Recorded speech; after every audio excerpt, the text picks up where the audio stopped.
matches have been announced for this card. So as we're sat here right now, it's still a 5-match card. So we can go down the matches quickly and just sort of let people know what we're in store for, right? So a little bit of a predictions video, if you will. So we have got John Cena against Brock Lesnar. So Cena against Lesnar coming up. That is our opening match. And the bookmakers have got John Cena as favourite for that. Then we've got Usos against the Vision. And the bookmakers have got the Vision favourite for that one.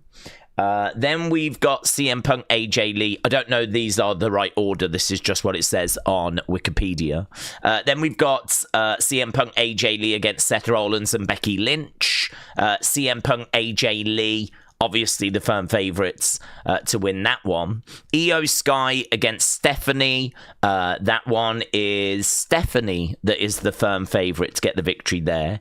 And then in our main event, we got Cody Rhodes against Drew McIntyre. So Cody Rhodes against Drew. This one is the one that I think has really kind of changed a bit. So people are not so certain anymore. Cody was a firm favourite. And then, of course, we found out this was actually going to end the event. This was going to close out the show. And all of a sudden now people are a lot more questioning, a lot more debating, a lot more in doubt that this is going to be Cody that's going to get the win. You do get the feeling that tonight is going to end with something quite big. You do get the feeling that they want to make a statement. You do get the feeling that they do want to find a way of making a splash on ESPN.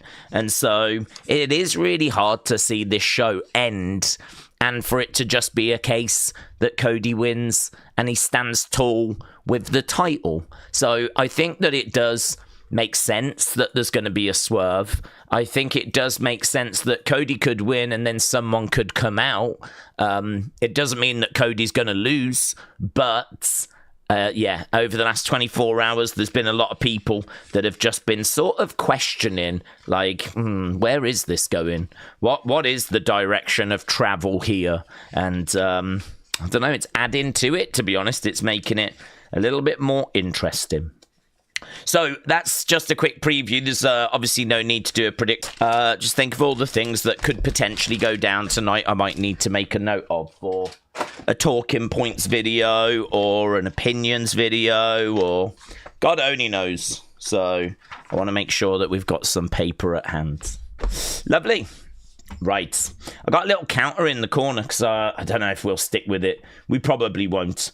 But I would like to get to as many kind of thoughts and questions as I possibly could. So every time I'm going to kind of speak to someone, I'm going to see if I can add another one. If I miss it, I miss it. I'm not bothered. But I'd like to try and get to like over 200. I had a look, you know, if I spend a minute, 1 minute, just answering 300 comments, it would take me 5 hours to do that, which blew my mind. I was kind of like, what? Just to get to, I mean, I just presumed I answered that many anyway, but yeah, like clearly not. Just to spend a minute on 300 comments would take me 5 hours just doing that alone. So I was like, wow, okay, let's give this a go then, shall we, and see how this goes. So, right. Kyle, hello. Kyle said, Daze, good afternoon to you in the community. I've got a question. Where did you get the background from the stream from? Kyle, I feel like you only ever talk to me about these streaming setup questions. What I would say is ping me a DM and I'll just answer everything in one go. And so that way we can, like, you know, get it all sorted in once. Honestly, there is nothing here that I have had to make. Everything has just been downloaded from the internet. So it's really straightforward stuff. Like, it's either just a box of color, right?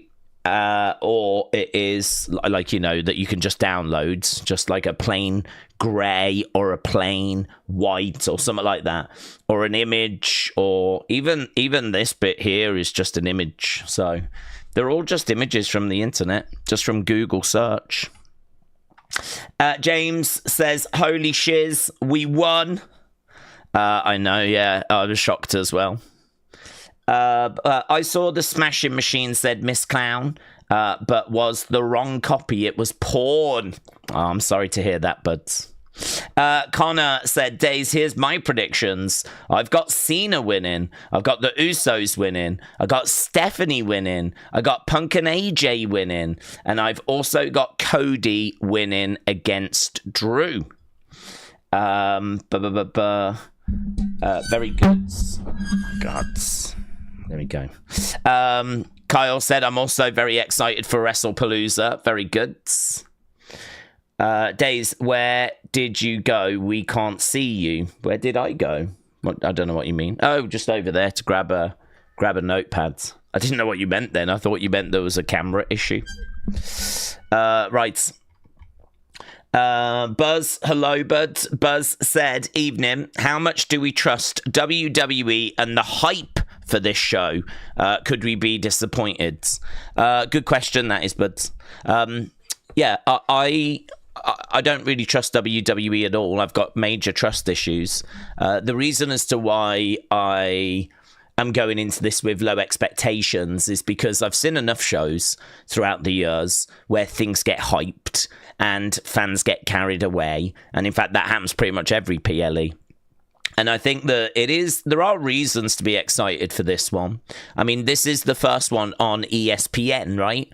And I think this one is one that is going to want to make its mark. So I can definitely understand this being a show that is going to make an impression, and a show that I think is going to have talking points.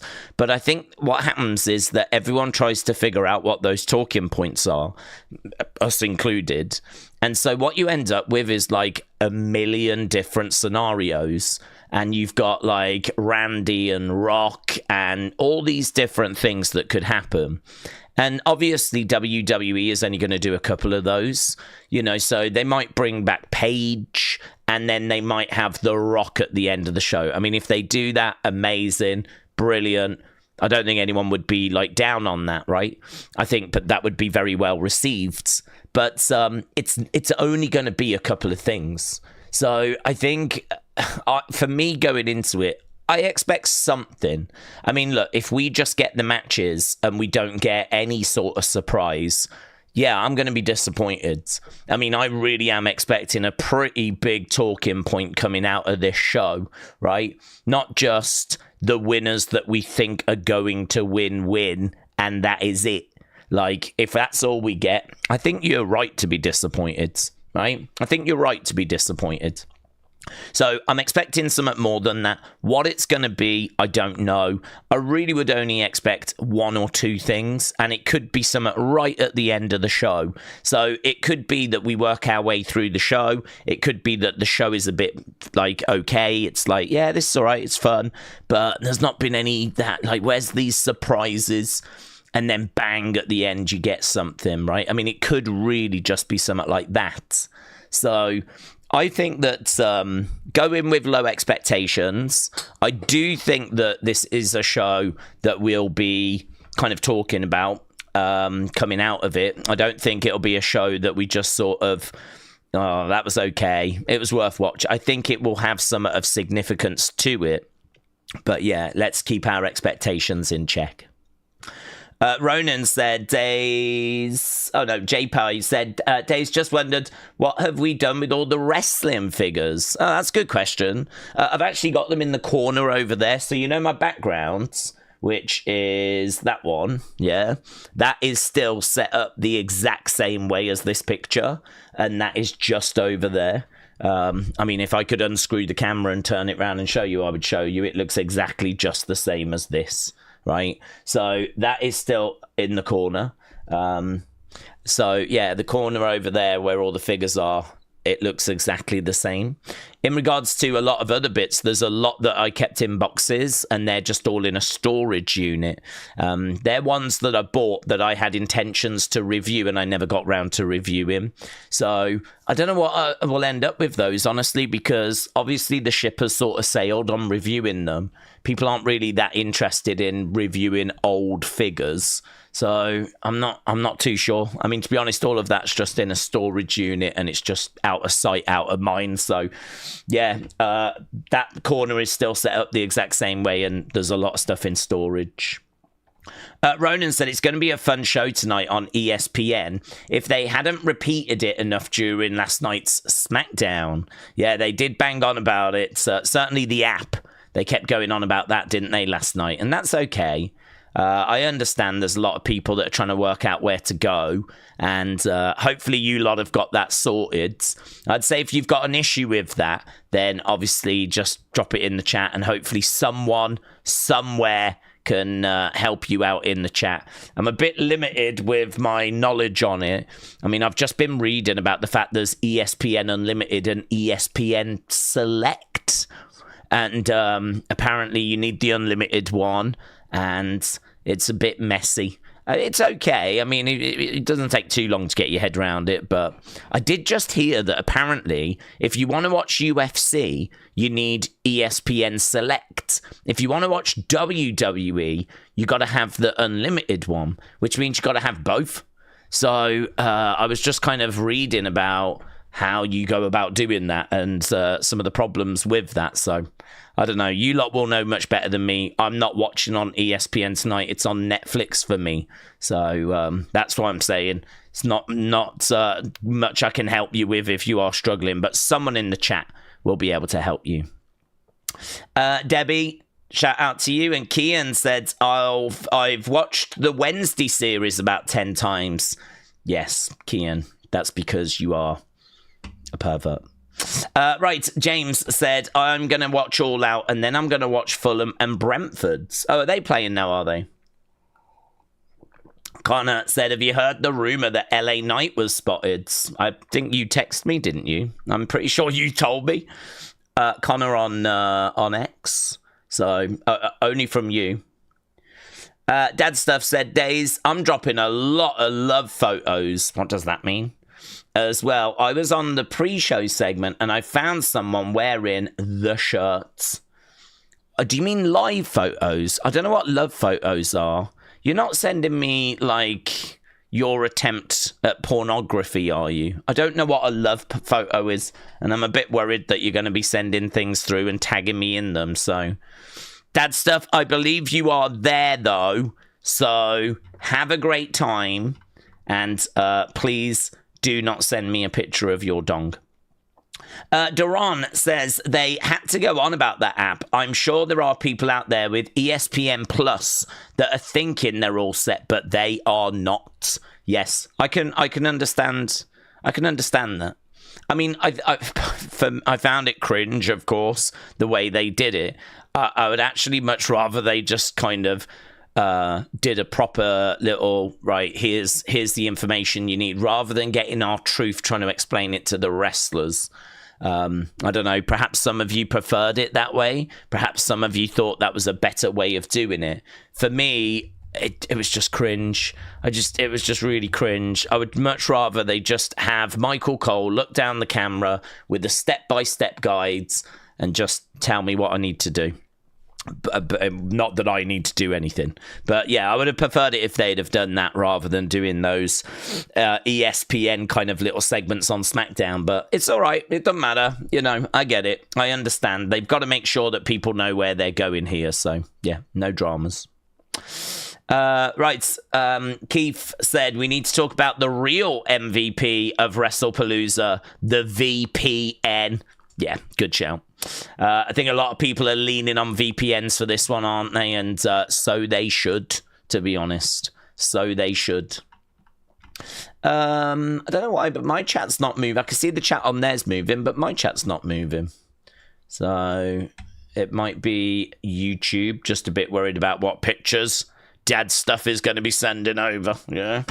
Netforce said ESPN Unlimited plan covers everything. You don't need both plans if you have Unlimited, says Netforce. So Netforce, thank you. James said, holy shiz, a wrestler shows up in a town where the company he works for has got a show. That is absolutely shocking. AB Jobson said, Daze, I signed up for a free trial with Hulu. It comes with the whole plan. I use a Start Mail account and a prepaid credit cards. Thank you. Alan said, is there no countdown show for Wrestle Palooza? Well, we're a long way from Wrestle Palooza, so right now there is an ESPN pre-show, and that goes for a couple of hours. I don't believe I have visibility on that. Not that I care, right? So 2-hour pre-show. I don't need to watch a pre-show before a pre-show. So there is an official pre-show, which should be on the YouTube channel, but we are still about an hour and a half away from that. So, yeah, in about an hour and a half's time, we'll get over to that, and we'll see where we are with all of those things. I haven't looked to see if it's up yet. Brony said, VPNs aren't working anymore. Netflix is on it. People in the chat were complaining about VPNs not working yesterday all of a sudden. Do you know, it's funny because Netflix did say ages ago that their live content was going to be blocked by VPNs, but it seems like people have still been able to use VPNs to watch live content like Raws and Smackdowns recently. I wonder if they've kind of looked at Wrestle Palooza and WWE moving over to ESPN as being like, that's where we need to make sure we're really cracking down on this. So I don't know. I mean, hopefully, of course, this is going to work for you guys. That's what I'm hoping. Hopefully that crackdown hasn't like really started, and it's just that a few people are having isolated problems. So I don't know. We'll find out, won't we? If VPNs aren't going to work with Netflix tonight, we'll find out about it, because I'd imagine a lot of you are going to be tuning in to Wrestle Palooza that way. Prince Bowie said, my cable company isn't one of those that's listed.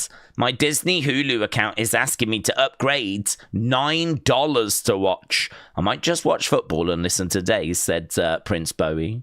Prince Bowie, shout out to you. $9 is okay. I know it's still an expenditure, but that's okay. Could be worse. So, want to have a think about. Blako2 said, if people are looking for a good Proton VPN should work.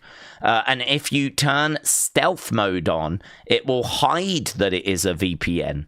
So there we go. Apparently Proton VPN is being given a thumbs up there by Blako2. Dacian Dunn said, I've never done a watch-along party before. Can I ask if we watch WrestlePalooza through YouTube? No.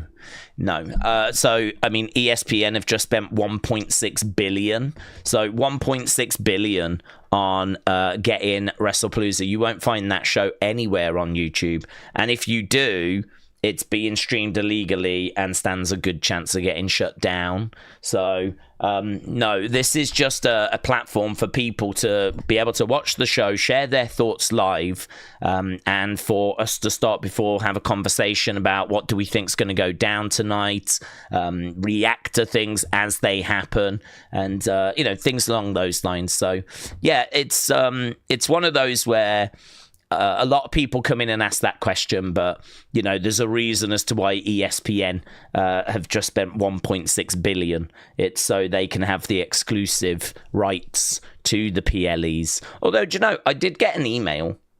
I probably shouldn't mention this, but I did get an email from someone that I believe is connected with TNA, and they were asking if I wanted to do a watch-along and actually show the show at the same time.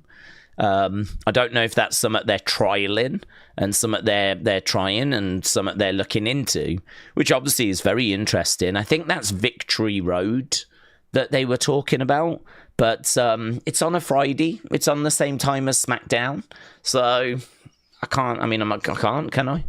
So yeah, I only saw that a couple of days ago. They had sent me this email. So seems like there is, I mean, WWE won't do that. WWE sell their rights, of course, for lots and lots of money. I don't know what goes on with TNA. I don't know if they've sold their rights to anyone, but there was a little chatter, a little email that came my way asking if I'd be interested in doing that, which I thought was cool. But I can't do it. Edwards said, Daze, how are you tonight? I'm not going to lie. I thought Smackdown was mid. I don't get why Brock took out Corey, because it's not going to lead to anything. What did you think of Nia's promo? I thought it was okay. I thought it was okay. Yeah, I mean, I liked her mocking Tiffany. She kind of had a go at the crowd and saying she, you know, hated this place, and then they started booing and she's like, oh, did I hurt your feelings? Like, it was pretty solid heel stuff. I think her mocking Tiffany was the best part, and yeah, it was fine. Yeah, it didn't hurt the show in any way. I don't know that it was a massive highlight. I think, like, obviously Sammy's match was amazing. That was the match that people seem to really enjoy. I thought the ending was all right. I thought Drew with that Claymore and a stomp on the head of Cody was pretty good. So I thought there was certainly more than enough there for a go-home show. Rent Free said, Daze, you said in the stream the other day that Wrestle Palooza was going to be a B show. Do we think that tonight has the potential to be an A show now? It's being billed like one. Rent Free, that's good. I like that. That's a good question. So, yeah, the reason why I said about Wrestle Palooza being a B show is because there's a funny story that came out, which was that someone at WWE worked out that they had actually done all the shows they were committed to doing on Peacock already. So it's weird. When they were on Peacock, apparently I would imagine, that what Peacock had paid for is all the PLEs for 5 years or whatever, right? So that means every PLE over the next 5 years we get, okay? But the thing was, it wasn't quite that way. They'd actually paid for like something like 10 PLEs a year. Okay, so what's happened is because WrestleMania was 2 days, because SummerSlam was 2 days, because Evolution was just a bonus ball, someone actually worked out we've already done 10 PLEs. So even though this is still 2025, they've actually done the amount of shows that they said they would deliver. And so that's it. They're done. They're out. So someone sort of worked that out and realized that they could get over to ESPN earlier than expected. So that's why, for me, Wrestlepalooza was not going to be this big deal, right? Wrestlepalooza was not going to be this massive show because I don't think they were expecting to get out of their contract until the end of the year. I think they still expected that they were going to be on Peacock, right?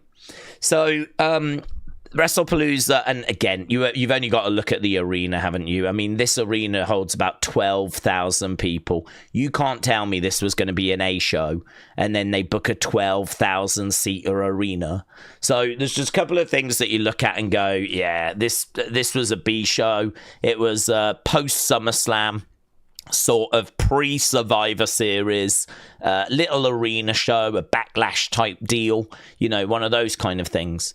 That now, because it's the first one on ESPN, they're having to like really hype it up and make it this bigger deal, right? I think they've done a decent job of hyping it. We're not really going to know until after the show if it was an A show or not. I mean, in order for this thing to be a true A show, I think it's going to need moments, right? I think we talk about WrestleMania moments. I think this is going to need moments.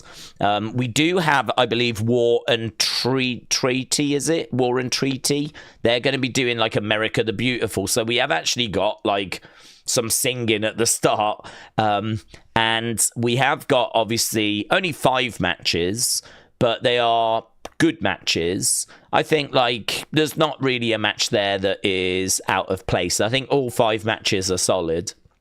Obviously, the Cody one for the title. You've got John against Brock, which two massive stars. However you feel about that match, two massive stars going up against each other. Usos being reunited, and of course you got the whole Jay thing. We still don't know what's going on with Jay. Is he going to turn or not? We're not sure as to what's going on there. They're taking on Braun and Bronson, who flipping dominate the main event scene over on Raw. Then of course AJ Lee's return match. So I mean you got that as well. Cody defending the WWE Championship. We're going to crown a new women's champion. We're definitely getting a new women's champion. Will it be Io? Will it be Stephanie? Will Asuka get involved? So, I mean, there's chances for Jay to turn. There's chances for Asuka to cost Io. There's a chance for Randy to come down and get involved. There's chances for The Rock to kind of make his presence felt. I actually don't know where he is in the world. So honestly, until the show is kind of concluded, it's going to be really hard to say whether this is going to be an A show or not. If they're just going to give us the 5 matches, the people win that we expect, and there's not much more than that, it's going to be really hard to say this was an A show. Certainly the arena that we're in is not an A show worthy arena. The size of the match cards is probably not A show worthy either. You know, you'd probably need this being at like 7. And plus also, again, for an A show, you'd want a big stage and all that sort of stuff. Like, this is just inside a pretty small arena. Like, I don't think the stage can be that big. It's, I don't know, my expectations are kind of in check, honestly. I would go in with the idea that this is a B show that has been inflated and actually turned into an A show. But until the show finishes, we're not going to truly know if it was an A show or not. But honestly, without getting like people hyped, I am quietly confident. Like, I'm really not sat here going, this is going to bomb. This is going to let people down. I'm actually sat here going, there's so many things that can happen. What is it they're going to do? I actually am quite excited, yes. I'm trying to keep my expectations in check, but this is the first one on ESPN. They have been hyping it up. I mean, we've brought AJ Lee back for this show. We brought Brock back for this show as well, right? Brock's wrestling his first match against John in over 2 years.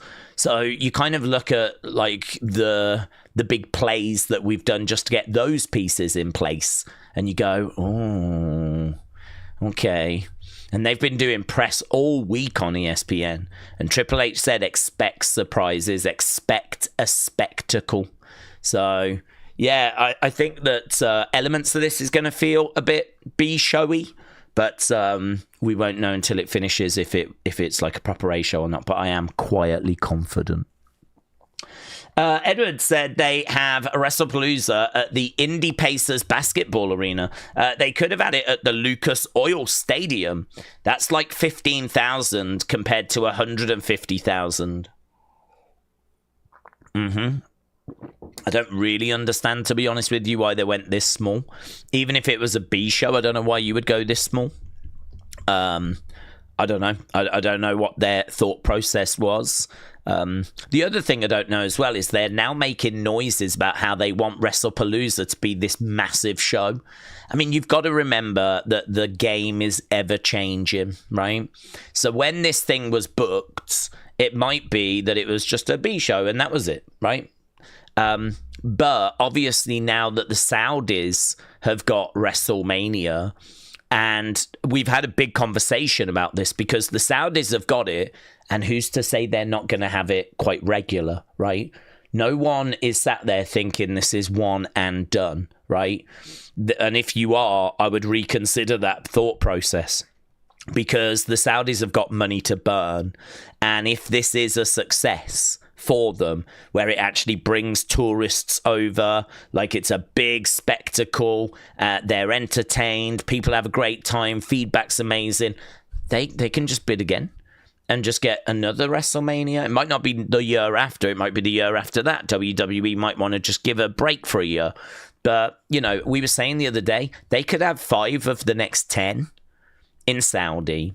So now that that's happened, you could understand WWE looking at SummerSlam, looking at Wrestle Palooza, and thinking we need to make these bigger deals because these might be the shows that America gets on a more permanent basis.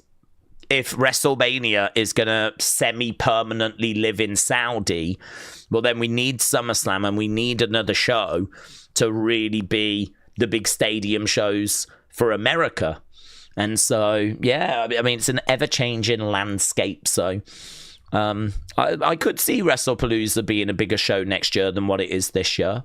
I could see that. We kind of broke that down yesterday. I'm not going to do that again, but we were just talking about the scheduling and how it could work, how it could fit. You might need to just move SummerSlam a month earlier, but then it gives you 3 big monster shows, one at the start of the summer, one at the end of the summer, one bang in the middle of the summer, and just gives you like 3 big monster stadium shows with the Rumble just before it, Survivor Series just after it, and it's, you know, quite a nice schedule actually. Kind of works really well. So yeah, I don't know, that's kind of what they're insinuating, but we'll have to wait and see. Right, Rich Ball, shout out to you, said, Daze, who do we see returning out of The Rock, Paige, Jericho, or Owens? Oh, not Owens. Owens is out injured, and he's seriously injured. Unless he's lying to us, but I really don't think he is. Jericho's contract, I don't believe, is up until October at the earliest. I've gone back and reread some articles about Jericho, and I am under the impression that Jericho is just not available. I think he will be available, and a lot of articles say his contract runs out at the end of 2025, but then I saw a more specific one that said that he had re-signed a deal for like, I can't remember if it was 1 year or 3 years, but if you work it out, he had re-signed a new deal in October for, you know, and that will expire this year basically. I can't remember if he signed it last year for a year or if he signed it back in 2022 for 3 years. But either way, it expired in October of 2025. I don't know, because we're not in October, if he would be able to get out of it early enough to be on this show. I'm thinking no, right? I'm thinking no. I'm thinking that he wouldn't be able to get out of it for this show. So I'm not expecting Jericho tonight, but I do think there's a real good chance he comes back to WWE. You might have to wait for the Rumble for that one, though. Or it could be like a mystery partner at Survivor Series. I mean, the thing is, all of these shows are going to need surprises. It's not just tonight. It's like Survivor Series, Rumble, like all of these shows need surprises. So if we don't get him tonight, he'll be a surprise on a future show, right? So not expecting Kevin, not expecting Jericho. That leaves The Rock and Paige, and I think both of those are quite interesting. I think both are possible. Both are possible. Paige, of course, could come down and maybe help AJ Lee. I don't think really AJ should need that in her first match back. So I don't know, but Paige is available. Surprised that we didn't use her for NXT Homecoming as well, because why wouldn't you just bring her in for that show? You know, does the fact that she is available and was not booked for NXT Homecoming, does that suggest that she is being used and lined up for something bigger? I mean, to be honest, it sort of does suggest that to me, because Paige was the first ever women's NXT champion, and we had a lot of surprises on Tuesday when we went back to Full Sail with NXT. She absolutely should have been on that show, and she wasn't. And there's not really a reason as to why she wasn't. She's available. She's not under an AEW deal. She's not signed to anyone, to my knowledge. So why wouldn't you have just had her on that show as a lovely little moment, bring her out, nice little surprise? The fact that they didn't might mean they've got something else planned a bit further down the road. And so they didn't use her there because they're going to use her somewhere else. Doesn't mean tonight It could be that they're saving it for Survivor Series. It could be they're saving it for the Rumble, but I don't know. I mean, I'm feeling pretty good that she will find a way back, actually. I mean, the one thing about WWE is they need moments. They're a moments machine. They need to trend. They need surprises. They need shocks, right? And so if Paige is just sat there, like, why not? Even if what follows just doesn't really work, you know, still providing those moments. It's a little bit like the John Cena heel turn. You can say it didn't work, and I am saying it didn't work, but we did still get that moment at Elimination Chamber out of it where it happens. I mean, that is still a massive moment. There was people saying it was the biggest heel turn ever. And there was people saying it was bigger than Hogan turning heel in WCW, right? And there might even be people that still think that and feel that right now, right? So WWE is, and that was undeniably like one of the best moments of the year as well, right? Because you do look for those. That's what we watch for. We watch for those shocks, surprises, those water cooler moments. So I just don't know why you would leave Paige on the subs bench. Might as well bring her in, mightn't you? Don't know that it's here, though. Really don't know it's here. And I think out of all of them, I might go The Rock as the most favourite, you know, out of those that you've given me the options on. Because The Rock tends to be involved when we land on a new platform. Like, he was at the Netflix premiere when Raw went to Netflix. And now we're going over to ESPN. Like, what if The Rock's music starts the show? Or something like this, you know? Or The Rock comes out at the very end. Or, you know, we have The Rock come. I don't think you'd bring him out in the middle. I think he's either opening the thing or he's closing the thing. No, I think there's a chance that we get The Rock. I think there is a chance that we get The Rock. I'm not confident on that. I'm kind of like 50-50, to be honest. But out of all the options, that's the one that I'd probably lean towards. But I do see the Paige one as well. King Naveen says, you're American and I am Indian. Please do different friends and friends. King Naveen, I don't know who you're chatting to there, unless you think I'm American. But King Naveen, shout out to you. Welcome. I hope you are well. Shout out to India. I think we have a few people join us from India. So nothing but love for our Indian friends. Right, William says, I think Paige needs to return on a PLE and then to NXT, where the women are doing amazing things. Paige brings star power to NXT without taking it from the main roster. She could replace Ava. I think that's interesting. I actually really agree. I think she would be really good in NXT. I think that Paige, for me, is someone I've got my concerns about, as people know, and I'm not going to repeat myself. I saw her in AEW, and I wasn't blown away by what I saw. I think she is important. I think she is someone that very much has something to contribute. And I think after reading a few interviews recently, I am down with bringing her in. I had my reservations before, but actually just hearing a few things that she had to say recently about how she had ring rust in AEW. She didn't feel comfortable not having the Paige character. It sort of helped me understand a bit that, okay, she struggled with this, she struggled with that. Maybe if she came back to WWE, it would be better. Because honestly, I was really underwhelmed with what I saw in AEW. I thought it was really poor. She really lacked star power. She seemed, without being offensive or anything, like a washed up star, really. She seemed like someone who was just a real, like, shadow of her former self. She, you know, like when you go and see these legends at like indie shows after their careers are pretty much done and they're just like shadows of their former selves.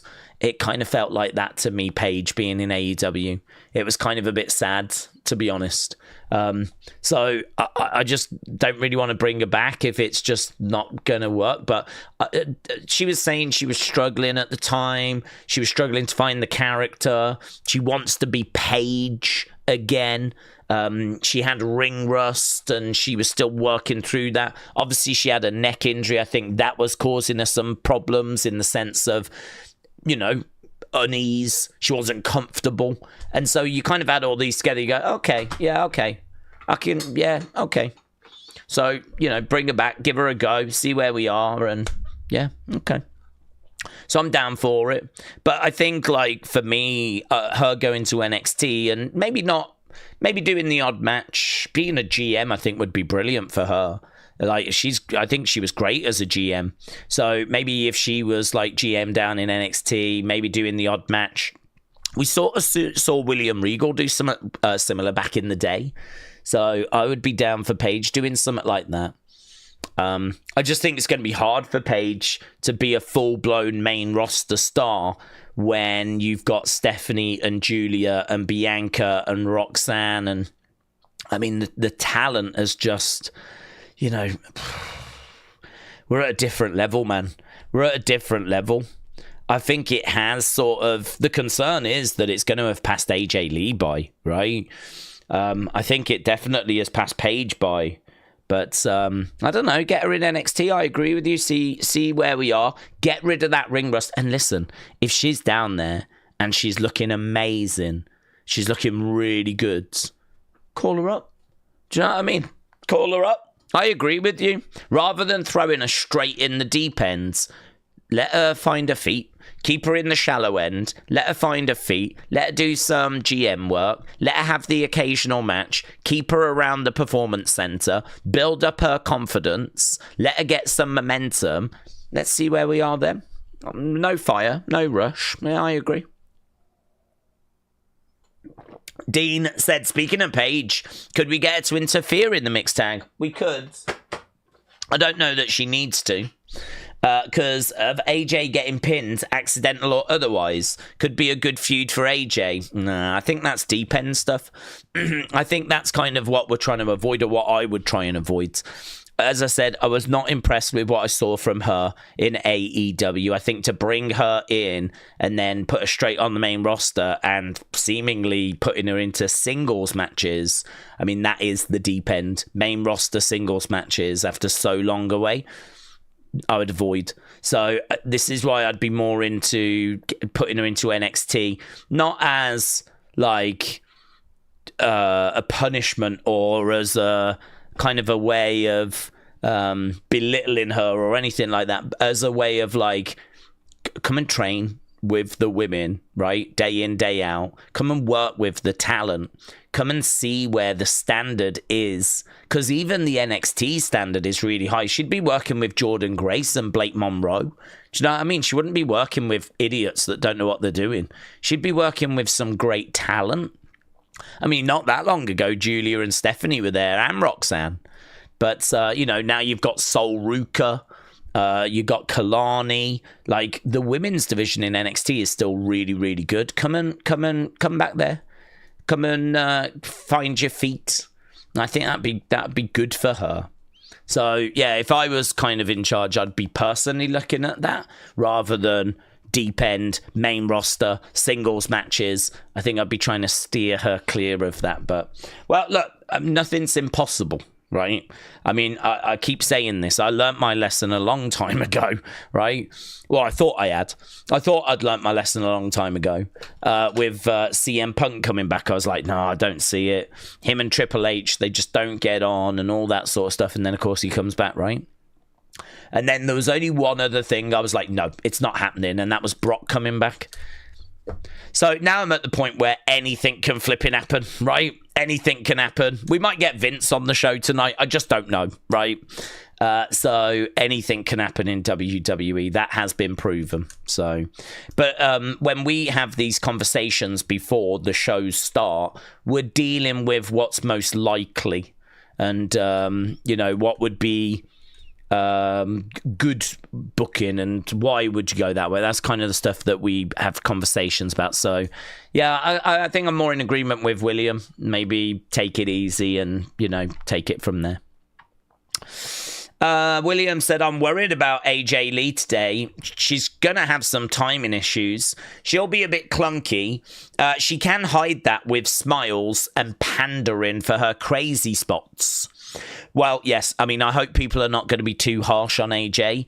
I think that she is going to have ring rust. I think she is going to, potentially botch. I mean, hopefully those botches are not going to be bad. And, hopefully whatever spots they've got worked out, she can just execute them and they won't be any botches. But there is a good chance that there will be, because she is stepping in the ring. I mean, it's not even like she's been in AEW or, you know what I mean? It's not like she's just been over in Japan wrestling. Like, she walked away from wrestling. She's not been doing wrestling. She's been doing some stuff in a ring at home with Punk and just kind of keeping her fitness up. But to actually get in there and have a match, and a high-profile match on it. I mean, don't forget when AJ was around, just even getting on PLEs was something to celebrate. Do you know what I mean? And if you got on a PLE, chances were you weren't getting that much time. So even when she was in her peak, in her prime, the expectations on women, performers, wrestlers, is drastically different than what it is now, right? Drastically different, but she is so protected. I mean, Becky is going to make sure she bumps and makes AJ look amazing. Seth knows how important this is for the business with AJ coming back. And honestly, I mean, Seth genuinely might not like Punk, but he is not going to want AJ to look stupid. He's not going to want this to fail, right? He's going to want to make sure that this works. And, he's going to want to, kind of play his part. So this is very reminiscent of Ronda at WrestleMania 34, when she was in a tag match with Kurt Angle taking on Steph and Triple H. And it's very reminiscent of that. All three other members are going to make sure she looks amazing. So I'm confident, very confident. But if there are any mistakes, I hope the internet doesn't bury her and, all that kind of stuff. We got to expect that there is a good chance that could happen. And if it does, as long as no one gets hurt, it's okay. It's okay. It's going to take her a while to get rid of the ring rust. That's okay. I just hope that by next year, I mean, my sights are 2026. That's where I'll really start judging. Because by that point, I would hope the ring rust would be off. But as of right now, it's going to be what it's going to be. And that's fine. Hom Shabom says, you said you didn't want Paige back because she had ring rust. And now you're saying, I hope people aren't hard on AJ Lee for having ring rust. Yes. So Paige, what I actually said was that I saw Paige in AEW and I wasn't very impressed. But then I saw an interview with Paige, a few interviews with Paige, where she said that she had ring rust and she said she missed the Paige character, and she sort of explained why she was struggling in AEW. So the ring rust isn't a reason why I don't want Paige back. Ring rust is what she was saying was the problem, right? So having heard that, I'm actually more open to her coming back. Ring rust is absolutely fine. Ring rust is normal. I have no issue with ring rust. It's not like Paige is the only person to ever have ring rust, She's not the only person to suffer from that. If you've been out of wrestling for a while, you're going to have it. I think John had it this year. I don't think John was very good in some of his matches this year. I think that things have clicked now. I think what you saw in his match with Logan, what you saw in his match with Cody were much better performances than when he was in his match with, say, Randy Orton, right? So ring rust is normal. That's fine. I did not say I didn't want Paige back because of ring rust. You've got confused. I said that I was unsure about Paige coming back because what I saw in AEW was so underwhelming. But she says it was because of ring rust, and okay, that's fine. Yeah, no, I can accept ring rust. That's fine. It happens to everybody if you've been out for a long time. It's part of the game, so that's absolutely fine. So yeah, bring her back, ease her back in, and as we said, she doesn't have a CM Punk to kind of help her kind of get back up to speed, to kind of put her into a mixed tag match with, and all of that sort of stuff. So, plus also she had obviously a bad injury that meant she had to retire. So she's dealing with like extra issues. I mean, I know that AJ had issues as well, but like Paige legit had to do an emotional in-ring, it's over, I'm walking away. And actually she even said about like the injury being a problem for her in AEW. So not that it was an issue, but just it was on her mind, right? So I think for Paige, she is in a slightly different place to AJ Lee. That's why I would treat her a little bit differently in her return. But I've sat here and said just that I would welcome both back. I just said, actually, Paige going to NXT, being a GM, I'd be open to that. I have no problem with that. So, yeah, no, honestly, Paige, AJ, I'd welcome them both back. But I would have concerns with Paige after what I saw in AEW. But I have not seen AJ Lee. So I don't have those concerns. AJ might have looked awful in AEW. And then I'd be sat here saying the same thing. Right, AJ, Brony said, AJ hasn't had a match in 10 years. But Paige was doing stuff in AEW. Brony said, James, the mixed tag match just to see how AJ Lee is looking. The main event, because I think something big could happen. So Brony excited for those ones. Tom says Paige was cool in the Divas era. I don't see the character being as good now, considering that rebel dark gimmick has been done a few times.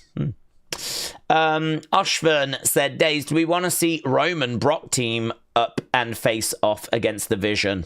No, thank you. I'm not massively into Brock and his return personally. We've covered it. We're not going over it again. So, yeah, it's one of those where I am not crazy about that. Fantasy booking Brock is going to be quite a challenge for me to do, to be honest. So I will be the first to admit I'm not really the right person for that conversation. We've got this that's just come through. If I go over and show you, we've got a glimpse inside the arena. Boom. So here, the stage and the setup for tonight. So we said don't expect a massive stage. The building is not a massive building. And there it is. It's just a real... It doesn't scream a show, does it? You know? It doesn't scream a show. It's just pretty standard. I mean, it screams flipping Raw or SmackDown, doesn't it? To be honest. So... I don't know if we could have a look at WrestleTix just to see where we are in regards to... I need to put this in a Wrestle Palooza folder. Okay. Lovely. Let's have a look at WrestleTix and just see what the latest ticket sales are. They should have some latest info. So, it's taking the time to load, isn't it? All Out. Currently set up for 12,600. They've sold 12,100. So, All Out is 12,100 ticket sales. Wrestle Palooza, 13,700. So, Wrestle Palooza is the bigger show. Current setup 14.2. They've sold 13.7. So you know we're not even. By the time the show starts, we might be at 14.2. So by the time the show starts, we might have made it to 14.2. But by and large, you know, this ain't 20, 30,000. It is just going to be. It is just going to be like flipping. 13.7, and as we said, the most it can go up to is 14.2. There's still 500 tickets that need to be sold. So that's where we are with Wrestle Palooza. Okay, let's go back down here because there's a couple of super chats. So, Matt, shout out to you, my friends. Matt said, Daze, what do we prefer? Wrestlers having full creative freedom? No. Wrestlers having some? Yes. The company having full creative freedom, or the company having some? What works best? Some. I think both sides should have some. But, I think ultimately the company should have the final say. I don't think the wrestlers should have the final say. All the wrestlers are going to want the best for themselves. So, of course they are. So, every wrestler is going to want themselves to be winning the world title. They're going to want themselves used on all the shows. Like, unfortunately, with wrestling, you're going to always be in a situation where you're going to have to do things you don't want to do. Like, there's only certain superstars that get, like, Roman to main event WrestleMania on a regular basis. I mean, CM Punk had never main evented WrestleMania. So, of course, if he had some creative freedom, he would have got himself into matches. He would have got himself momentum. He would have got himself into Mania main events and had more world title runs. But everyone would be doing that. And actually, that was a real downfall of WCW. A lot of the wrestlers, certainly in the NWO, had a lot of say as to what they would and wouldn't do, and it caused problems. So I'm really against wrestlers having that say. I think the company in my mind is the manager. Yeah, if you think about a sports team, then, you know, the players have got their roles to do. They've got their jobs to do, whether it's American football or European football, whatever it is, whatever game it is, the wrestlers are the players and they've got jobs to do. And you give them those jobs and they work as part of a team. I mean, actually, the wrestlers, they're not wrestling against each other. They're actually working together to try and tell the story that needs to be told. So they are part of a team. You know, it might not be a massive team, but they are going out there to play their part in the show and work with their opponent to make the best match possible to entertain the fans, right?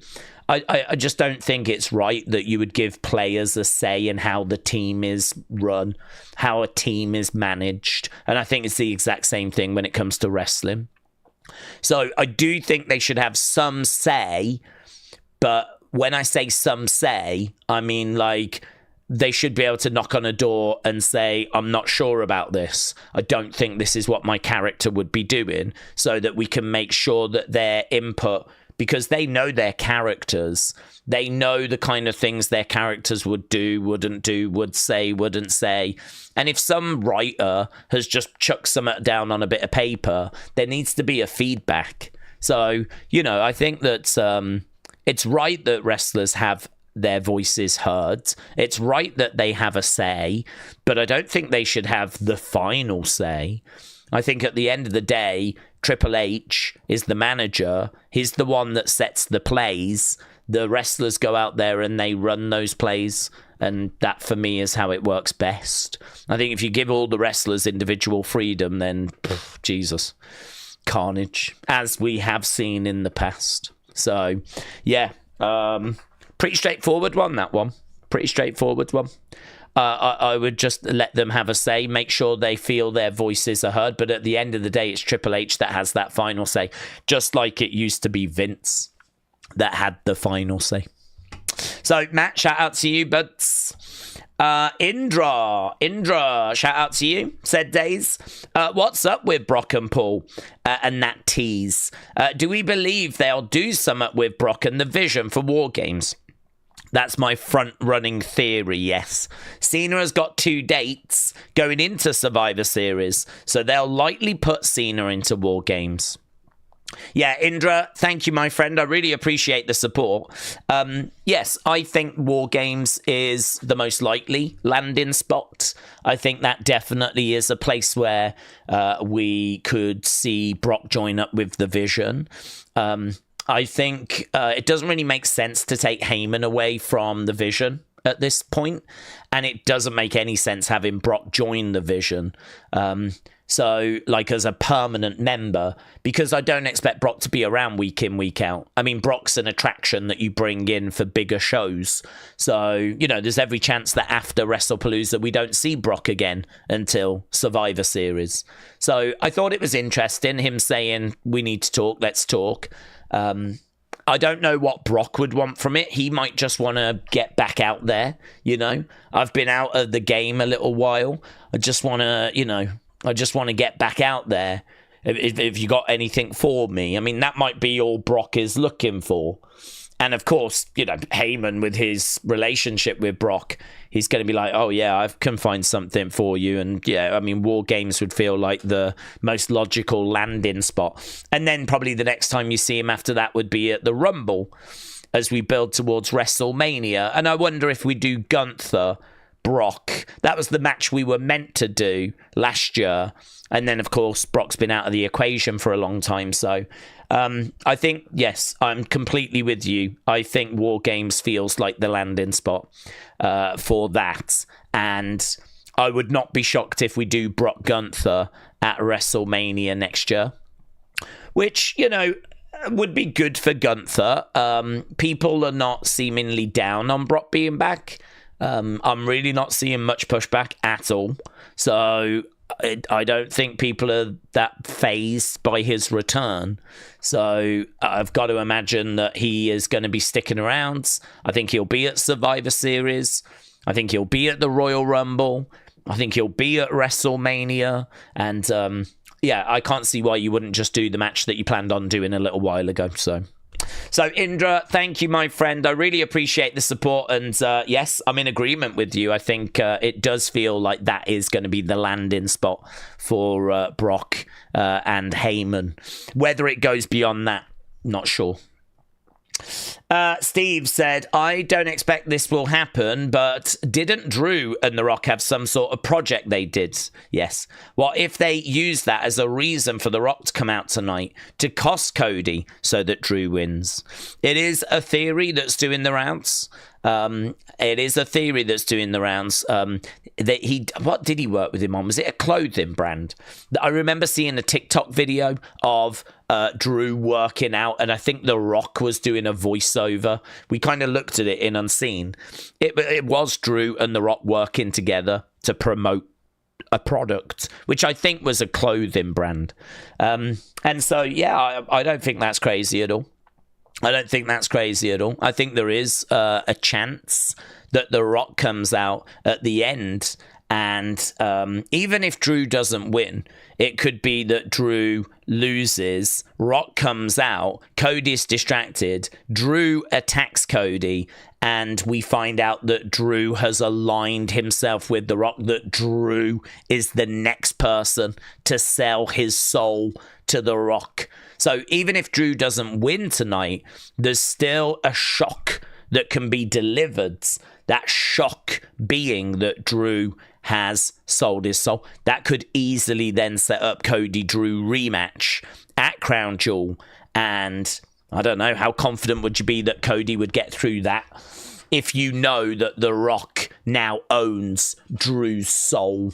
And that could be a way that we wrap up this show. So, yeah, I honestly, I don't think that is crazy that you've mentioned that at all. I think there is a real possibility for that relationship to kind of be shown on screen. I actually read an interview with Drew. It was doing the rounds today. Drew said that The Rock actually said to him, and The Rock's ex-wife said to him, we really see something in you. And this was not recent. This was back in the day. I think when he was the chosen one.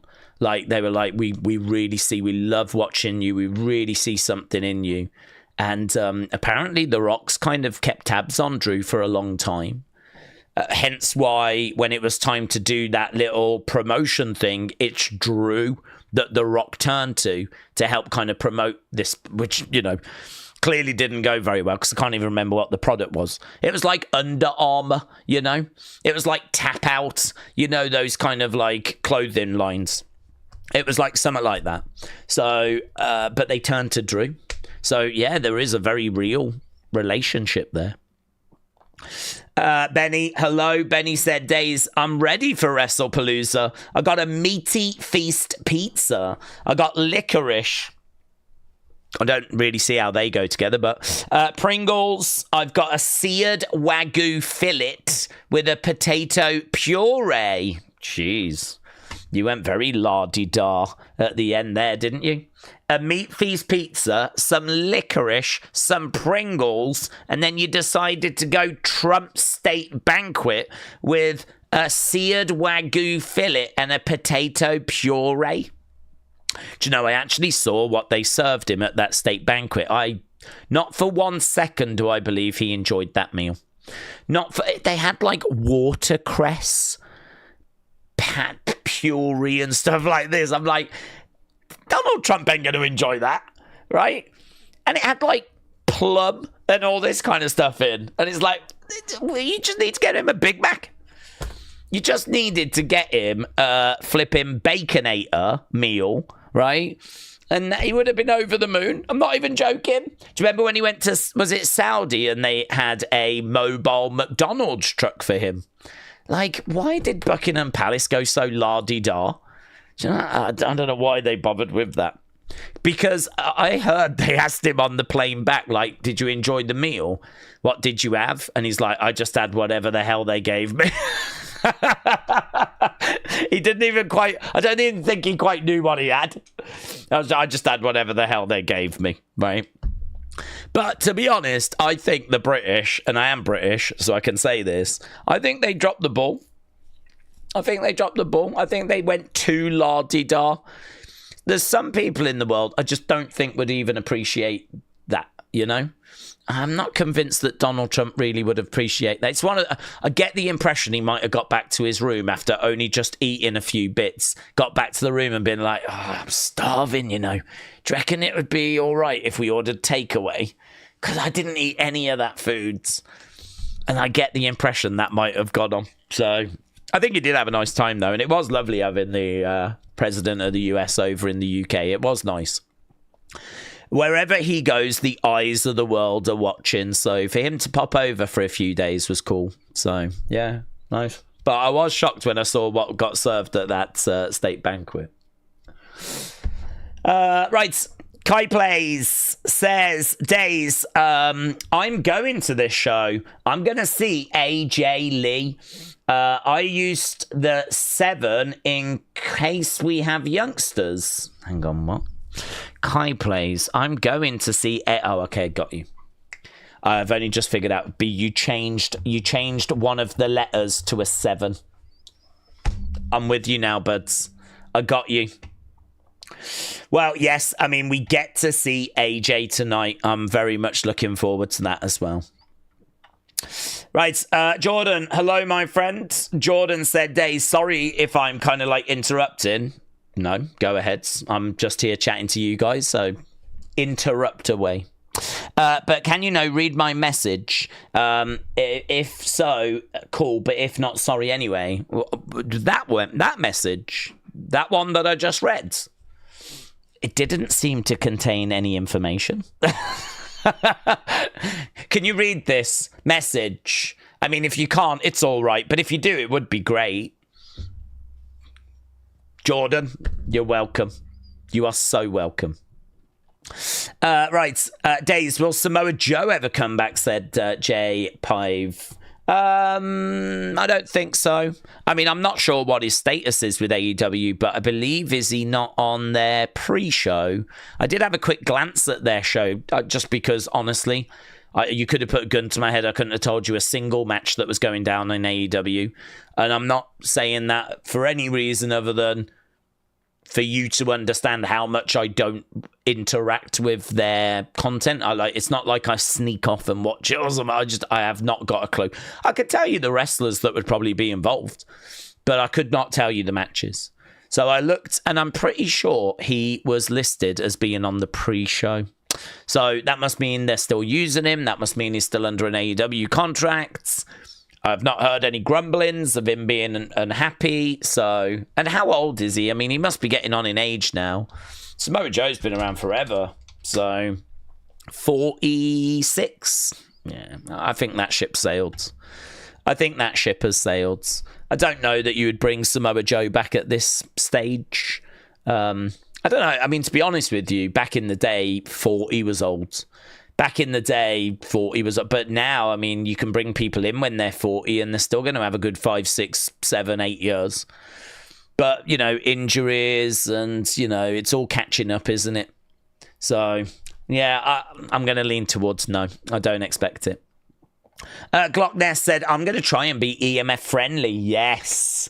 I don't know who EMF is, but I will be friendly to them. Let's go. We should all be EMF friendly. Roland said TKO is so greedy. I can't afford to get ESPN Unlimited all of a sudden out of all the other subscriptions. I understand. Well, that's been a big conversation as we've been heading to this show, so I really do understand. Mohammed, hello buds. Mohammed said hello Daze. Is there anything big to expect? I don't think so. Another Saudi like PLE where results don't matter and title changes don't happen. Well, Mohammed, I don't know. I am going into it with the expectation we get something. I can't tell you what it is because obviously I don't know. I mean, that is the very nature of surprises. They do tend to be surprising. But I am expecting something because this is the first on ESPN and we are asking people to spend $29.99 that they otherwise have not been spending. I think if this is a letdown, if this show does not feel like it was worth your time, you run the risk of people going, I'm not going to bother. I ain't spending $29.99 on a show like that. So I'll just come back when it's the Rumble, or I'll just come back when it's Survivor Series, or I'll come back when it's Mania. And WWE do not want that, right? So WWE have got to make it worth people investing $29.99 a month, right? WWE have got pressure on them, honestly. I think this is going to change the PLE model. I think, I don't want to get dramatic because we haven't seen the show. So you're asking me before the show. So I'm having to tell you my thoughts right now. And my thoughts are, we've just gone from asking people, can you spend $9.99, right? And we've done that since 2014. So we've done that for the past 11 years.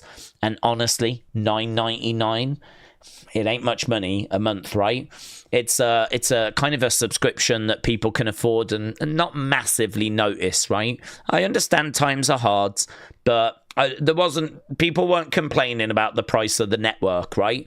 The network was great value, and I think most people would agree. And you had pay-per-views every month. NXT was living on there at the time. You had all the old content. We were eating good. And even when it went over to Peacock, a lot of people had Peacock anyway. And if you didn't, not only did you get the PLE stuff, you got the back catalogue, but you also had all those other shows that were on Peacock. I remember that move happening and people not being too down on it. People were sad we were losing the network, but they weren't too down on the fact it was still about $9.99 and they were getting all this other stuff, access to all these other shows, okay? It's different now. You know, this is the first show on ESPN for $29.99. This is different. And all of a sudden now, these PLE shows, if they're not going to deliver, I mean, who's going to blame anyone from going, no, I ain't spending $29.99 next month just for the wrestling. And, you know, I'm just going to skip it. Because if they're just going to keep giving us B shows, if they're just going to give us shows where nothing important happens and it doesn't matter if I watch or not, I'm just going to come back when it's the Rumble. I'm just going to come back when it's Mania. So, honestly, I am expecting something. I think there is a chance that you get something tonight. I think WWE's problem's going to be when it's Backlash. I think, and Crown Jewel, you know, because how are you going to make those shows feel like they're $29.99? It's easy to make WrestleMania feel like $29.99. It's easy for a Rumble to feel like $29.99. I would say Money in the Bank is quite easy to build up and make it feel like it's $29.99. Survivor Series, you know it's going to be stacked. Like, I think that's easy to make that feel $29.99. I think they've got quite a few shows that are going to feel like they are worth $29.99, because there's a lot of people that are only going to pay that money just for WWE. They're not interested in the other stuff. There's a lot of people that don't have ESPN, right? Didn't need it, but they're only getting it now for the wrestling. So I think those people, you've got to make sure you keep them around. That's what ESPN want. They've just spent $1.6 billion to try and get people to, come to their platform. So how do you persuade them that this is worth sticking around for, rather than just going away and coming back again? Because, I think it is just a monthly thing, isn't it? It's not like you have to pay for the full year. Who's doing that? I think you are just paying monthly, which would mean that you can end it. And so you can come and go as you please. And as a result, that means that you've got to deliver. So honestly, I'm quietly confident this show is going to be better than a usual B show. I'm quietly confident that this is going to have a bit more to it than what we're used to seeing on other shows. Mohammed said there will be a Rock appearance, maybe. Paige could return. It would be great if we got to see returns in a Tiffany match. Except Cena to get injured till Crown Jewel, as there's no appearance being scheduled as far as I know, said Mohammed. He could do. He could get injured. It could be that Brock just lays him out and we don't see him until Crown Jewel. I think I don't worry about that, honestly, because he could be absolutely fine and he could just send in a video message so that he just, it could be that someone calls him out. Cena just, easily can send a little video message that they play on the screen, just like they did with the Usos yesterday on Smackdown. So I actually don't think he needs to be around. I actually don't think it's a massive problem. We can always find ways of booking matches, and for John, he can send out a tweet. Then they can just show the tweet on screen. Like, John Cena tweeted earlier today, "See you at Crown Jewel, Grayson Waller. I hope your actions can back up your mouth, what you've been saying," or blah, blah, blah, So I think there's ways that we can get to matches without John being around in this day and age. So I'm really not worried about him not being around until Crown Jewel. I think he'll be fine. But you could be right. He could get laid out by Brock, and that could be a way of writing him off for a little bit. Hannah said there's a huge PLE tonight with massive implications. It will either be the best thing we've seen or a big flop. With the price, WWE surely steps up. All eyes for AJ and surprises. Yeah, I agree. I think that this is going to need to deliver.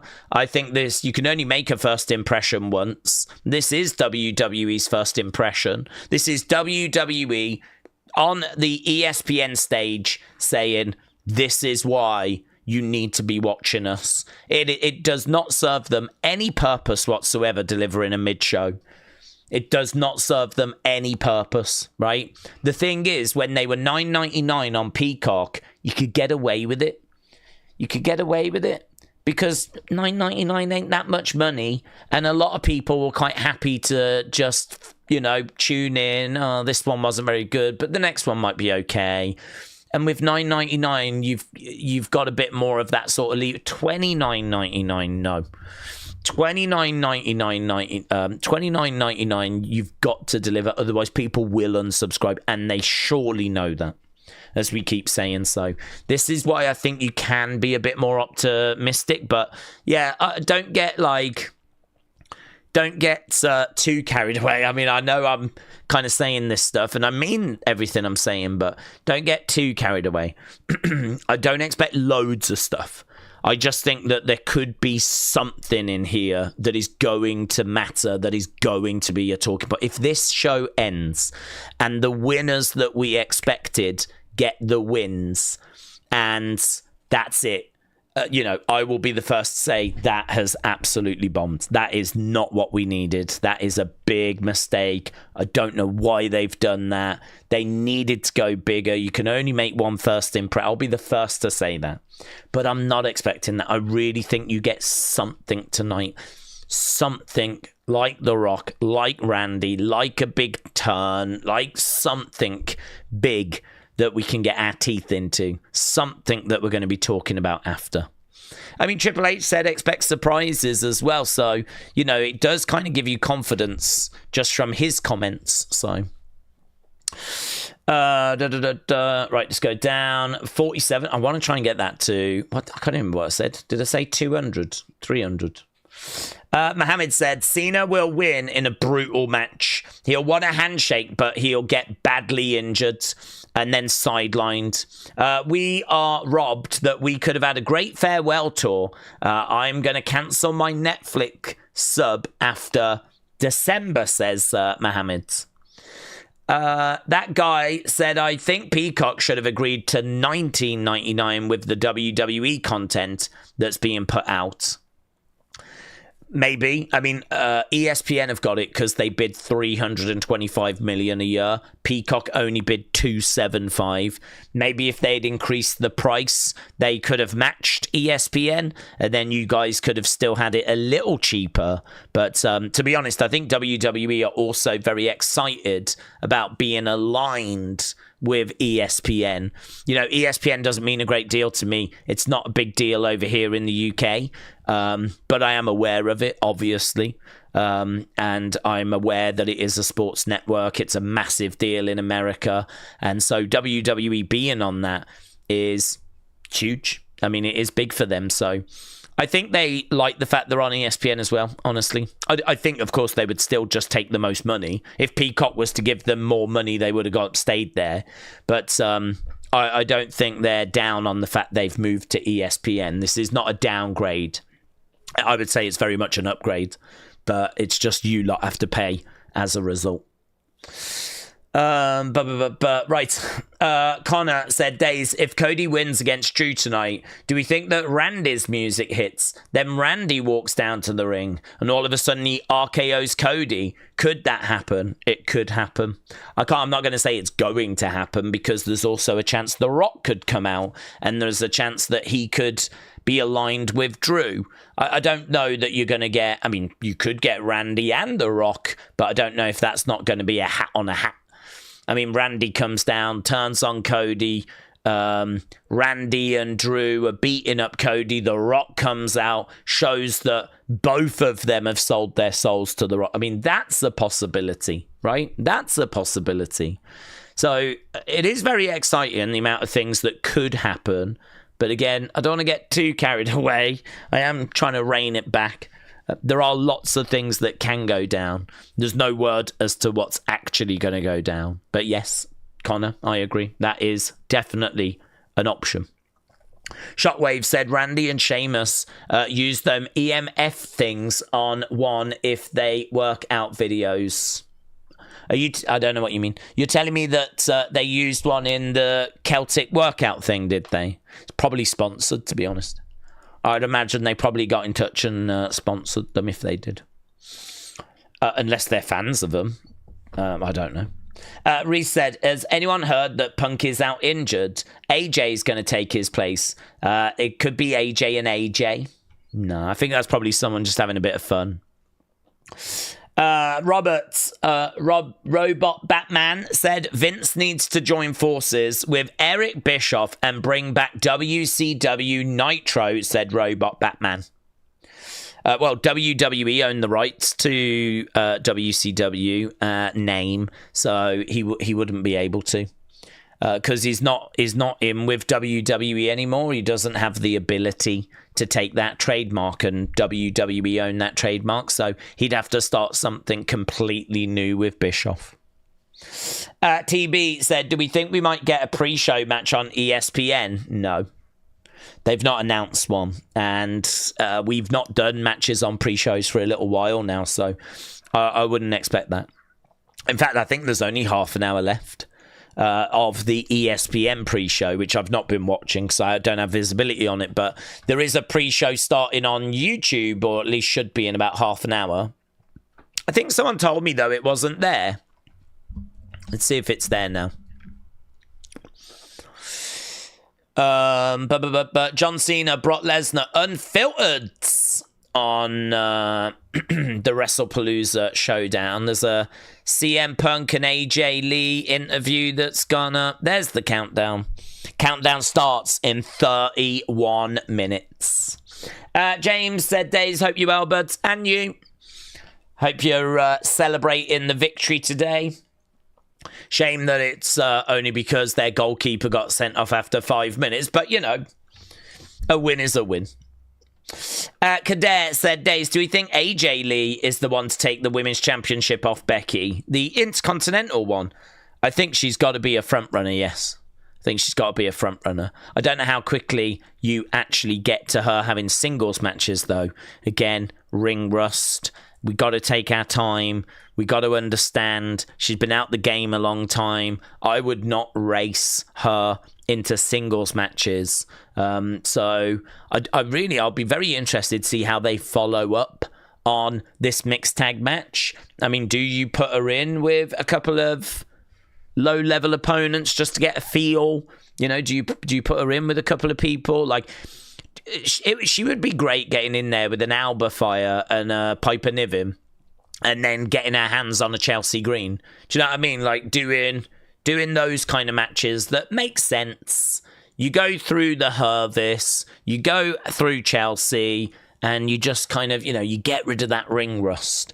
I don't know if you come out of this mixed tag match and go straight into a high-profile championship singles match with Becky. Like, I don't know. It's hard because we just don't know where AJ Lee is with her in-ring at the moment. We just don't know where she is with her ring rust and all of that stuff. So I'm probably being a bit overly cautious, but I just think 10 years out the game is, I mean, it's so long.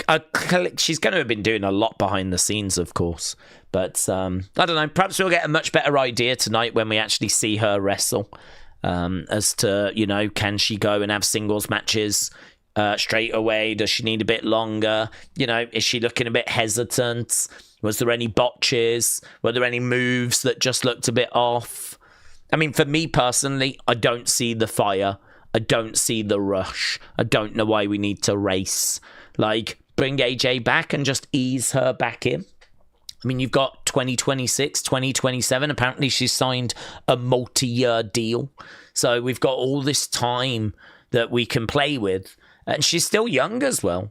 I think Charlotte Flair is older than AJ. So it's not like AJ's like flipping 50 or anything like that. Like, I think she's about, what, 38, 39, something like that. I'm pretty sure Charlotte is older. So I feel like there's time.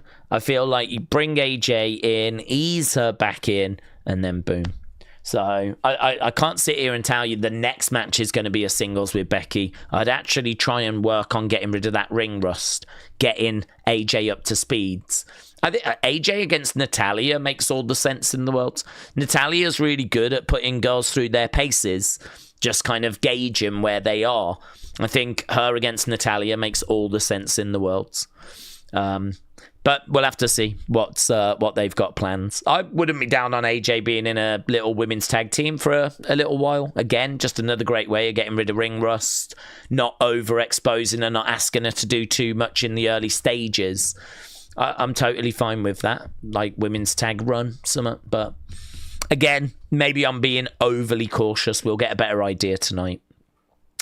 Mohammed said, I don't think this year WrestleMania will be as big as it was before. Why am I getting that feeling? There's no big storylines or feuds, just one-time appearances booking for WrestleMania. I don't know. We're so far away from Mania. There's no way of judging it, honestly. I mean, there's every chance The Rock comes back in the Rumble and we get Rock Cody, or you could get Rock Roman. We might be doing Brock Gunther. You could have Randy turn heel, and you could do Cody Randy. I mean, Roman will be on that show. Cody will be on that show. Seth will be on that show. Punk will be on that show. Like, all the big names that we've got will be on that show, and they'll obviously put them in the matches they think are going to be the most interesting. I don't know, man. I don't have any concerns about WrestleMania. I think we're too far away from it to be worrying about if it's going to flop. I think it'll be fine, honestly. I think it'll be fine. I don't know what the card will look like. We've kind of had a few conversations around that. And obviously it'll be massively boosted if The Rock competes on it.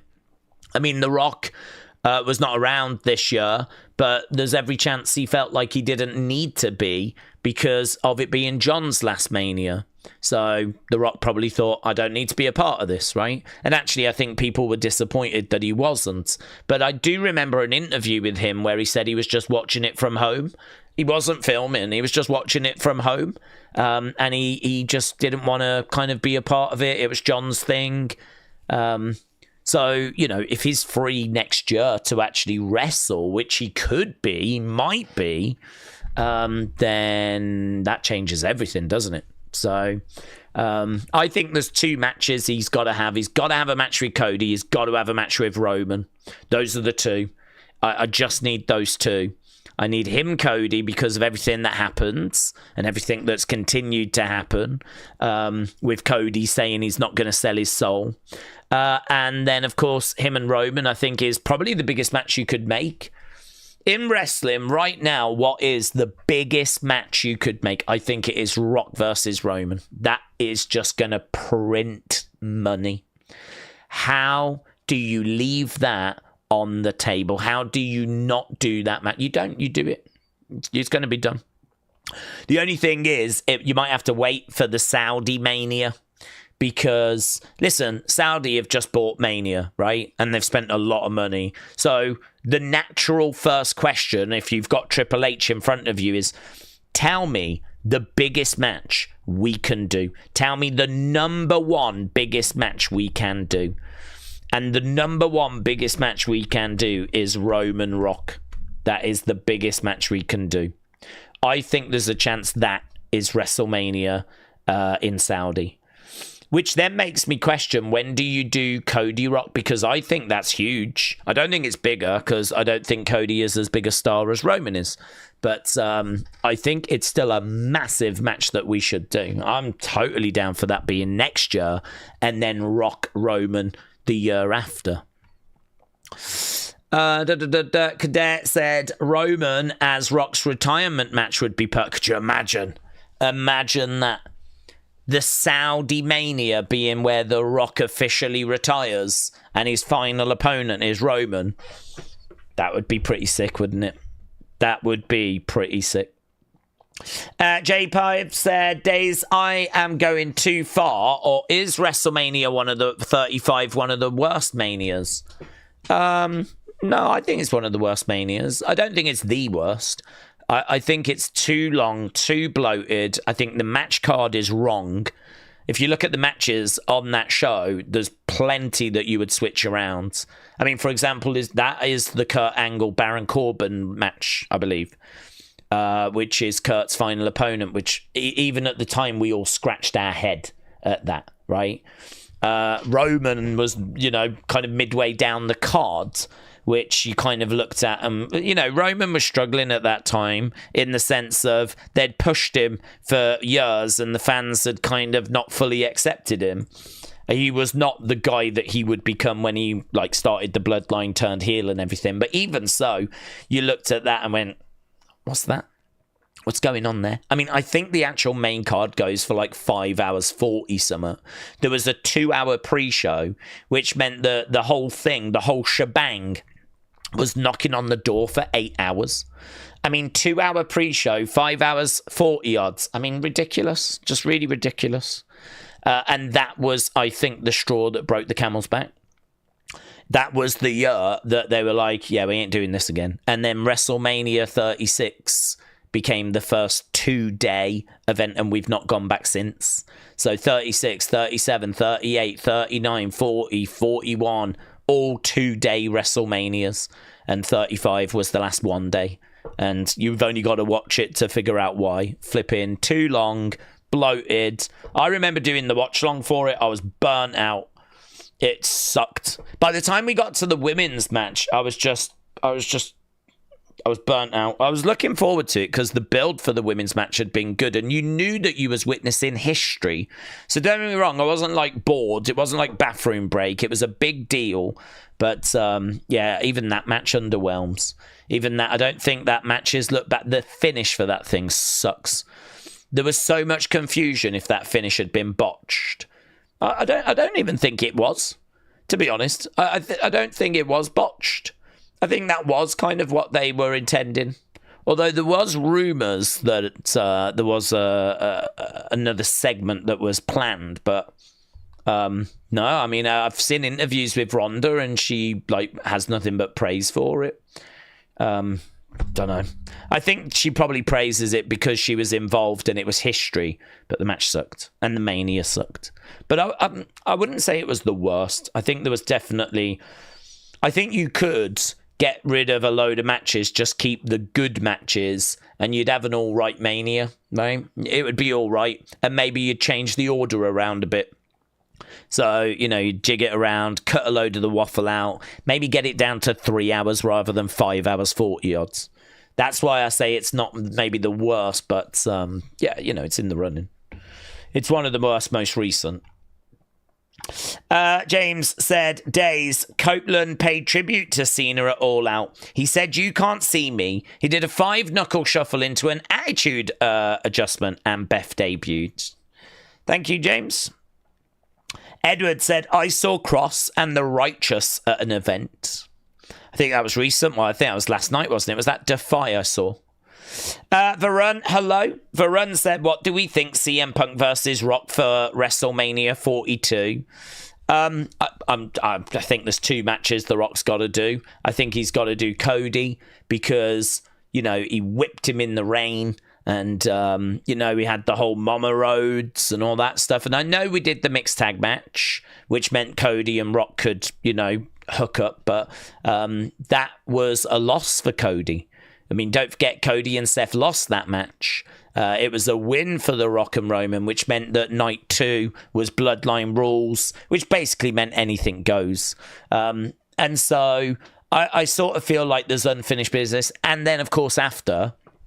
The Rock came out and gave something back to Cody and basically said, this isn't over. So it made it very clear that, our paths will cross again. So we've been waiting for him and Cody. And then, of course, we see The Rock earlier this year at the Netflix premiere of Raw. And he's making out like now they're best friends. And everyone was like, sorry, what?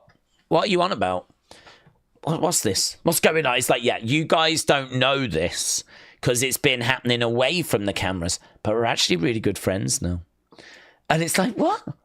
And then, of course, he comes back at Elimination Chamber.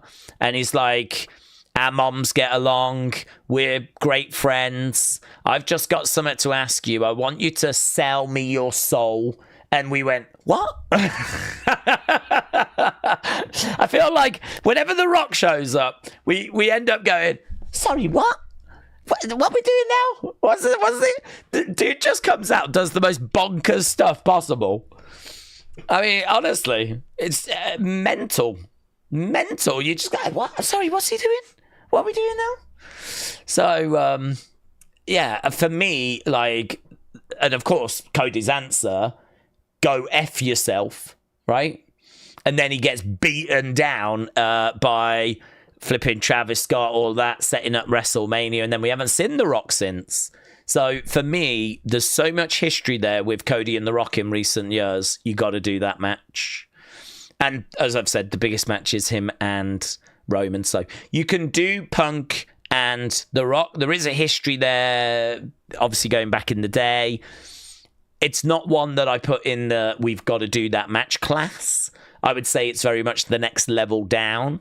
Along with, say, Seth. I think Seth Rock is that level. I think Punk Rock is that level. But the 2 that I'm adamant you have got to do before he retires is Cody and Roman.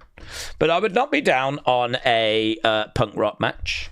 you know, I wouldn't be down on that. They've got a good history in the sense of Punk was the champ, lost the belt to The Rock. And I think that wasn't that like just before WrestleMania 20. Which one was that? Was that 28? Just before 28 or 29? Because I think it was 29. I think it was just before 29. And that meant that The Rock went on to have a match with Cena. I think it meant Punk went on to have his match with Undertaker.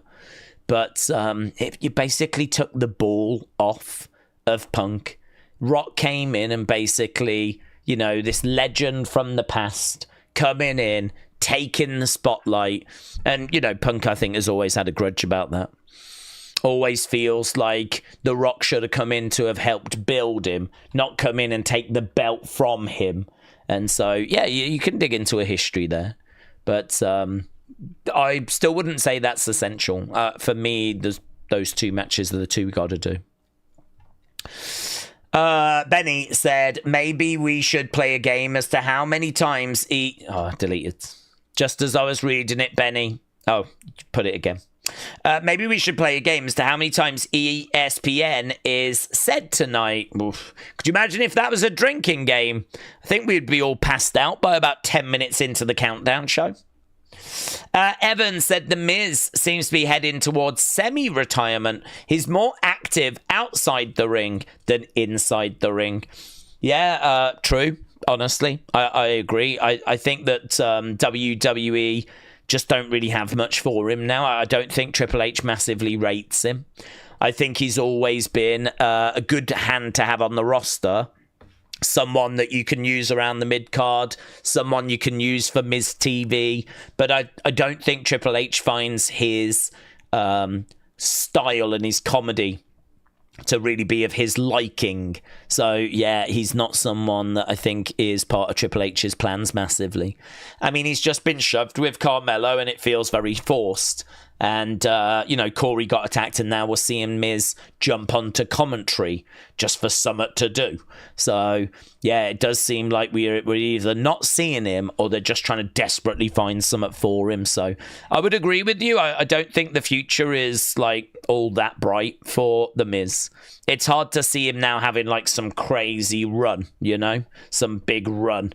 I just don't think Triple H, like, really sees that in him. Right, Connor said, Daze, who do we have as the favourites to win tonight? We did it in the predictions video, and honestly, nothing has changed for me. I think it's going to be AJ and Punk. I think it's going to be The Vision. I think it's going to be Cody. I think it's going to be John Cena. I think it's going to be Stephanie. So I think Cody is interesting now that we know that he is closing out the show. Brock, I do think, word on the street was this is one and done. So I don't think we're going to do John Brock again at Crown Jewel. I'm not expecting that. So I think we're one and done. So I think Cena is the favourite. I'll go with Cena. There's definitely a chance for Brock to win, though. In regards to Cody, Cody is a firm favourite, but we've been talking about shocks and surprises and what might happen. I think that there is a chance for Drew, but I'm still going to go with what's more likely, and what's more likely is Cody. And actually, we've had over 1,333 votes. So you guys have really been making your voices heard. And at the moment, it's about 70-30 in favour of Cody. So 70-30 in favour of Cody. So you lot really think similar. Cody's going to get the job done tonight. 70-30 for Cody. Gaming in Real Time said, what time does the show start? Because I just woke up. The show starts in about...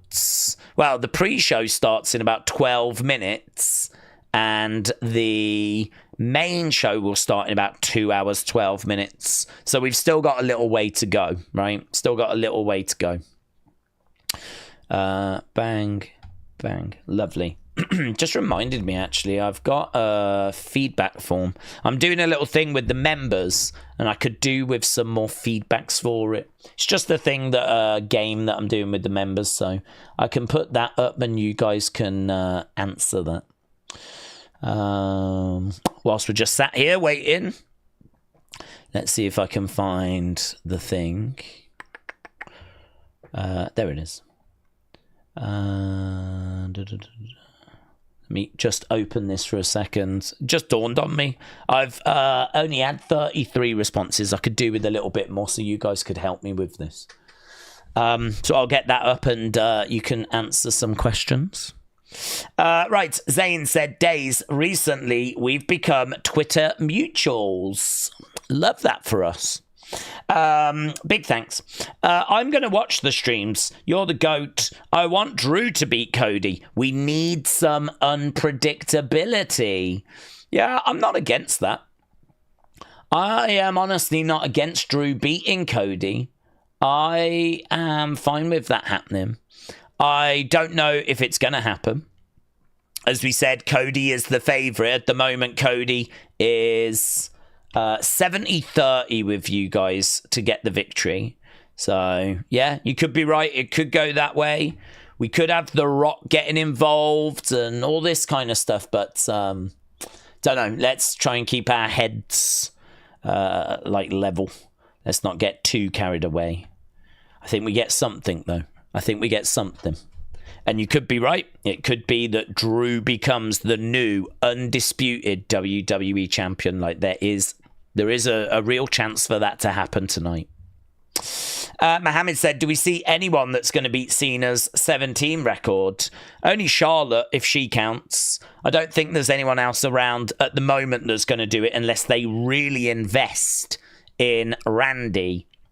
But Randy would need quite a few title runs before he retires in order to be the one that beats John. I think, isn't he on like 14 right now? And I think he's been on 14 for a long time. So if he gets another world title run, that takes him to 15. But then he would need 16. And then he would need 17. And then he would need 18. I mean, he is quite a distance away. You can get some quick title changes. But I don't know. He's going to have to, he's going to have a hell of a good run, isn't he? To be around the title, the amount of times he's going to need another 4 title runs. I mean, there's a lot of wrestlers that don't get 4 title runs in their career.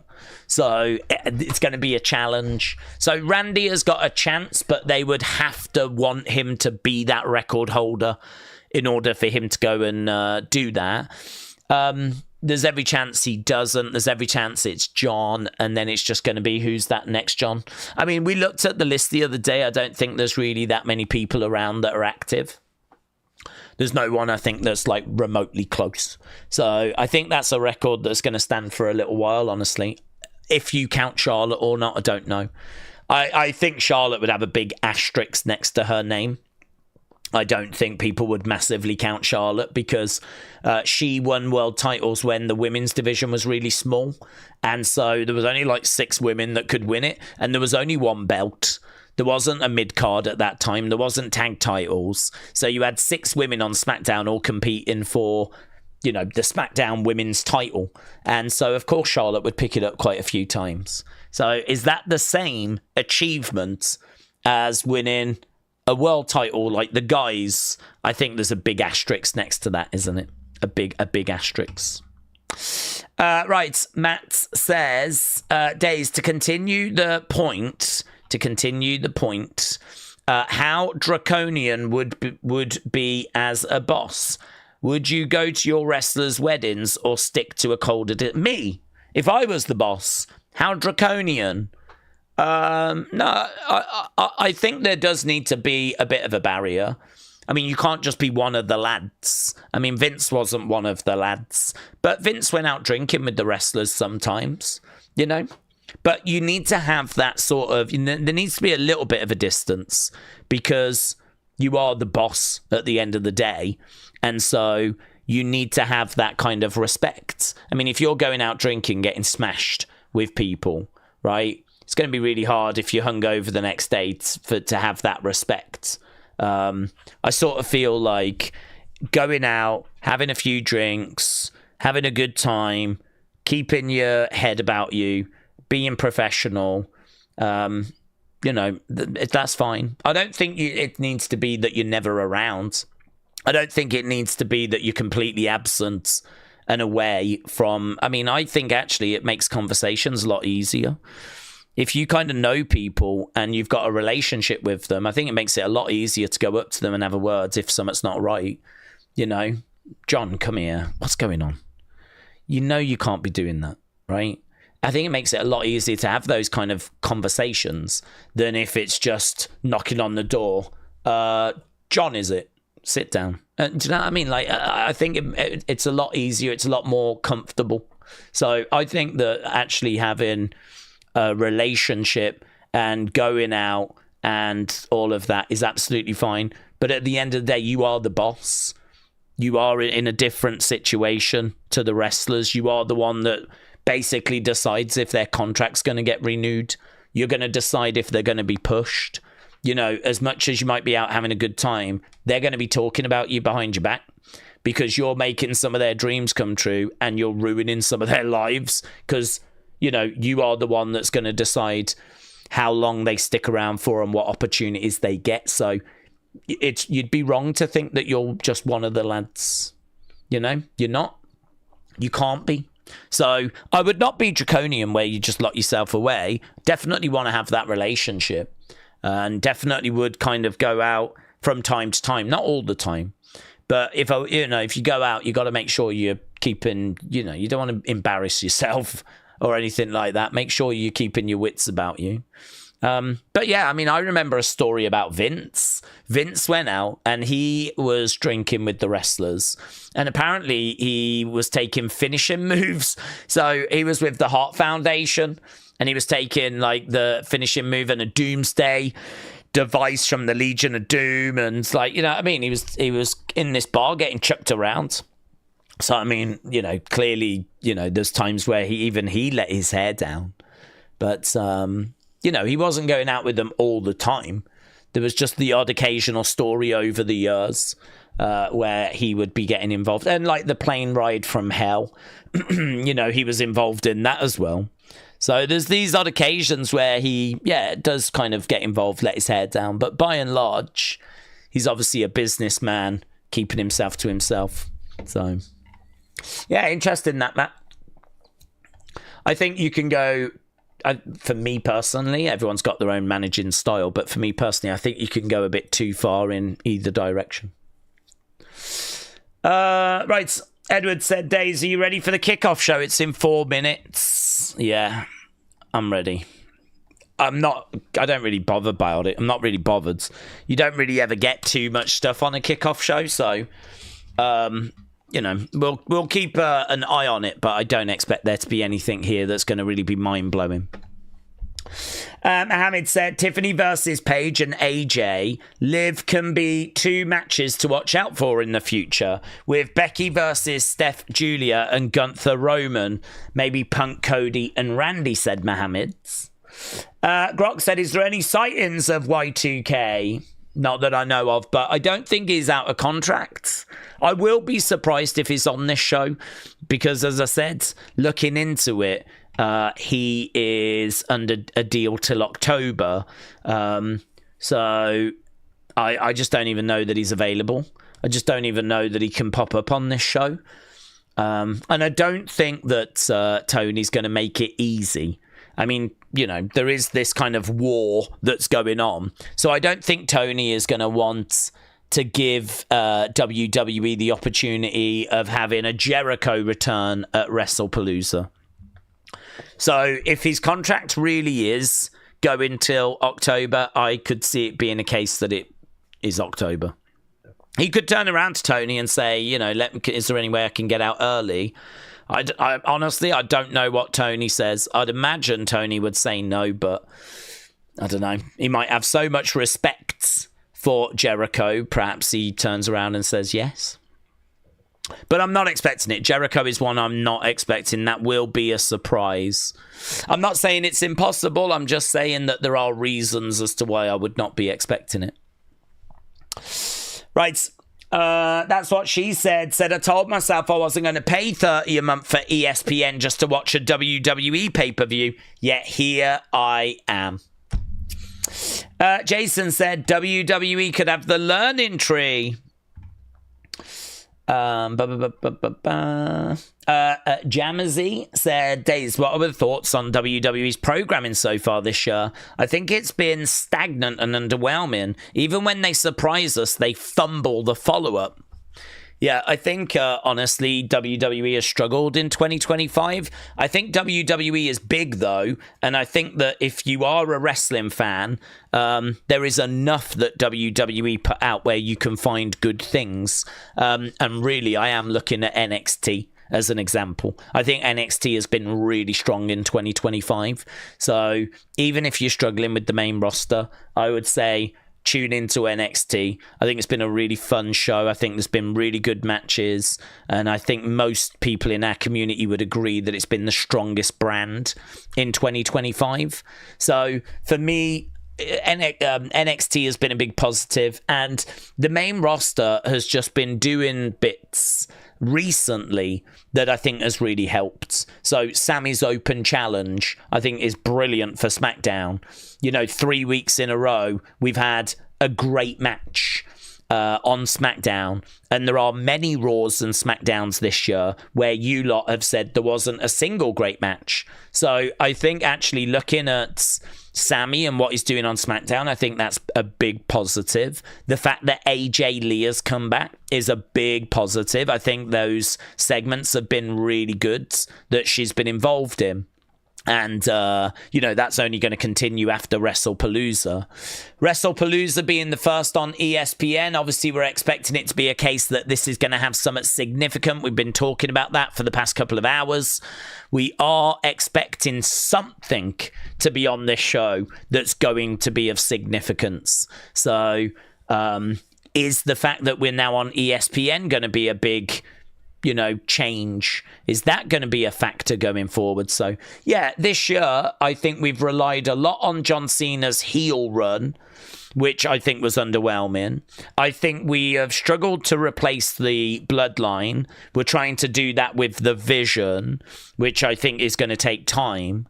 And so, for those reasons, I think this year has been a challenge. I think it's been a year of change. I think we're trying to build up Jacob, we're trying to build up Bron Breakker, we're trying to build up Bronson, we're trying to build up stars, we're trying to build up Tiffany, we're trying to build up EO.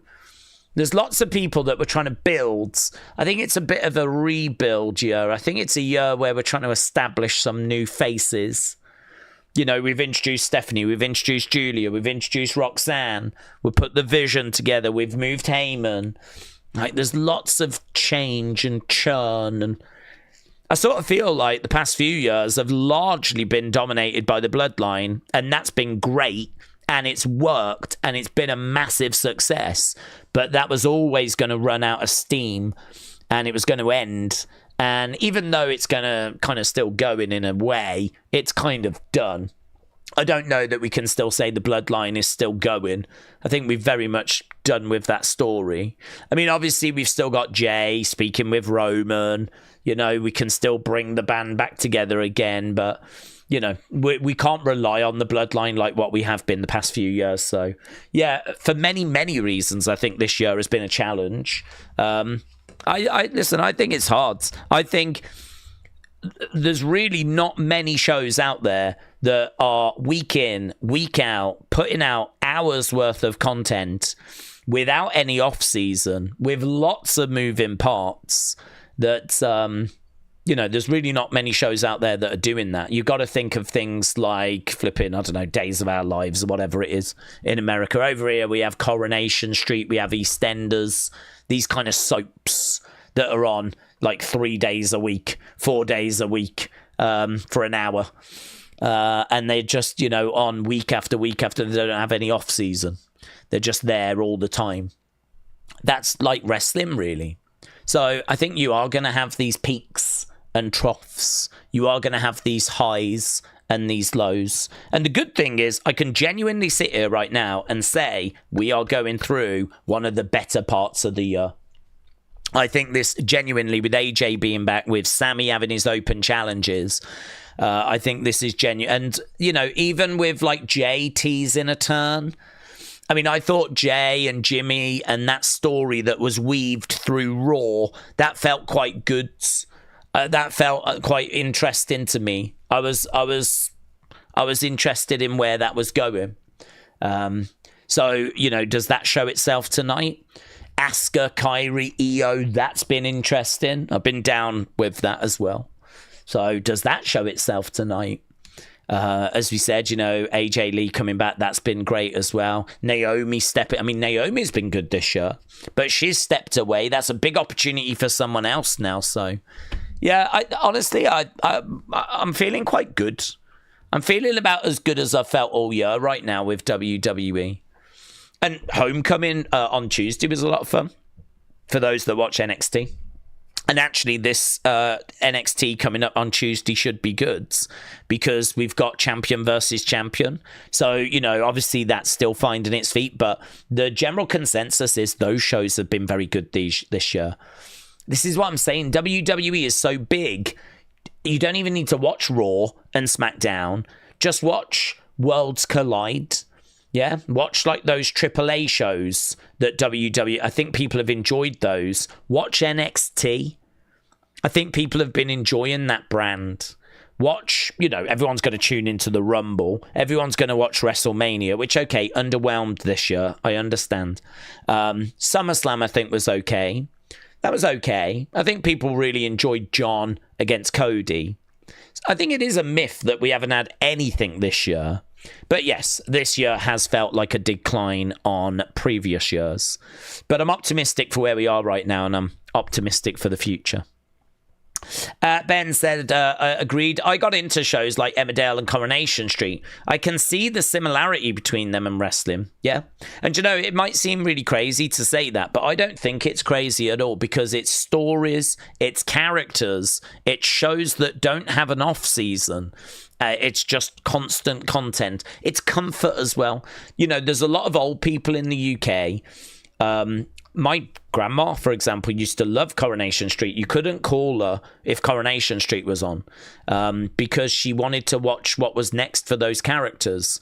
And that was comfort for her. She lived on her own and that was so much she would look forward to. And so I think wrestling is very similar. Like, wrestling is something you can look forward to. Wrestling is something you can really get invested in. Wrestling is a community for those looking for a community.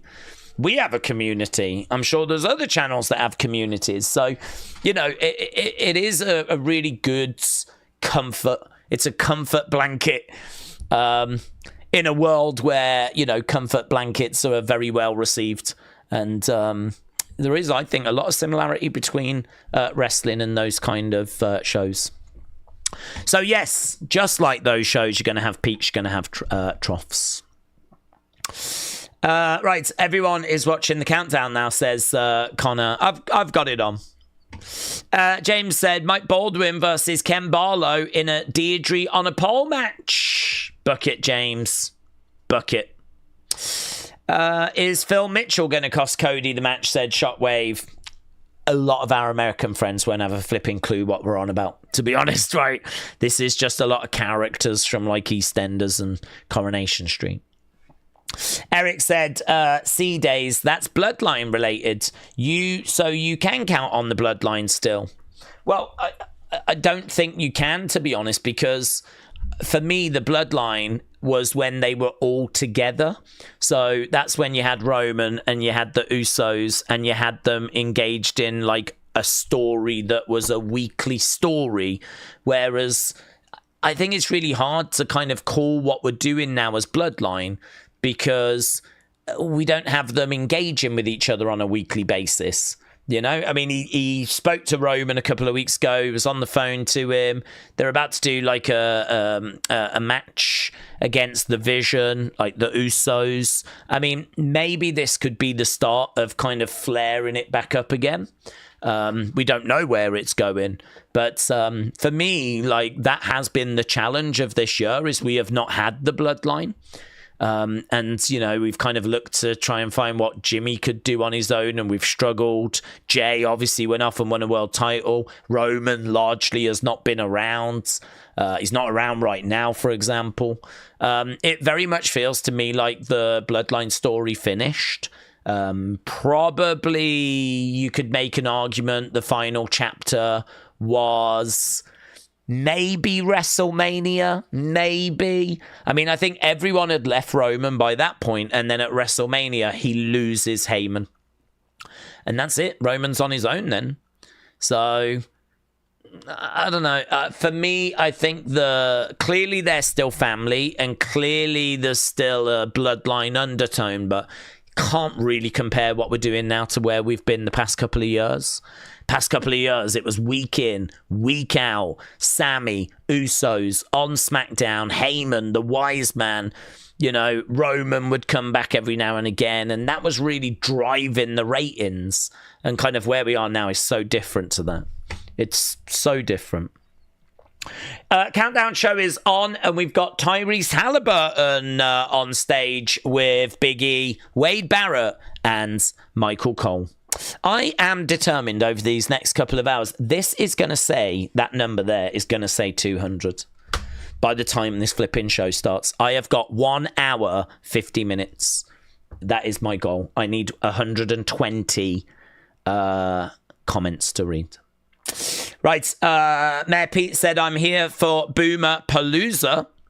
And Death Metal Lad said, let's get to 1,000 likes. Yeah, I don't know where we are on that, but likes do help. Not the heart on the chats. You lot always do that. Whenever we talk about likes, all these hearts appear. There's one like button. It's located under the video. Yeah, you need to just press it once. And if you've already pressed it, you don't need to press it again. Yeah, you know how this works. I swear you only do it to wind me up. Right? So, if we can, just see, now we've got some heart showing, and this always happens. You know how this works. Give me updates on that. Yeah? Because I'm going to moan at you lot if it doesn't flipping move. Stop pressing the heart button, not that one! The PLEs, right. Brandon Iron said the PLEs are a bonus for me because I've already got the ESPN app. Well, that's good. That's good. Right. Mr. Unfamiliar said, me and 5 of my friends have cancelled ESPN because of the Kimmel BS. Don't care to talk about the why, but I just wonder how much this affects WWE's debut rating. Yeah, it's a good point, actually, because I know that I don't really get all the networks and how they're all connected, right? But my understanding is that was Kimmel on a Disney network, and as a result, people are now boycotting Disney, and we know that ESPN is part of Disney. So it could have an impact. I don't think it's going to have a major impact. Because, to be honest, I think wrestling fans are just going to tune in anyway. I think wrestling fans are going to watch, right? And maybe make their protest elsewhere. You know, I'd imagine certainly not tune in to whatever is in Kimmel's time slot, for example, yeah? And boycott the network that he was on. But whether they'll go further and actually boycott, like, all Disney, I mean, I don't know. I think it'll be minimal. I think it will have an impact, but I think it'll be minimal.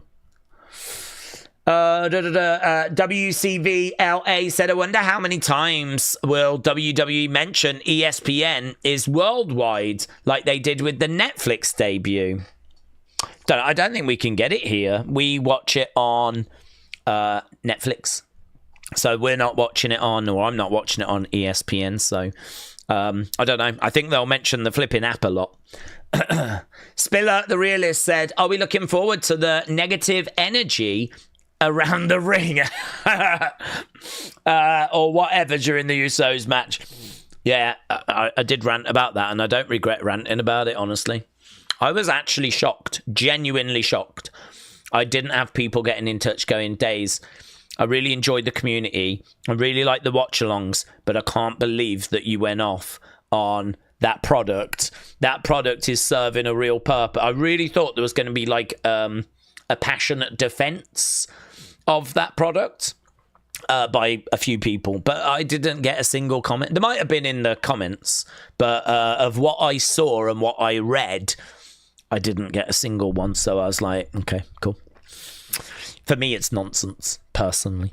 But it's all to do with trying to reduce electronic magnetic fields and all this kind of stuff. But there's no, like... Actually, the more you look into it, the more questionable it is. I know that it's a bit of a rabbit hole that Johnny fell down into. And Johnny's been sending me a few things. And the more you look into it, the more it's like... really questionable. So it's not conspiracy theory or anything like that. It's just, I think it's a load of nonsense. There's basically a company that has gone to WWE and said, we'll give you a load of money if we can just put our bit of tat on your ring posts and just mention it, yeah, that it's here to reduce the electronic magnetic field. And you can buy one to reduce the EMF in your household, but they cost like $250 or something. And scientifically, they've been looked at by quite a few YouTube channels that have done experiments, and there's just no evidence to support they do anything. Actually, they appear to not do anything at all. So it does look like it's just a scam, honestly, but... I don't know. Everyone's going to have their opinions on it. For me, it's a load of nonsense. I wouldn't flipping touch it with a barge pole. And the only reason that they're going to be on WWE is because they've paid to be here. And I suppose in a way they're hoping this will make them seem more legitimate. You know, well, WWE support them. WWE had them on the ring, so they must work. It's like, yeah, no, that's not how it works. That they actually paid to be there, right? And we know that one thing TKO can't do is turn money down, right? So it's not like WWE went, oh my God, we need this. This is them going, can we give you a load of money and you just mention us? And then they can use that to sort of legitimize themselves. So you can see why they're doing it. So yeah, load of nonsense, in my opinion. James E said the ESPN app tutorials by R-Truth gave me PTSD from when Michael Cole was teaching us on how to get the network. Yeah, I suffered that as well. I agree. It was very reminiscent. Bonkers said sad news. Former Liverpool and Chelsea women's manager Matt Beard has passed away at the age of 47. I don't know who that is, but at the age of 47, that is horrific. That's like Ricky, isn't it? He passed away the other day, Ricky Hatton. Very sad. I think he was only about 46. Ramona said, my thoughts and prayers go out to the family and friends. Yeah, I don't know. I mean, I'm not very good clued up on women's football, so I'm not going to pretend like I even know who that is. I don't, but at the age of 47, was it? That's very sad. Right, Wrestle with Andy said, Daze, it sounds like the power balance bands from the late 2000s. Yes, there was. Are those the ones I'm thinking of? Do you know, actually, I had to edit the unseen because I made a mistake and I managed to catch it. Part of my rant included me going off on those Lance Armstrong bands. And I was like, it's just like those Lance Armstrong bands. They were meant to have health benefits. And I remember after I was like, hang on, am I getting confused? And when I looked into it, I was like, yeah, I have. It wasn't the Lance Armstrong. Lance Armstrong is still a, con artist, right? But he wasn't claiming that his bands had any health benefits. But there were bands, weren't there? And maybe that's what I was thinking of, the power bands. They were meant to have health benefits, and like all these athletes had them, basketball stars had them. And then it turned out they were nonsense. Actually did absolutely nothing whatsoever. So, yeah, I think I got my wires crossed, but thankfully I caught it before the video went out, and so I edited that little bit out. So there is a little edit in that episode of Unseen. It's where I cut out that I was saying that Lance Armstrong's bands had health benefits, but he never made those claims. They were the Live Strong ones, weren't they? That people bought as a way of showing I think money was going to charity, and it was all part of Lance Armstrong. But yeah, that's another controversy, isn't it? The whole Lance Armstrong thing. That is crazy as well. That no one picked up on that at the time is crazy. Right. They're going to have a statue of Ricky in Manchester, said Jason. Well, they should. They absolutely should. He's a legend. Suzanne said, I tell you, Triple H says surprises, but I think it could be someone we just haven't seen in a while. Could be Gunther. Apparently Gunther's close to a return, so it could be Gunther.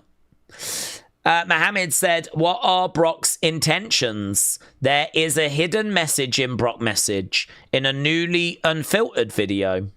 I've not seen that video, so I can't say. Connor said, Daze, when do we think that Gunther might come back from his injury? Anytime. Could be tonight. Anytime. You know, it could be that Cody wins and Gunther comes out, steps up to Cody, bang, Gunther Cody at Crown Jewel. Absolutely could be that. So literally any time. Man with the red face said, do we think TKO would give me money if I asked nicely? If you got... no, they wouldn't give you money. They'll take your money. If you've got absolutely anything... Triple H just did not walk through those barriers then. He did not walk through that security thing. He just walked in between them. So hopefully he does not have any weapons. Or any explosives, yeah? Because if there is anything that's gone down or any issues, I just saw him completely bypass those security gates. I just want to bring that to anyone's attention. I don't know if anyone in WWE is watching this right now, and I don't want to get a reputation as a tattletale, but I have literally just watched Triple H not go through the proper security procedures. And to be honest, what's the point in having them if you're not going to follow them? Do you know what I mean? What's the point in them being there if you're just not going to... What's he got to hide? That's the bigger question. What's he got to hide? Why does he feel like, oh, the rules don't apply to me? Yeah? I'm just saying, I don't like what I saw there. I think it sets a very bad example and the whole world has just seen it. I don't know if anyone's going to point it out, but I'm not afraid. I'm not afraid of exposing the truth. Yeah? Triple H thinks he's bigger than the law. Doesn't work if you walk in between two gates. You got to walk in between the gates. He had two to choose from. And there was no queue. And he just went in the middle.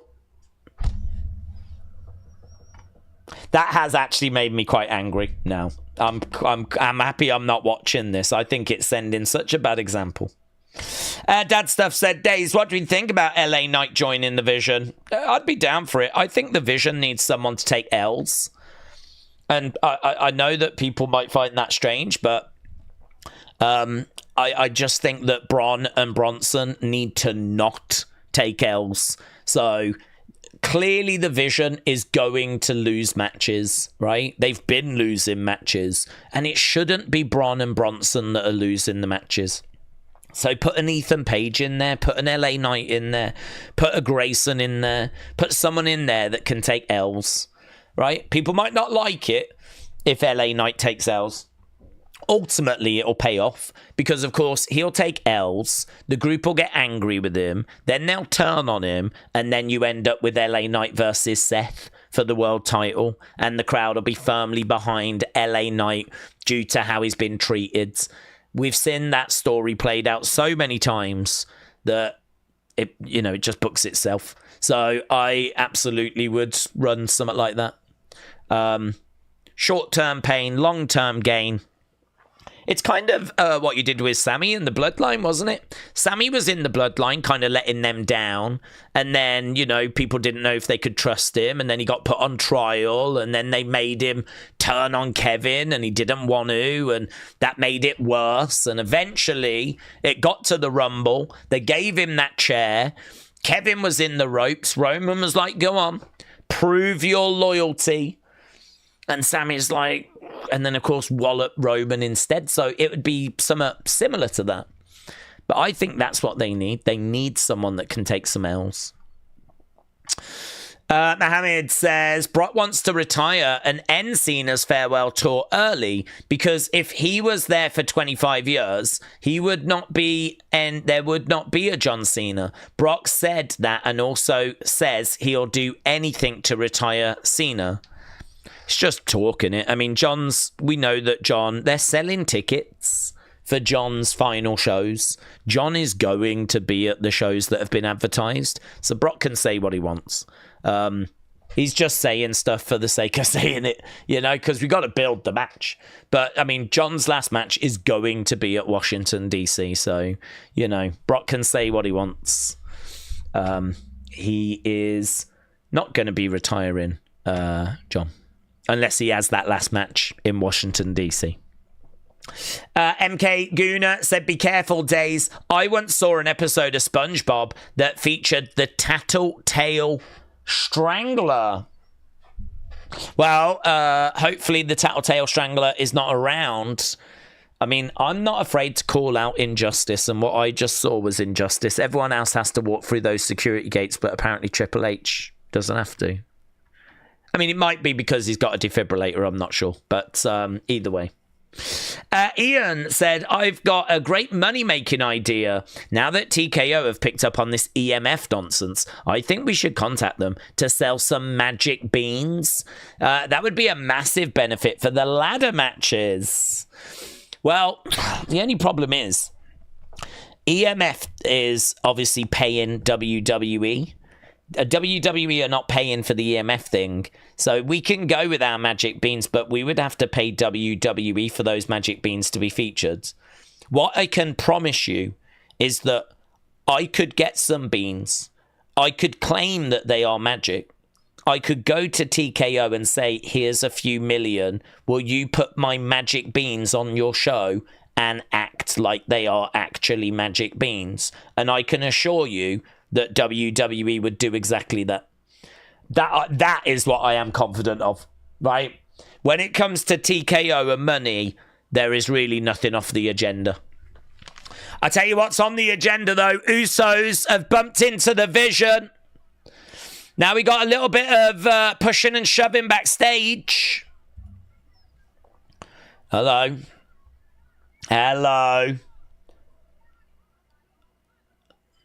We got Jessica Carr. We've got Adam Pearce there, keeping them separate. Just a little spice.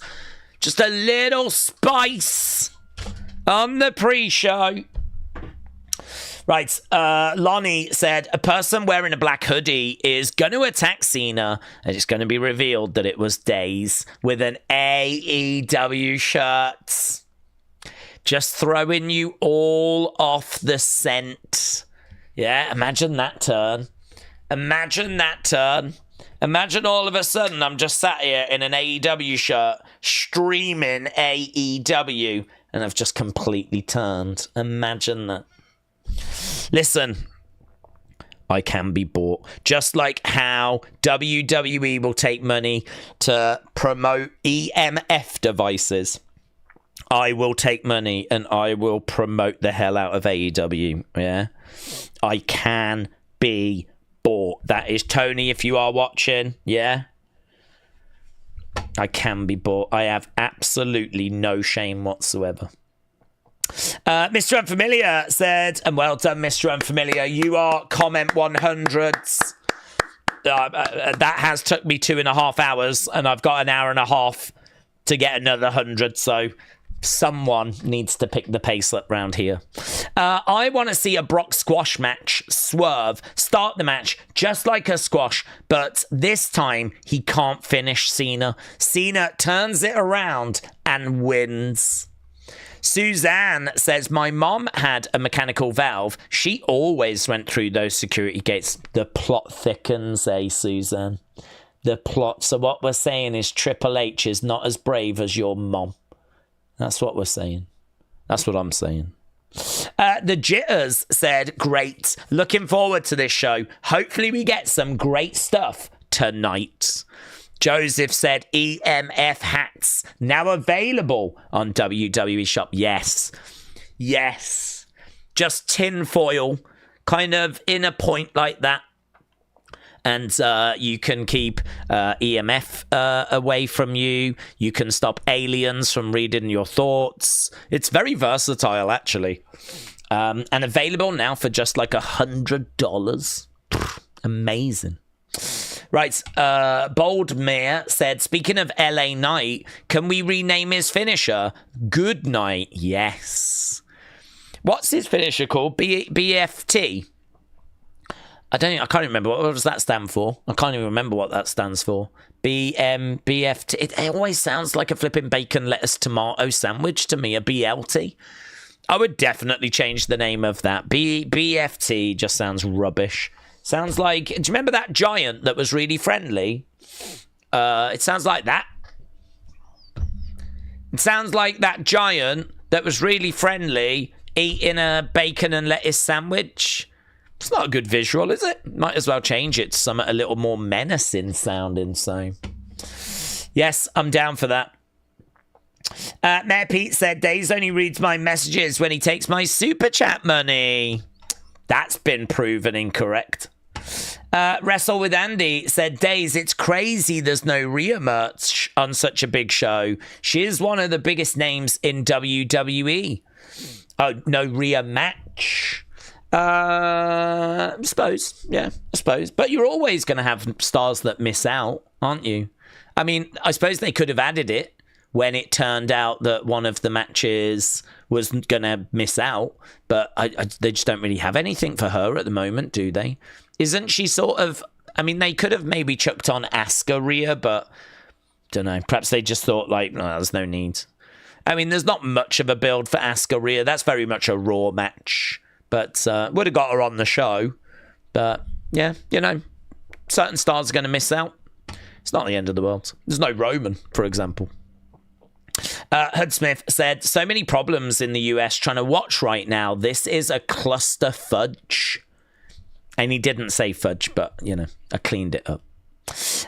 Luke C said, I started watching AEW again due to TKO selling out to the fans for a few extra dollars, said Luke C. Well, I think it's hard, honestly, because I know that the whole ESPN deal has been, like, not greatly received. $29.99 extra a month sucks. I hear you. I understand. But equally, Peacock came in with 275 a year, million, and ESPN came in with 325. That gap is 50 million a year, which is considerable. 50 million a year. We actually looked the other day that every ticket sold for WrestleMania equates to 400 million. That's it. WrestleMania 1 all the way through to 41. All those tickets sold equate to 400 million. Whereas ESPN are going to give WWE 50 million extra a year. It is a considerable amount of money. It is the kind of money that you would just really struggle to turn down. And I'd have to be honest in saying, if I was in that situation, I would struggle to turn it down as well. Because it is so considerable. And honestly, the same with the Saudi Mania. There's reports of that being like 200 million.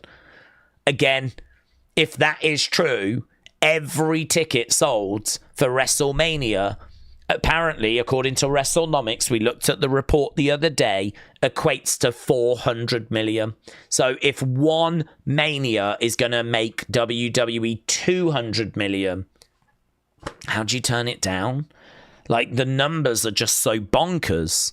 It's just so crazy. It's WWE really at another level financially. But it is you guys that are going to, you know, pay that cost, isn't it? $29.99. It's hard. It's difficult. I don't know that AEW turn it down. Let's put it that way. If AEW was in WWE situation, I don't know they turn down the ESPN deal. They might turn down the Saudi deal. I don't know. But I don't know that they turn down the ESPN deal. Mark said, Daze, here's $5 to spend 1 minute promoting my favourite YouTuber, Wrestling Daze. Mark, thank you, my friends. I appreciate the kind words and the support. And, yeah, you know, it's one of those where this is obviously a weird show because, as we said, it's kind of caught in this weird place where it is I believe a B show originally. You know, it's very hard to convince me this was always an A show, and so we booked a 13,000 capacity arena. You know, if this was going to be an A show, you treat it like an A show. You get a stadium, right? You get like somewhere that's a baseball stadium that can hold 40,000 or something, right? We do that for the Rumble. We did that for SummerSlam. You would do that for Wrestle Palooza if you was going to treat this like an A show. But instead, it's like 13,000. So, and as well as that, we know that they didn't know this was going to be the first show on ESPN originally. They actually, the original announcement, when they first announced ESPN, was that it was going to be next year. It was actually going to be next year that they were going to move to ESPN. The reason why they've done it now, as we said earlier, is because they've actually done all the shows that they were committed to doing. They said they were going to do 10 shows or something like that in the year. They've done them. Peacock have had 10 PLEs, so they don't have to wait. They can just go now, even though the year isn't over. So, yeah, for me, this is kind of caught between originally being a B show, now having to be pumped up to an A show. So it's kind of this weird mix. So as a result, I just don't know how many people are going to be around, how many people are going to be joining us.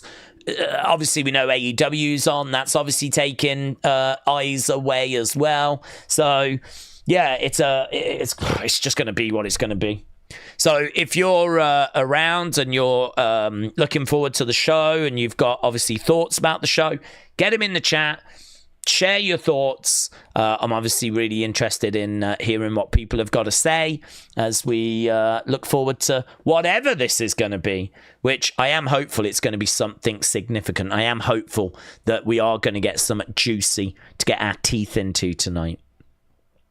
Right, Canadian man said, what's your take on the mishmash? To me, if you're a singles wrestler, you should do singles matches. If you're a tag wrestler, you should do tag matches. Basically, know more how they can coexist. Canadian man, I completely agree. And we've actually had that exact conversation quite a few times. I don't understand why you put singles wrestlers into tag teams. The thing is that those matches just don't mean anything. They're irrelevant. It doesn't matter who wins. So, you know, you can put some singles wrestlers into tag teams, main event Raw in a can they coexist kind of a way. And if they can, if they can't, it's irrelevant. Who gives a flip? It doesn't make any difference whatsoever. You know, I do find those matches very frustrating, and actually they really struggle to get my attention because I think one thing I want to be watching is I want to watch stories moving forwards. I want to watch things that matter. You know, I want to watch people chasing championships. I want to watch people becoming number one contenders. I want to watch people, even if they're struggling to get a win, I will take watching them in a match that's just a match. But at least I'm watching them trying to get a victory that they've not had for a while, and that means something to them to get that, right? For me, watching singles people being put together in a tag match, and it just doesn't really matter if they win or lose or what happens. There's no repercussions there. And honestly, vice versa, yes. We've said, like, you know, if you've got a tag team and you do, you know, we've been seeing this a bit with, say, Charlotte and Alexa.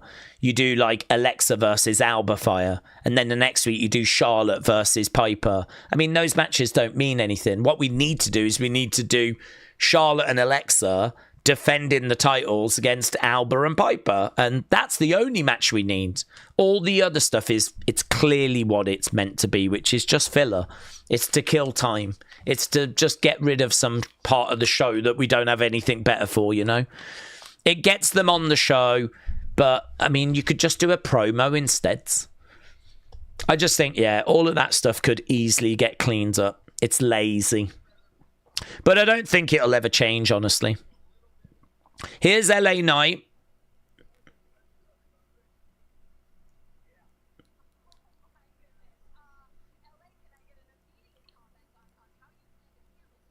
So LA is going to be a guest ref.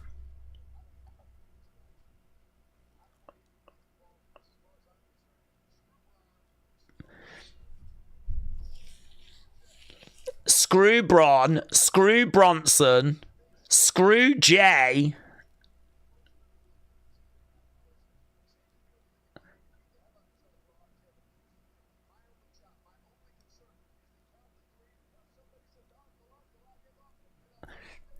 This always strikes me as a stupid move. Why do they always put the one person as the guest referee that is clearly going to cause the most problems? A match that did not need a guest referee anyway. You've gone and got... I mean, if you feel like a normal ref really cannot cope with that match, LA Knight is the worst person that you could get involved. The absolute worst person. So there we go. They've gone and made LA Knight the special guest referee for the Vision against the Usos. And, well, that's clearly going to have an effect, isn't it? That's clearly going to play a role, but what role is it going to play? Is it that LA Knight is going to inadvertently screw Jay? I've got the Vision winning that. My opinion has not changed, but that is a development. Breaking news coming in that LA Knight is going to be the special guest ref.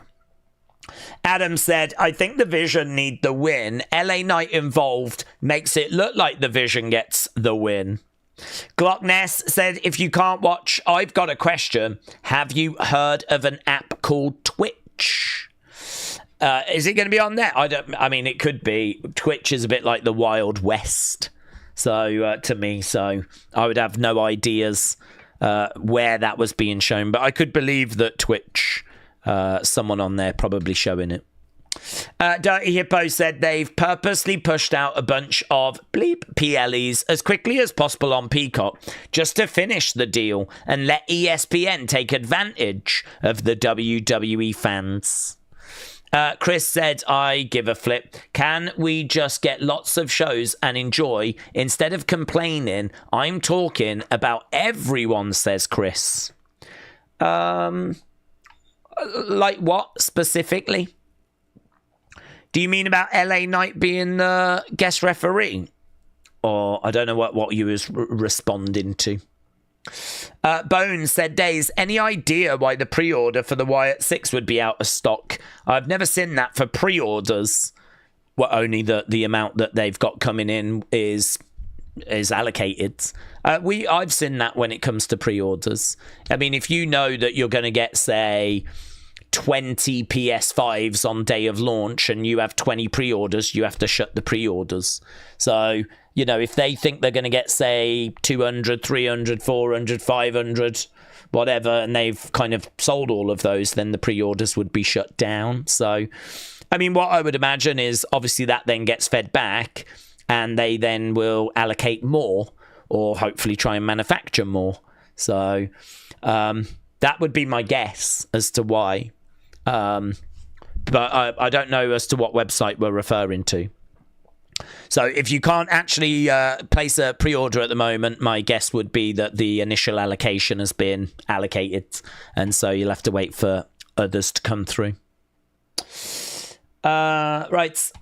Patsy said, I was lucky to already have ESPN on cable due to college football. I wouldn't have paid any more money for it. I am only here for AJ Lee. Roger said, do we think Jey Uso will be the next tribal chief? I don't think so. I don't see him as being, like, good enough, big enough. I mean, size-wise, he's not as big as Roman. He's not as big as The Rock. He's a bit on the smaller sides. I think that his title run was not seen as a success. Obviously, that run could have gone longer. If you look at WWE Unreal, they say to him, we're going to put the rocket on you. We're going to really get behind you. They give him the Royal Rumble win. They give him the build to Mania. They have him choke out Gunther. And then I think, he carries that belt for like 30 days. And then they take it off him. Go back and put it back on Gunther.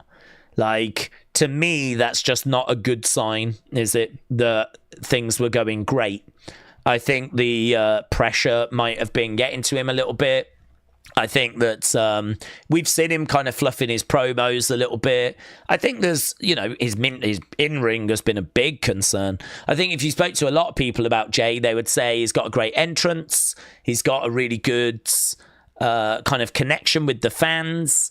But, for those watching at home that have seen that entrance many times and, are more interested in, right, what have you got to say? Show me a banging match, Seeing people like yeeting away and everything, like that's great first time, second time, third time. But when you've seen it 50, 60, 70 times, it's diminishing returns, right? So it's fun if you're there, but watching at home, it's not as exciting unless you're a kid, right? And if you're a kid, I'm sure you still love it just as much today as you did when you first saw it. But I think for a lot of us, we're looking for the matches. We're looking for those killer promos. I think he has been lacking in those areas. So he's got fans, he's got support, he's a good talent. I think he could get another world title, but for him to be like Roman and, be that tribal chief and, kind of be that big focus, it doesn't feel like that's likely at the moment. It does. I mean, I think we might have to go through a few stories first and see where we end up. So, yeah, that doesn't feel like it's in his immediate future. Grok, same here. It saves me a lot now. I can get rid of YouTube TV. And Peacock says no name. Roger said, don't we think Roman is kind of old and there will be a new tribal chief, says Roger. Roman is kind of old, but he can just work, obviously, as... part-time, right? So, I mean, actually, I'm just looking. Roman is 40. He was born on the 25th of May, 1985. Jey Uso is 40. He was born on the 22nd of August. So that means Jey Uso is just a couple of months younger than Roman Reigns. So if you think Roman is old, then you must think that Jay and Jimmy are also old. I mean, I think the next tribal chief could be Jacob. How old is Solo, actually? I mean, I know Solo isn't that guy right now, but he's only 32. Solo's 32. So Solo has got time to kind of work this out. I mean, even if he doesn't work it out for another couple of years, it could be that Solo's still a bit mid for the next few years, but it might click. I mean, if you look at Roman was not accepted by everyone when he was a face, but when he turned heel during the pandemic, when we started the bloodline, that's when Roman caught fire. So you could make an argument that Roman wasn't really accepted until a good 7 years, 8 years into his run. I mean, he debuts at Survivor Series 2012 with the Shields, and then he turns heel as a solo star at the kind of end of 2020, kind of mid to end of 2020. So that's around about just less than 8 years. And then, of course, he goes on to have that incredible run. So, I mean, how long's Solo been around for? I think, didn't he debut at Clash at the Castle? So that was going back a couple of years. So even if he doesn't work this out for another 5 years, eventually it may click. It may fall into place. And even then he'll still be only 37. So, and that's in 5 years' time. So I think looking at Solo, looking at Jacob, those kind of feel like that next generation, if you will, right? After the Usos, who have been around in WWE a long time now, and Roman, as we said, 40, but in this day and age, 40 is not even that old. I mean, Roman could be doing stuff for the next 5 years, kind of coming in, doing WrestleMania, doing SummerSlam. He could be that tribal chief, coming in, doing these things for like 5 years, 8 years, 10 years. Don't know. So I don't know. I don't know that I see Jay as necessarily being that next tribal chief. But listen, they can do what they want to do. If they want to go that way, they can go that way. But I think there's going to have to be improvement shown if they do that.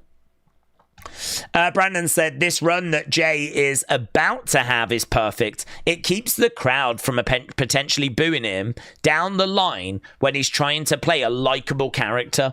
It's a quick catch from the mistake made with Big Dog, says Brandon. Right, Black Smoke Sim said, this is BS. Why do they keep moving between streaming services? I am over it, said Black Smoke Sim. It is true, isn't it? There will be people that just find out now that maybe weren't aware that it's switched to ESPN. So a lot of people might be finding that news out right now as they try to tune into Wrestle Palooza. Hudsmith said, where has Jacob been? They're making him cold, I guess. I actually don't know where he's been. I mean, he's just not been really involved in any story at the moment. I don't think it's too much of a problem. I think that Jacob, his aura had actually already taken a bit of a hit.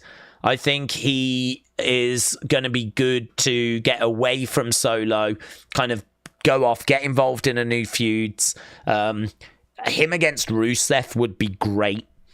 You know, if you've got Rusev and Jacob and he's just completely away from Solo and all of that nonsense, which we've seen, we've done, we can move on from it. You know, there's probably a good argument that we really do need a draft. It's probably a good argument that we really do need to move a few people around. Okay, we got Kathy Kelly just talking to Drew. I remember Kathy tweeting this out, saying this was a really impactful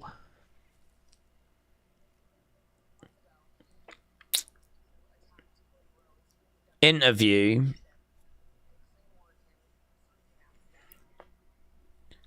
I'll keep an ear on it. It's just giving us a recap of where we've been, to be honest. Right, Kez25HD said, Daze, here's an idea for John Cena's final match. What if they brought Edge back for one more match with Cena? I think he's under contract, but I'm pretty sure he's under contract with AEW, and John's done by December, so don't think we'll have time. Will we see a Dean Ambrose return? I think he'll come back to go in the Hall of Fame, and he might come back at the end of his career for like that final run. But we was talking about this the other day. I think that Dean Ambrose is now Jon Moxley, and I think Jon Moxley prefers being Jon Moxley. I think he is someone that loves pushing boundaries. I think he's someone that loves bleeding, loves that side of the game. And so, yeah, I think he is someone that wants to really push himself. I don't think that was Dean Ambrose. Dean Ambrose was a PG, kind of family-friendly version of Jon Moxley. And I just don't think that's what he wants to do. I don't think that's what makes him happy. So I think he is happy in AEW. I think AEW is the right place for him to be.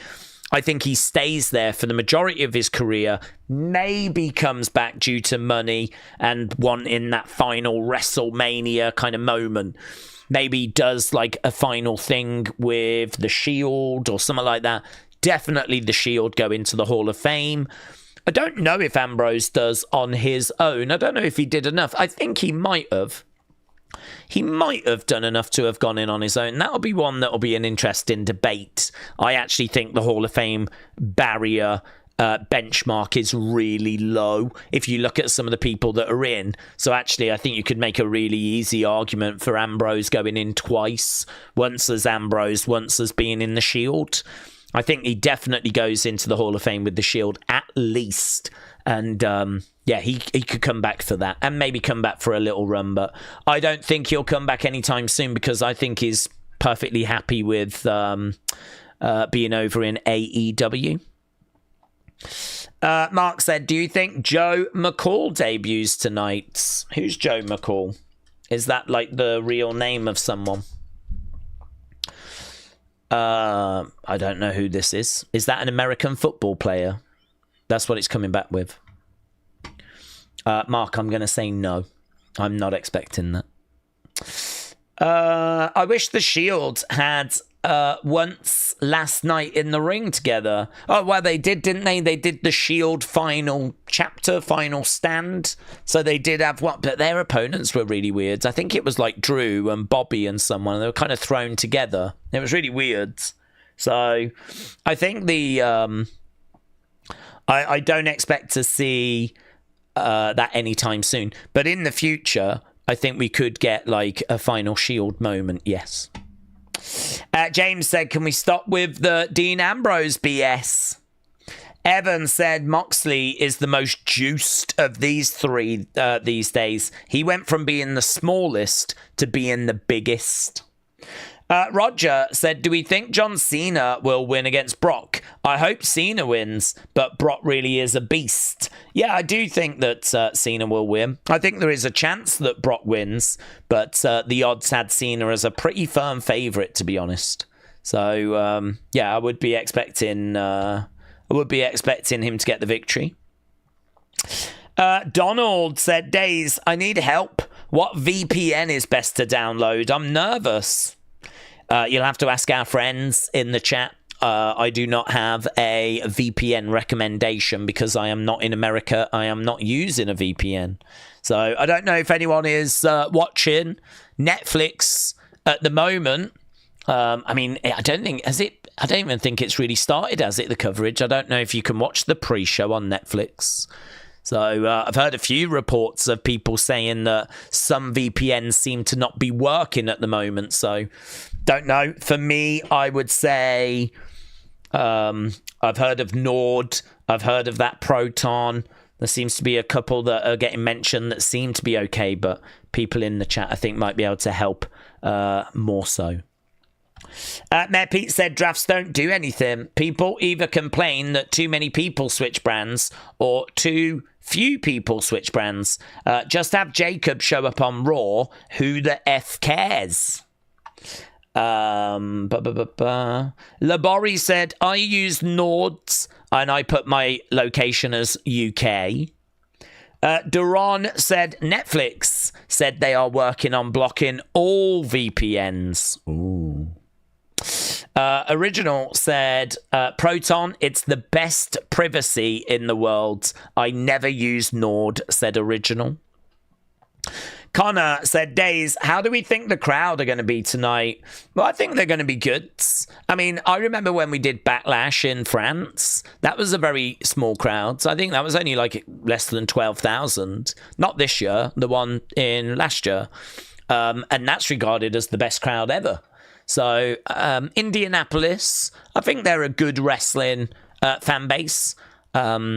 I think they are a crowd that will make noise. I don't think they're going to rival what you see in France or anything like that. I don't think this is going to be the greatest crowd of all time. But, yeah, I expect them to be good. I don't think they'll let us down. Will WWE give them something to react to? That's the question. The Jitters said, I'm not seeing Cena lose now until his retirement match. I'm thinking Gunther with the rumours going around. But are there any other thoughts? Honestly, Gunther's what I've heard. So obviously there's been a few people hoping for The Rock. Some people have been wondering if it could be like an Obafemi or a Bron Breakker or a Trick Williams or someone that's emerging that could do with that rub. And that makes sense. I'm not down on that. Some people have wondered if it'll be Drew because I think Drew has said he wants to face Cena. And so Drew's a heel. He could be the guy that sort of retires Cena and then gets a big boost kind of coming out of that going into 2026. So, you know, I think Drew stands a chance. But for me, it's Gunther. I mean, all I've heard is that it's Gunther. So I'm expecting it to be Gunther. Right, Joy Maurice, shout out to you, my friends. Is Wrestle Palooza a new PLE? Yes. It was a ECW name, but WWE have never run a Wrestle Palooza before, so it is new for WWE. Here is my way of supporting. I might not be able to finish the live stream due to an errand and some travel. Well, no worries, my friends. I just appreciate you swinging by. So, yeah, enjoy this, whatever you get chance to watch. And hopefully it goes the way you're hoping. I know many people are hoping for certain things. I don't massively have a dog in the fight, honestly. I don't think there's a single result that I am desperate for tonight, which might be a bit bad. Oh, no. I was going to say maybe AJ winning, but if she doesn't, it's fine. It'll just be part of a story, you know? So even if AJ loses, well, that'll be a setback, but I'm sure she'll bounce back, you know? So, yeah, I'd like her to win, and I'd like her to get a victory in her first match back, but I ain't going to cry about it if she doesn't. If Cody loses, I think that's interesting. Puts the belt on Drew, see where we go. Cena, Brock, as I said, I'm just not massively engaged with, so it doesn't really matter to me which way that goes. Usos against the Vision. I think the Vision need the win. I think it'll be a bit stupid if they go with the Usos, but with LA Knight as the special guest ref, it would that's going to play a part. So I think that again that'll be part of a story. So I do think the Vision should win that, but I won't cry if they don't. I think Io has been the MVP of 2025. I think she's been the best star of 2025, the best matches and all of that. So if she wins, great. If Stephanie gets it, that's what's expected. And I'm not down on Stephanie getting it. If I could choose, I don't even know which way I would go, honestly. Because I think Io deserves it for how great she's been. But then I think Stephanie is one for the future. So, you know, do you go with Io? Do you go with Stephanie? Honestly, I don't mind. So, you know, you kind of go down the card. And for me, I'm just... Maybe that's a bit of a problem with this one, is that I am not desperate for someone to really get the win. Probably the closest would be AJ, because I'd love for her to win on her match back. But again, if she doesn't, I'm just going to trust that it's part of a bigger story. I'm just going to trust that that's fine, you know, and that she's going to bounce back after, you know. I certainly don't think they've brought her in for her to be buried, so... Benny said, I think this Palooza show will blow your mind. So far, All Out didn't do that for me. I didn't know if WWE were going to refer to Tony as a snowman. I think Drew is going to win the title tonight, or Gunther could attack Cody. A lot of thoughts there, Benny. Thank you. Interesting, you've not really been feeling the AEW show. Yeah. I don't know where we are with that show, but I think I've seen that, like, we've had Mercedes coming out and whatever, so let me have a look, actually. Where are we? How many matches are left? It would be good to get that just finished, to be honest. It is a shame, actually, that AEW have counter-programmed WWE. You know, that is a shame that they feel the need to put a show on today when WWE have got Wrestle Palooza, so... Disappointing, but it'd be good for them to just wrap their little effort up. As Triple H has made his way out. Okay, so yeah, they've got 3 matches left to go, apparently. So they've just finished with their Moxley against Darby Allin match. And they've got Tony Storm. They've got tag match, and then they've got their main event, so... Yeah, probably will just bleed into Wrestle Palooza, but by and large, it'll be there or thereabouts finished by the time Wrestle Palooza starts. Right. The Beach Kevin said, Edge did a tribute to Cena. Roger said, Daze, I want the Usos to win, but LA Knight doesn't like Jay, so the Vision is gonna win. Shockwave said, Daze, could the boss, Sasha Banks, return and be with The Rock? We would have the boss and the final boss. I am testing you in your AEW skills. She's under a contract, so I don't know when her contract expires, but I'm not under the impression it is anytime soon. So, Mercedes AEW contract. I don't know if it'll tell us when it's up. Mercedes signed a multi-year deal. The deal was discussed in late 2023. It's a multi-year deal. It ranges 3 to 5 years. Well, I don't know if there's any specifics. I mean, she ain't coming out tonight. We know that much. But 3 to 5 years, apparently. it was signed for, and was it signed last year or whatever? I mean, she might not even be available next year. I don't think she wants to come back anyway. I think she's flipping loving life. I mean, she's got all these championships, and she hasn't even won the AEW women's title yet, which they're going to put on her eventually. But yeah, they haven't put the belt on her yet. So that kind of suggests to me that they're kind of building up towards that. Right, let's go down. So yeah, no Mercedes, certainly not tonight, and maybe not even next year. Right, Lego Motion said, I'm still debating if I want to pay the $30. Yeah, I can understand that debate, but I can understand it. I think that this is a show that has got potential, but you just don't know what to expect, do you? I mean, it's the first show on ESPN. It could be a big letdown, but hopefully it won't be. Adam said, Mercedes ain't coming back. She's currently been like the women's champion for like 12 promotions, and she's carrying like 12 belts to the ring. Evan said, too bad Big Boss Man passed away. He could have come back and managed Sasha. It could have been a Rock in a faction. Who's the boss? Yes, let's go. It is a shame the Boss Man passed away. He would have been awesome at those kind of legend meetups and everything, you know. I would have met the Big Boss Man at one of those conventions. Especially if he was wearing the blue. I was not a massive fan when he was like around in the Attitude Era. That didn't feel as good. But when he was around in the late 80s, early 90s, wearing like the blue and, you know, all that. Brilliant. Love the Boss Man. Dean said, Daze, with all these returns now that Vince is gone... What? With all these returns now that Vince is gone and some of the bad blood with stars disappeared, would we be against a Ryback return? Oh, I think Ryback has still got heat with people backstage. I don't think his only problem was with Vince. No, a Ryback return is not something I'm looking for. I don't think that he's really needed, to be honest. He was never a great promo. In-ring wise, it was okay. I mean, it's hard to come up with a list of great Ryback matches.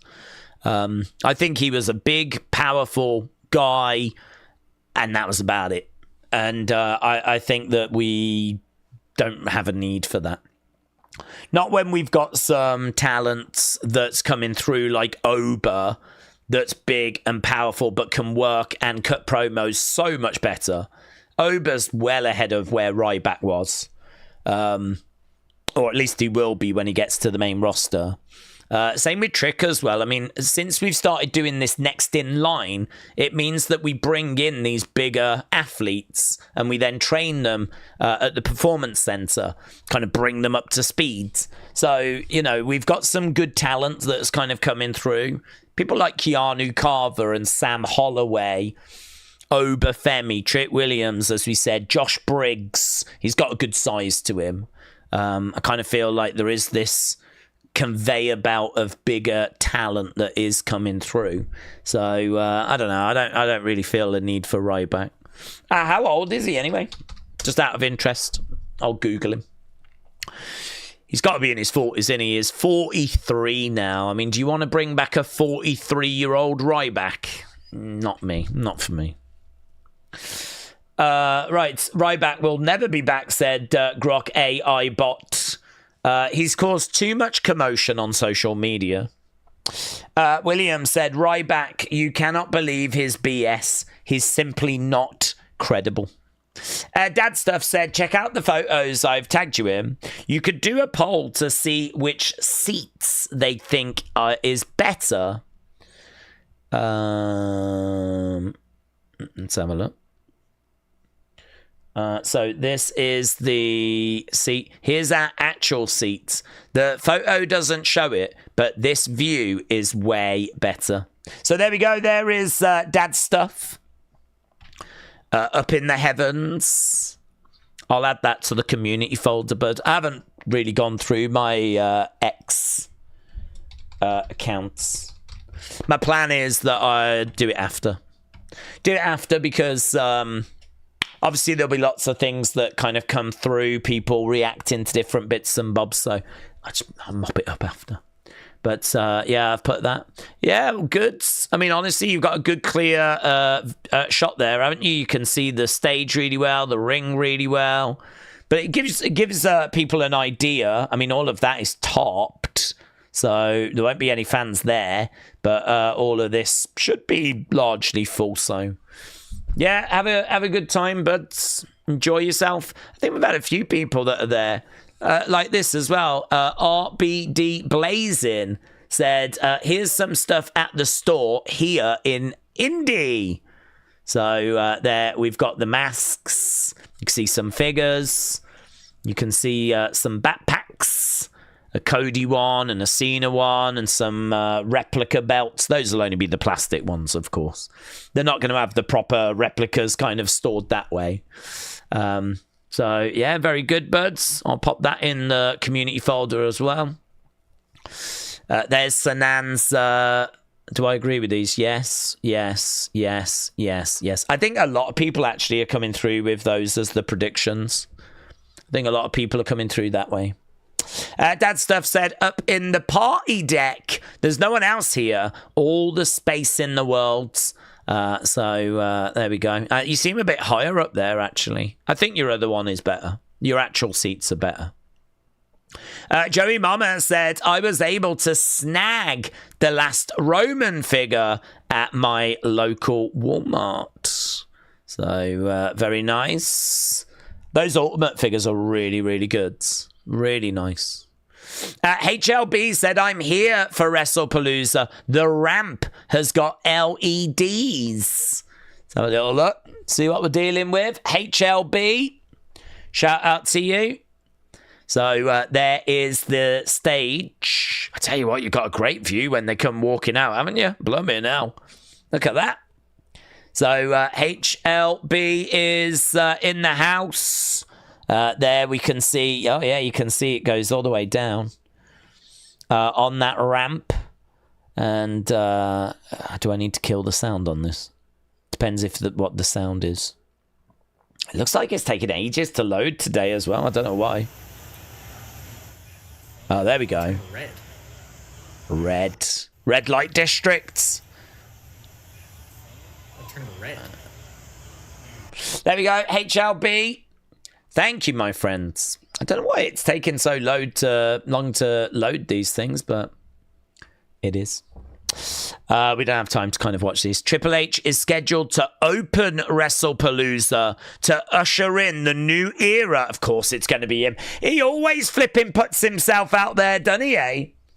He always puts it, if there's anyone that's got to open a show, you've got two options. It's either Triple H or Stephanie McMahon. That's it. There doesn't appear to be any other option. It's either Triple H or Stephanie. Why the flip is it always those? Can't you get like someone else to do it? Can't Bret Hart do it? Can't you get like flipping Ric Flair or anyone? Do you remember the Netflix premiere and there was this big curtain and then I think didn't the curtain raise up or fall down and it was Triple H standing? I have seen people going off on how many times he keeps booking himself to be in those positions, you know? So, there we go. Apparently, Triple H opening the show tonight. Hud Smith, didn't he open up NXT Homecoming as well on Tuesday? And he's on my screen right now.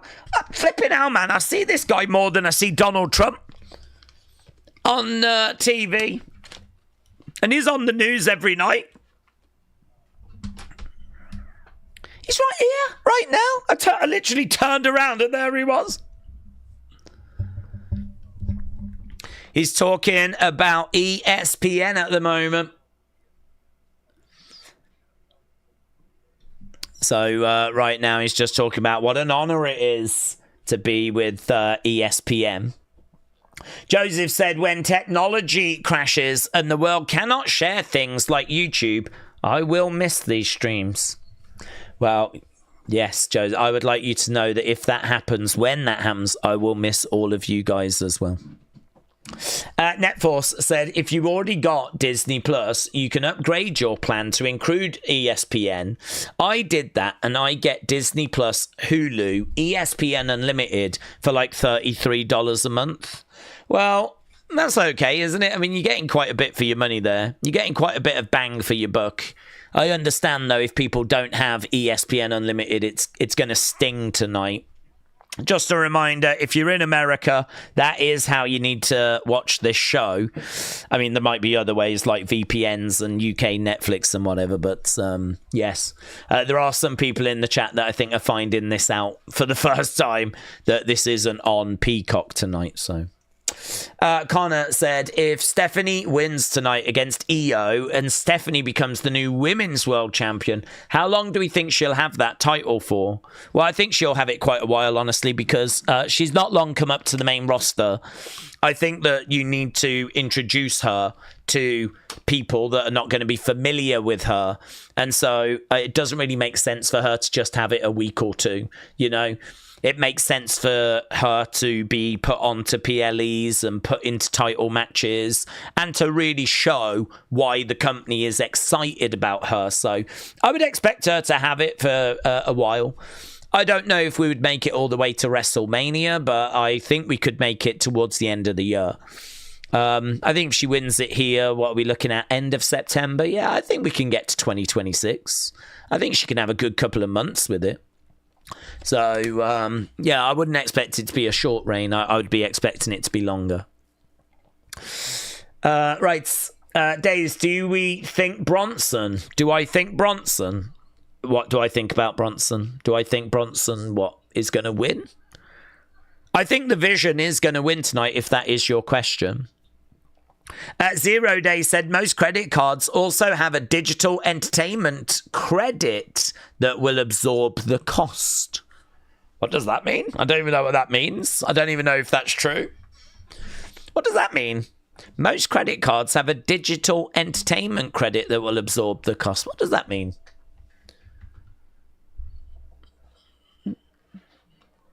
What does that mean? I mean, you're still going to have to pay for it, aren't you? The one said, I gave you guys the website to stream it. That's on you for not trying. I'm watching it now, said the one. The Jitters said, we've not seen Shinsuke for a while. Is he still under contract? Yes. He is, yes. He is.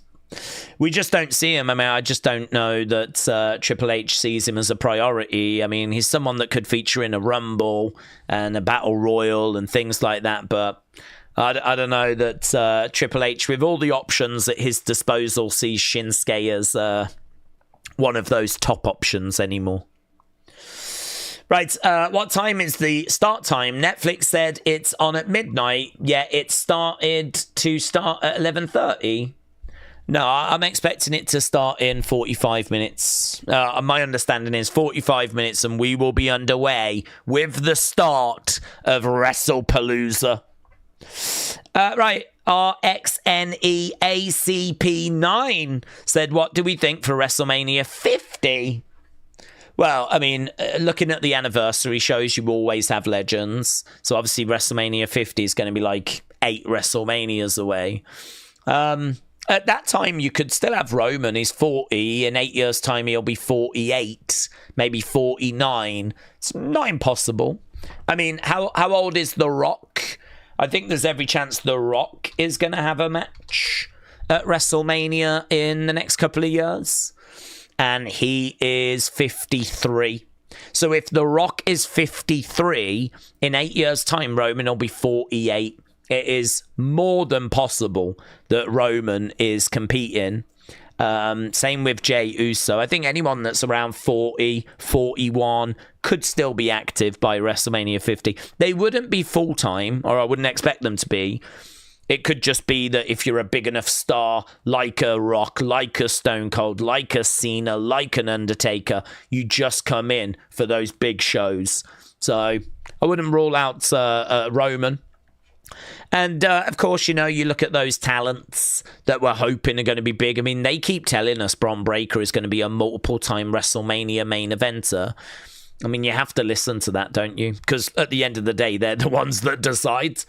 They're the people that decide who's going to be pushed, who's going to be given the opportunities.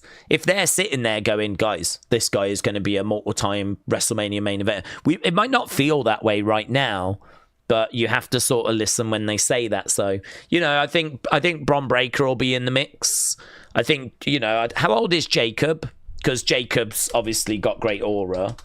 And I know that he might just be not doing a great deal right now, but he's 33 in 8 years' time. He's going to be 41. Stephanie, she is talking with Kathy Kelly.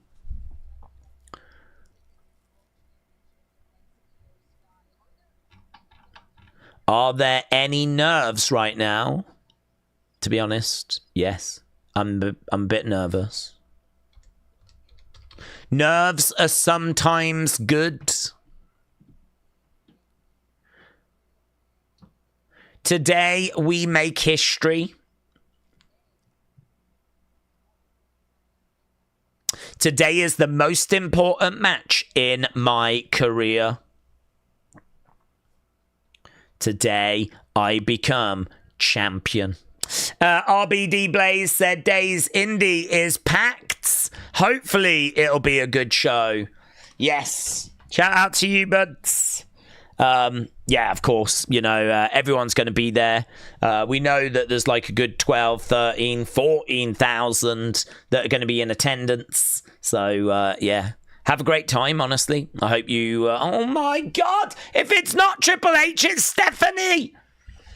Who the flip do you think's coming to the stage now? We just had Triple H. So who's coming out to the stage now, I wonder?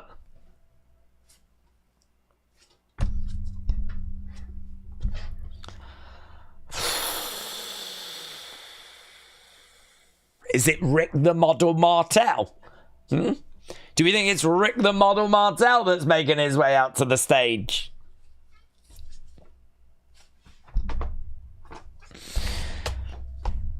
You can have one. You can have. Is it Vince? Said Imagine. Right, Joseph said, in 10:15, I would love to see all of the children as adults continuing the legacy with Dominic in charge, said Joseph. The Jitters said, I think Mars has already put a bid in for WrestleMania 50. Well, it's probably going to be Saudi, actually. Mars can put a bid in, but I don't know they'll outbid Saudi. Dad Stuff said, LA Knight is special guest. Yes, we know, but received. Wrestle with Andy said, Days were lucky in the UK that everything is still just that one price of a Netflix subscription, but that won't be forever. It won't. It really won't.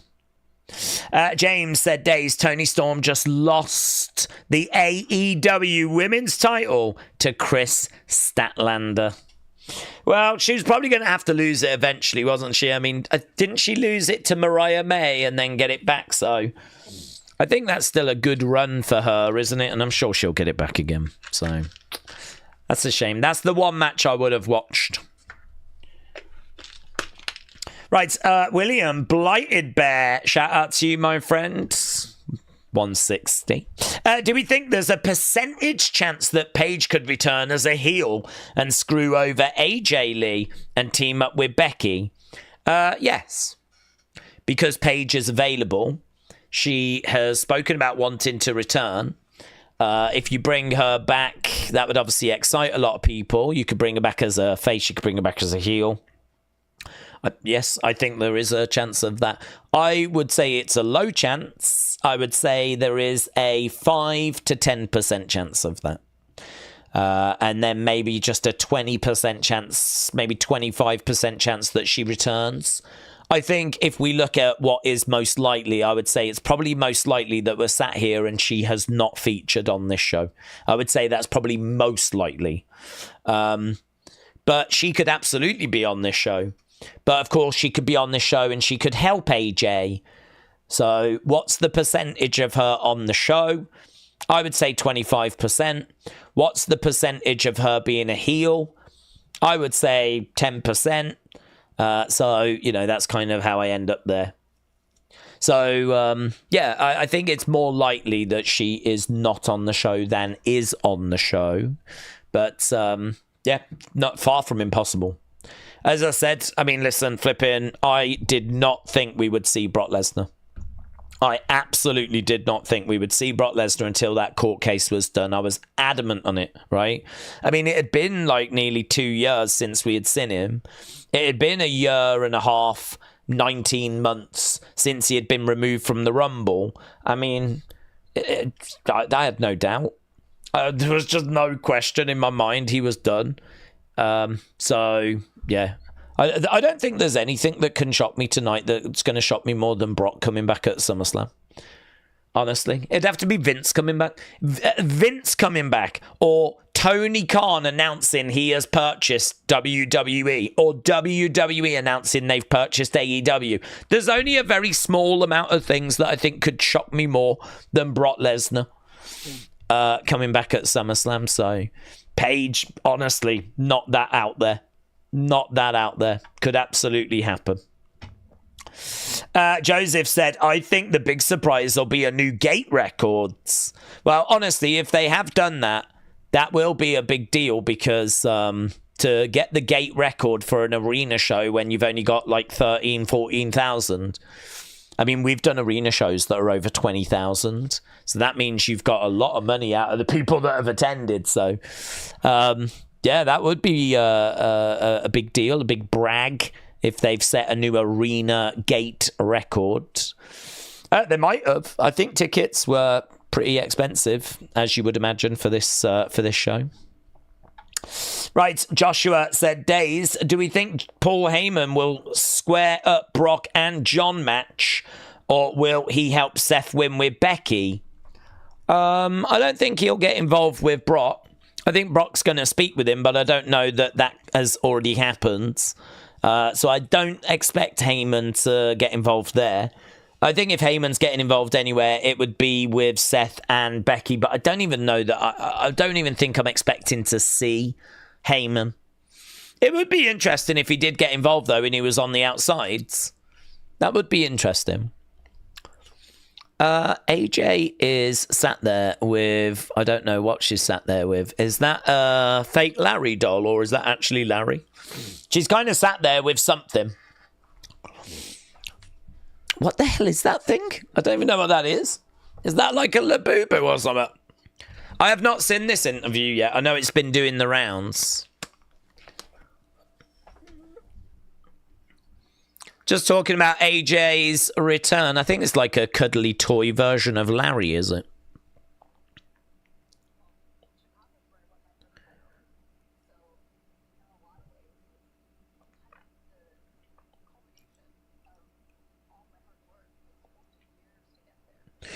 Chicago is where I won my first title.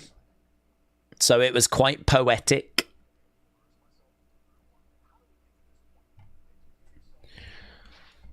I need to sit and watch that. That's been doing the rounds on social media today, so I don't know if this came out of the ESPN like pre-show earlier, but yeah, I'll sit down and give that a watch later. I don't think there's any sort of, oh my God, we need that information kind of out of this, because as I said, it's been doing the rounds anyway, so if there was anything urgent that we needed to know, I'm sure we would know about it. Right. I jumped through all the damn hoops to watch the Road to at 3, and I can't watch shiz, said Tripstar. How come? No, through Spectrum. So it looks like we've got some people that are struggling a little bit at the moment. Travis said, that's why Daze is one of the most wrestling talks on YouTube. Oh, yeah, we do talk a lot about wrestling. There's a lot of things people can say about me and this channel, but I don't think they can say that we don't talk about wrestling. I mean, we might talk nonsense, but we definitely do tick that box, if nothing else. Right. Travis, shout out to you, buds. should have preloaded and tested it, says Evan. Evan, that is not going to help, is it? If right now people are struggling, they don't need to hear that they should have done it in advance, right?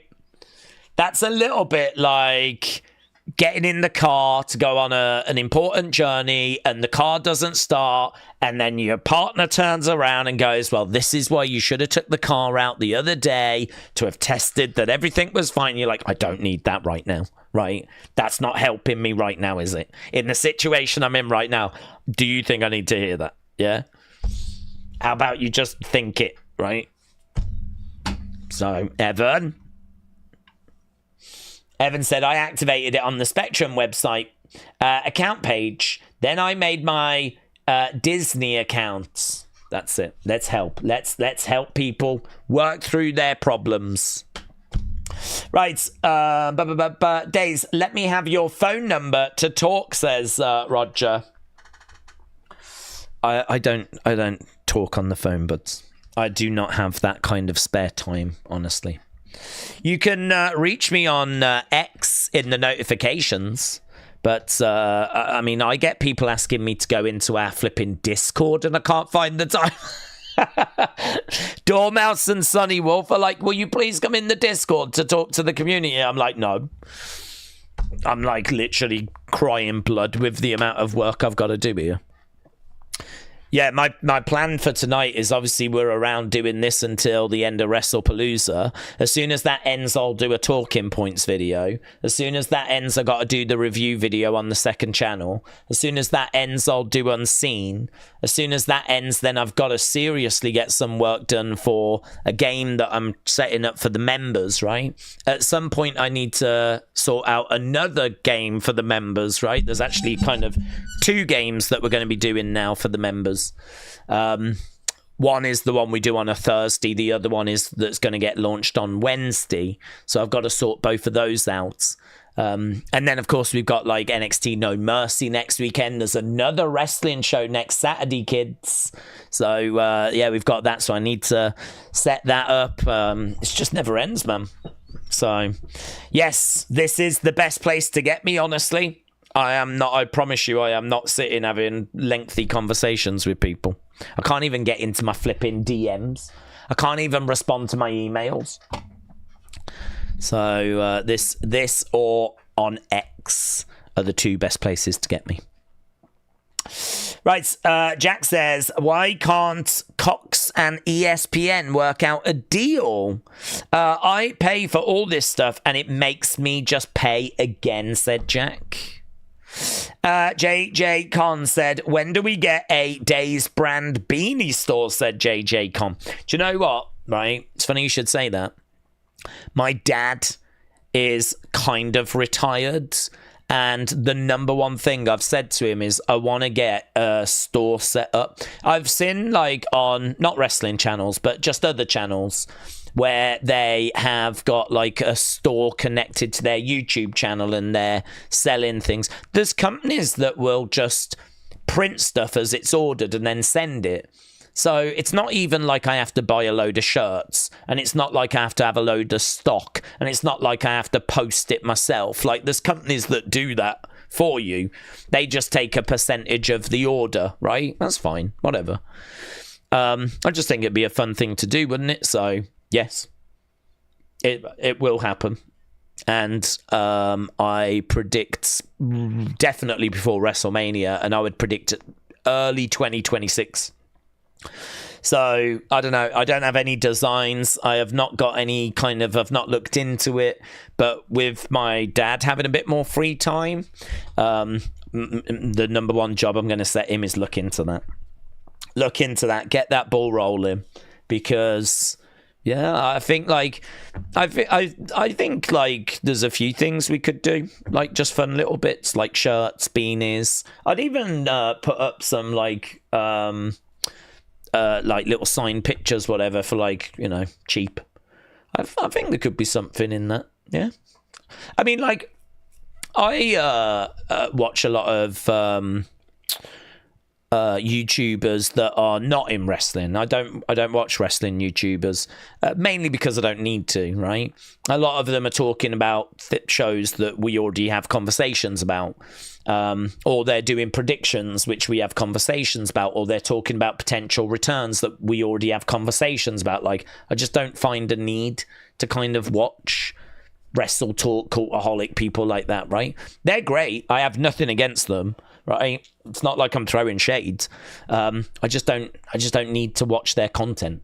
But, you know, there's like some music YouTubers and people that I watch. And yeah, you know, I can see like it's cool to like get a little autograph, get a little beanie, get a t-shirt or something. So we've done it before. We've tried it before. But I think if we get it properly sorted, it could be quite good. So yeah, not a stupid suggestion, honestly. Something we could definitely look to do in the near future. Right. Miz does such great character work, said Music. Hey, I've got 25 minutes and I need 31 comments. I'm feeling quite accomplished. I think we're going to hit this 200, and I don't think it's going to be too difficult. JJ Khan says, Daze brand condoms, yes. Extra small with my face on the very tip. On the end, smile like that. Yeah, that's it. That's literally going to be the only item. Shane said, Daze, do we think WWE is going to bring back Matt Riddle one day? Nah. I think bridges have been burned there. And I know that bridges have been burned with CM Punk, and he still found a way back, but Matt Riddle was nowhere near as big as CM Punk. Matt Riddle is also 39, so, you know, it's one of those where a couple of years, I mean, he's got a couple of year window. You can bring people in when they're 41, 42 and still get a good 5 years out of them, but I don't know. I think Riddle would have to completely turn his whole perspective around, you know. I mean, he's doing OnlyFans, and that is something that WWE struggle with, right? I don't know how far he goes, but we know that was a factor in Mandy Rose kind of not being in WWE. But then, of course, you know, he got into this whole palaver with no showing for a show the other day, and I think WWE had had enough of him kind of wellness policy violations, and yeah, there's just a lot of drama, isn't there? So yeah, don't see it. Evan said Matt Riddle unfortunately might be one of those that we lose too soon in life. Well, I certainly hope not. I wish him all the very best. I don't have any ill will towards him. It's hard to, at his age, find a way back to kind of turn that ship around, you know? Crystal said, I've got one of the old Wrestling Daze shirts. I love it. Yeah, wow, that was really old then, Crystal. Crystal, an OG. Because, yeah, we have not done shirts in a long time. Not in a long time. Henry said, do we think that Brock Lesnar will get Paul Heyman back and Lesnar destroys the faction? No. I think he'll work with the Vision. I think Heyman is very invested in the Vision. I think Heyman and Seth is a big project they're involved in. I think they're genuinely trying to build up Braun and Bronson. I think they genuinely see them as big future stars. I don't think it makes much sense to now take him away and put him back with Brock. So, yeah, I don't see it being a case that we move away from the plan. But, yeah, Brock could come in and work with them for Survivor Series. So, you know, there's definitely things that can happen. It was a good moment, honestly. One of the best moments was because I think it was intriguing. And I think you want that, don't you? You want cliffhangers and intrigue and speculation. Like, as wrestling fans, we love going, oh, where do you think this is going? What do you think's going to happen now? What next? That is the big question, really, constantly in wrestling. Wrestling, you can sum up in 2 words. What next? because, you know, you can build up to a big match, and as soon as it ends, the question is, what next? And like with Brock coming back, he goes up to Heyman and says, we need to talk. Great, where's that going? What next? What next? You bring someone back, a big surprise. Oh my God, this is amazing. What next? You know, you've got like AJ Lee back tonight. She's going to have her first match back. She wins. Amazing. What now? What next? And it is just constantly, where are we going? What next? Kind of wrestling fans are always looking to the future, sometimes to the detriment of the now, sometimes to the detriment of just enjoying kind of what we're getting in the moment, you know? So sometimes it is a bit too quick that we go, what next, but that was kind of part of my thought process with the talking points video is I really am trying to get some of that what next stuff in there. So, you know, this is what's happened on the show. This is where we think it could be going. This is what we think could be next. That's the whole point in those talking point videos. And then, of course, Unseen is just rumors and speculation and fun social media things that are not really shown on the shows. So we have those two videos that kind of support the streams. So, yeah, and we'll do both of those tonight. We'll have a talking points video for Wrestle Palooza, which kind of has a little look at the what next. And of course, the big talking points that happened. And we'll have an Unseen as well. So both of those coming up after Wrestle Palooza tonight. Okay, right. Tony said, for us, if we have Disney, Hulu, ESPN bundle, make sure ESPN is the unlimited version. WWE have dropped the ball on this one. Your Mama Daze said, attention, Spectrum users, you must log in and create a Disney Plus account through Spectrum first, then you can find it there. Also, sign in on the ESPN app using your Disney Plus credentials after. So there we go. This doesn't make any sense to me, but if we've just helped one child that's crying right now, that's sat there thinking they are going to miss Wrestle Palooza, if we've just helped that one kid, then that will have been worth. If we've helped adults, I don't care, but if we've helped one child, then this was all worth it. Right, just watch on Netflix, says Tony. Oh yeah, you could do that as well, actually. Take a 1990 said, Daze, do we think TKO will sell WWE to the Saudis? I think it would have to be a serious number. I think it would have to be a number that is pretty bonkers and you just couldn't turn it down.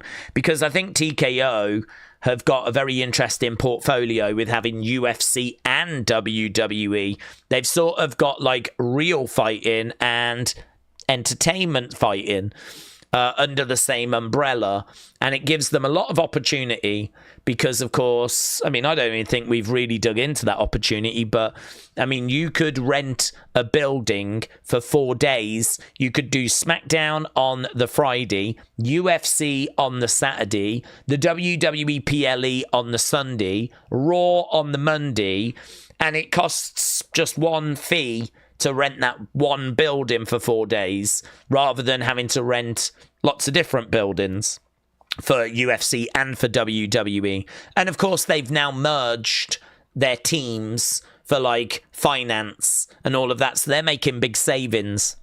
I mean, I believe the social media team, the finance team, the HR department, like a lot of these do both UFC and WWE.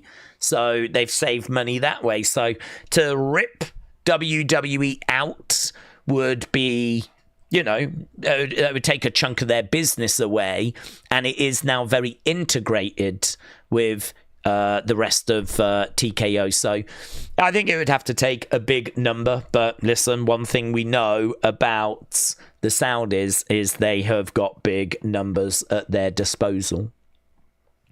Right, Liam said, Daze, my friend, do we think Brock will decimate Cena like he did at SummerSlam? They're making him look unstoppable. Cena has been nowhere to be seen, said Liam.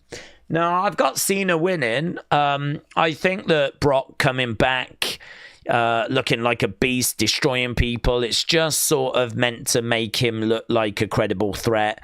You just remind everyone what he's capable of.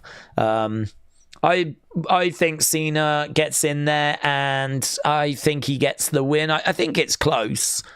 I don't feel like it's guaranteed, but the bookmakers have got Cena as favourite. I think even now, I mean, we looked the other day and he was a firm favourite. So we're only really judging off what we saw on Smackdown. So what I would say is the go-home show did its job, didn't it? You know, the go-home show has kind of made this match feel closer than it did. And that's great. So I would say what they did yesterday worked. But no, all throughout the builds, Cena has been the firm favourite to get the victory. Henry said, Daze, on this NXT past week, we saw Triple H and Shawn hint at something, kind of like your point on what's next. What are your thoughts with Triple H and Shawn? My thoughts are that they are great friends and they enjoy working together. If you're referring to the War Games thing, that was just a moment for the show. William Regal is known for saying War Games. It's kind of a catchphrase. So they kind of teased a bit of a fake argument where Triple H was like, what if I told you I wanted to come back? And Shawn was like, well, then we would have a problem. But really, they only did that so that William Regal could come out and go, guys, there's only one way to settle this. War Games. And that's because he was known for that catchphrase.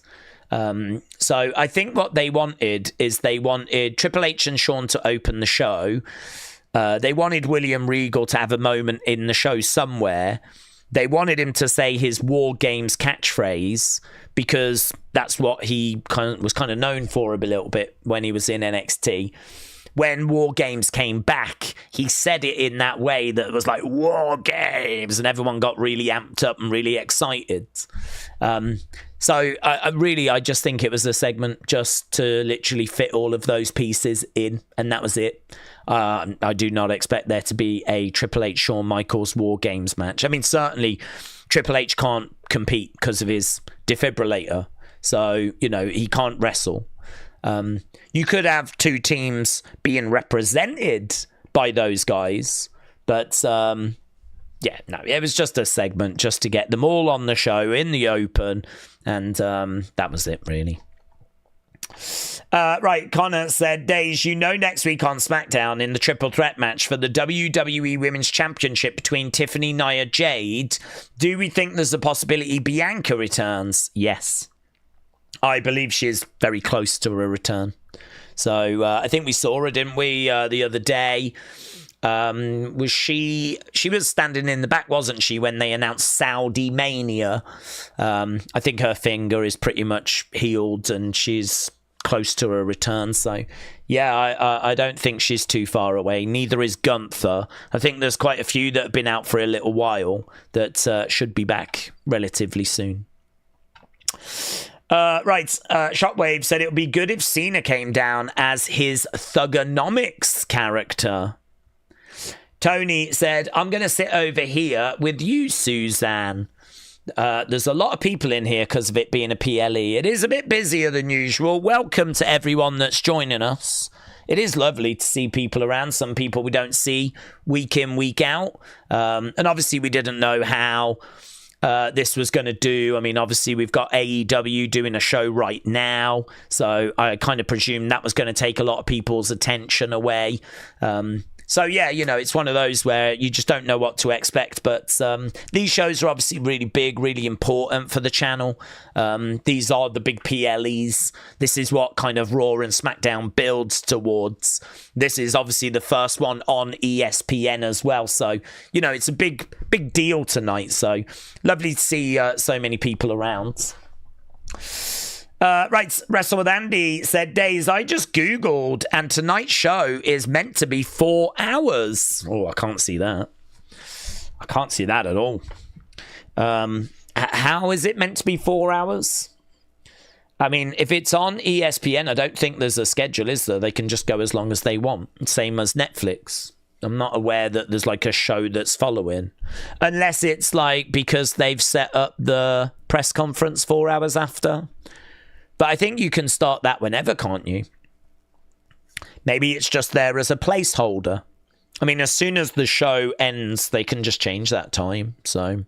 yeah, I don't know that it's going to be 4. I'll be shocked if it's 4 hours. It could go 3. But 5 matches, 4 hours. Jason the King said 4 hours is a long time. That is true. Made by Dawn said, Daze, I have been lurking, but good night to everyone. Made by Dawn, shout out to you, my friends. Have a good night. Little Rye said, Daze, in regards to the Hall of Fame question on the form, is it current or retired? Yeah, so I'm actually playing a game with the members, and footage of that will go out on the channel. So you will see them, like these questions being asked and the answers and all of that. So I wanted to, I had a few ideas as to what to do, like to mix up the members side a little bit more. And I think there is a bit of fun that's missing from the channel. I think we do a lot of wrestling conversation. I think there's some fun reaction clips. I think obviously there's a fun folder that is in Unseen. So there is fun that's still on the channel, but and we have fun during the actual watch along, right? When we're reacting to things. But I don't know. I think there's still scope for something else. So yeah. You should see the results of this feedback form in about a week or so. So, in regards to your question, is it people that are retired and whatnot? I believe the question is, who should go in the Hall of Fame that isn't in yet? And that's it. It is as simple as that. If they're not in, who do you think should go in? So if they're not in already, then they're eligible, aren't they? So it doesn't matter. It doesn't matter if I mean, like Rey Mysterio went in and he's not retired. Heyman went in and he made it very clear, I don't want people to think I'm done. So it really doesn't matter. If you are not in the Hall of Fame and you're a wrestler, then, or even like a celebrity that you think should go in, then that's it. There's not really any more rules than that, but... right, JJ Khan said, if Saudi can afford to throw 100 million anytime they want, what stops them from buying it the year after Vegas? Nothing. Nothing. Mayor Pete said, bring back the phone case folder. I just felt like the phone case folder was a one-note joke where, do you know what I mean? Like, we get the joke. And I think it's a joke that can sort of outstay its welcome. It can be overdone. So it's better to get out before it gets a bit kind of samey. A bit sort of, nah, I get this joke now. Flogging a dead horse, you know? It's better to get out whilst people are like, no, it was good. It still had, you could still have done more with it.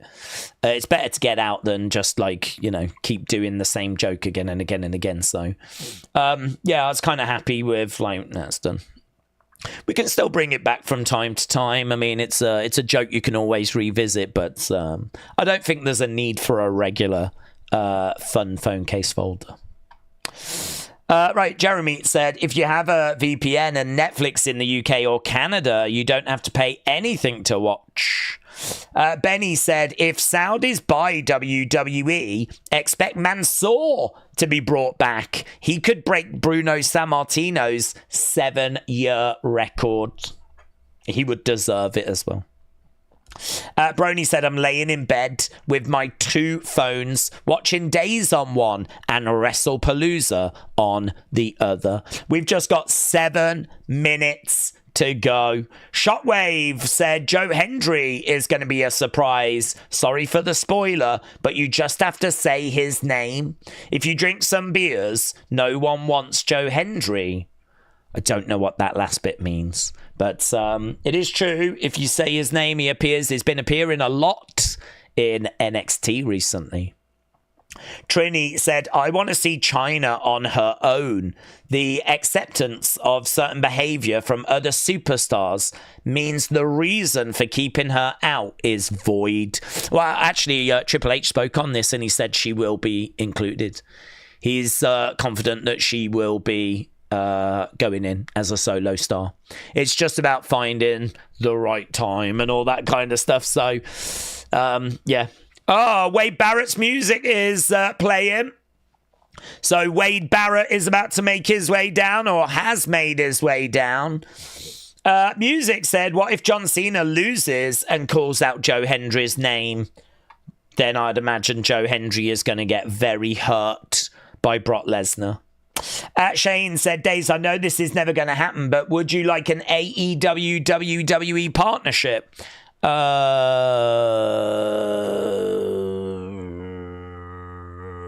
Depends what it looks like. Depends what it looks like. Brony says, unfortunately, my internet are negotiating with ESPN, says Brony. So it looks like Brony's having some issues. Windsor guy said, I can confirm I searched for it. It does say Wrestle Palooza is expected to be about 4 hours. Who's saying this? Who said this? Where's this news coming from? Are we just using the post show, or like where is this coming from? Has Triple H said it? This is my point. Like, we're saying people have said it, but who said it? Because if it's the post show that's being lined up, I could believe that can just be changed. But obviously, if Triple H has come out in an interview and said, "Oh, it's going to be 4 hours," well, that's interesting, right? So where is, who's saying it? Steve, shout out to you, my friends. Really appreciate the support. Let me just grab some water. I've still got to do 3 more comments.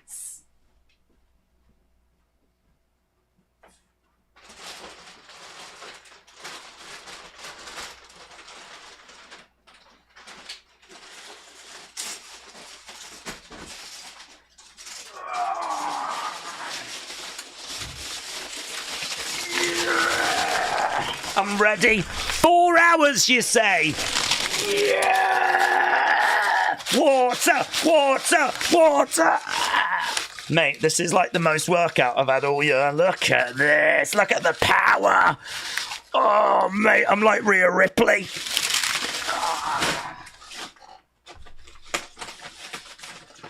Oh, God, that really hurts now. All down here, you know. Blimey now, that's like a full body workout. This body ain't used to that. I'm going to be paying for that in the morning. Oh, my God. Right, how long have I got? I got 3 minutes. John said that's a lot of bathroom breaks. I don't plan on drinking all of it, but it's there as an option if needed. Water. Yes. Do you know what? Water deserves to be chanted. Yeah? Love you. Love you, water. Stay hydrated, kids. And, right, that's a whole lot of toilet breaks that we know you will not take, said DK official. Yeah! Look at that. 200 comments. 200 comments have been read. Lovely. Putting in that work, mates. Putting in that work. Just as Wrestle Palooza is about to begin. This means I can just ignore you all now. I feel like I've done my work. Right. Let's have a look then and see what we've got. Have we got War and Peace or whatever they're called? Singing God Bless America. Grammy Award winners. War and treaty. War and treaty. Which one is war and which one is treaty? Do you think for Halloween they call themselves Trick and Treaty?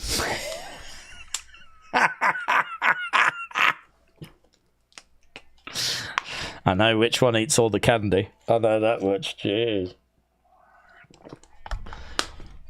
I'm just saying. Hey, they're good. Jay said, are you ready? Born ready, mate. I believe the first match is going to be Brock John. I think Brock John is our first match. These guys are all right. I don't hate these guys. John Cena versus Brock Lesnar.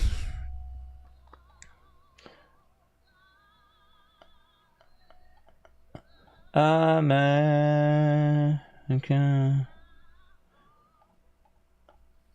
My home, sweet home.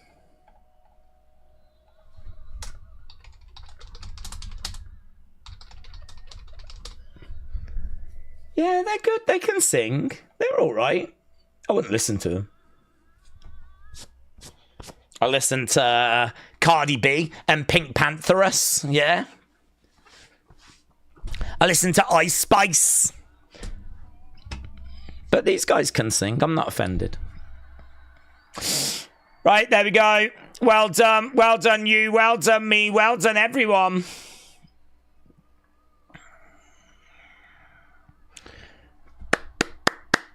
There we go.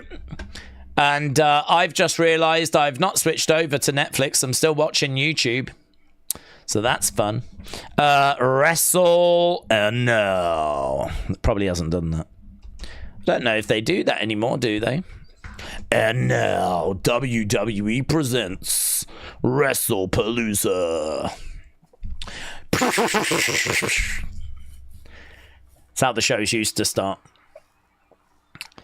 Okay.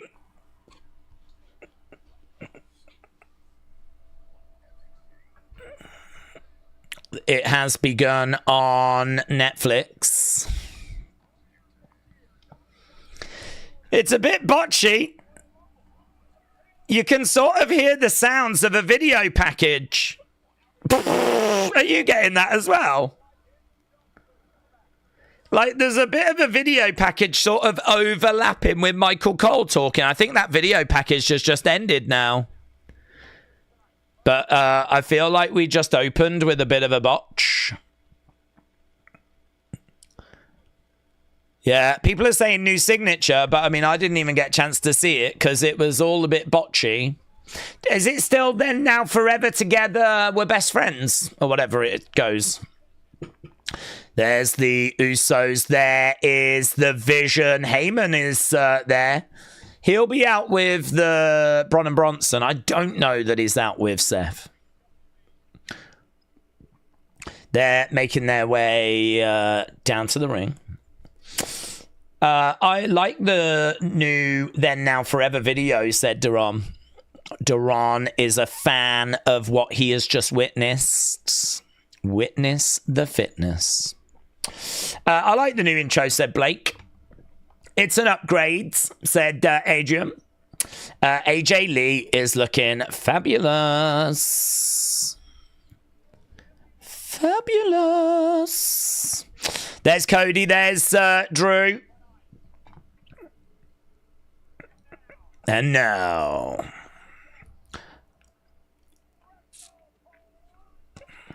Okay, so we're seeing inside the arena. We've got a bit of a drone shot.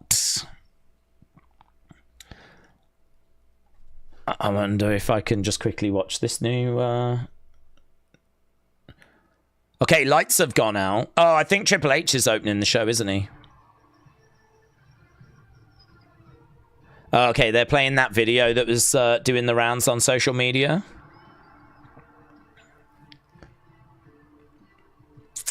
I'm just looking at the new Then Now Forever thing. Oh, it's good to see Bruno on there. Bray on there as well. Yeah, it's cool. It's all right. Okay, they're playing the video that, as I said, was doing the rounds on social media earlier. Pre-show has ended.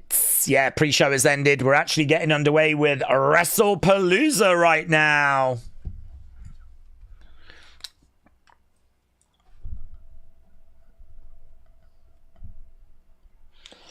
Okay, I am way ahead of you, said Patsy. Are you?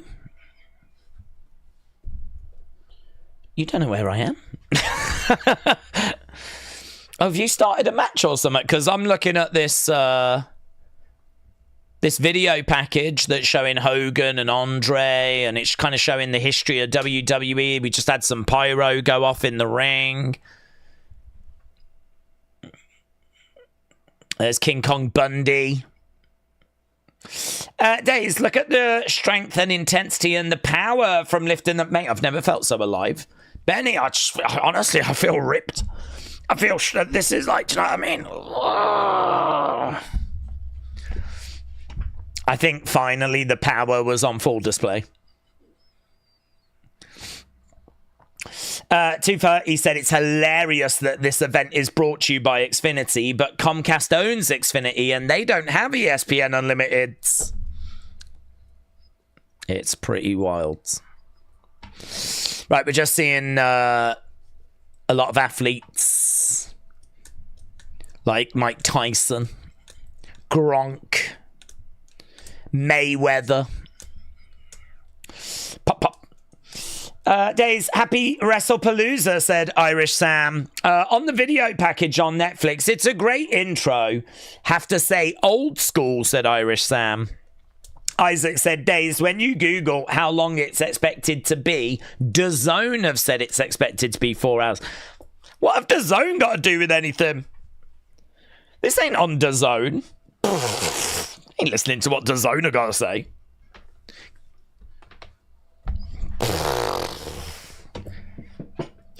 LS Dub, I've got out the iPads and I've got WWE on Netflix, says James. Few seconds, not bad until a return, said Word of Wrestling. Lots of word that Jericho is backstage. Oh.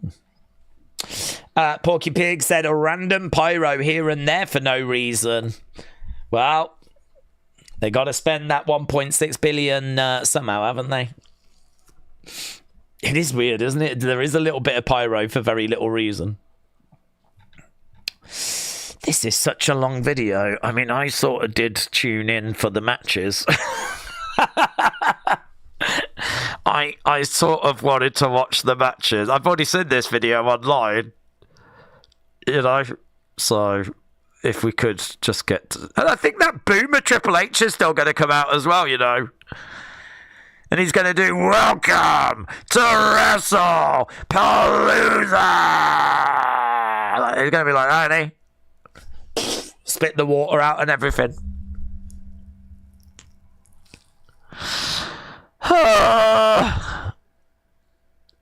Sports is entertainment. Well, you've never watched Man United, have you?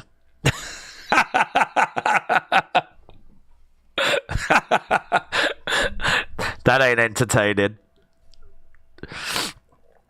Okay, goods. It's finished. Now we're back in the arena. Arena. There he is. Is that Papa John? I can see a Papa John written in the middle of the ring, and I think that must be Papa John. Papa John is here. Oh, no, sorry. It's Papa H. Papa H. Does he own Papa John now? Is he John? Can you feel it? Oh, I bet he says that to Steph, doesn't he?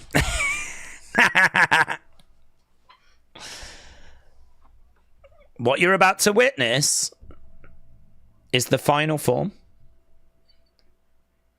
Huh? You're about to witness the final form of sports and entertainment. What? It's not going to evolve from here. This is it. This is the final form. This is the mountaintop. This is as good as it ever gets. I think he's talking rubbish.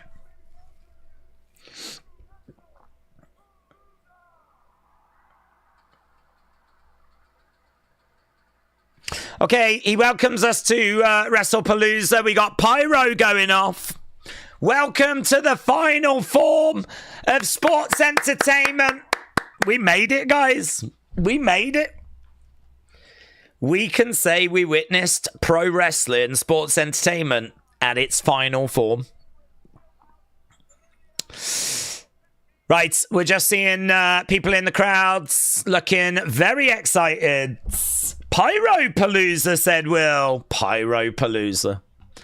Okay, we've got Michael Cole and we've got Wade Barrett. I'm definitely here for this.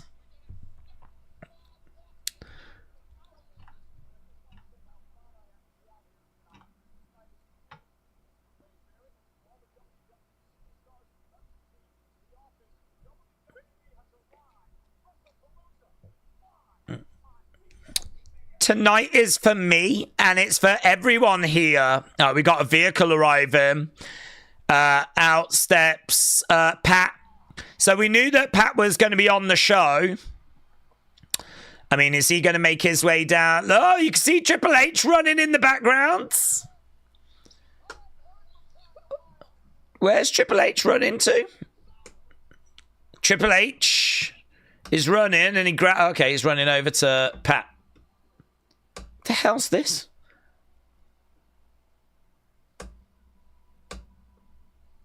The hell am I watching?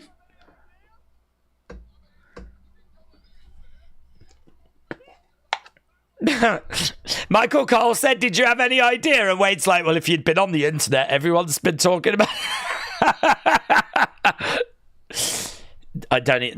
this does not class as a surprise. If Triple H thinks this is one of the surprises, he can F right off. Yeah, he can F right off. He's a Wrestle Palooza if he thinks this is one of the surprises. Let me know.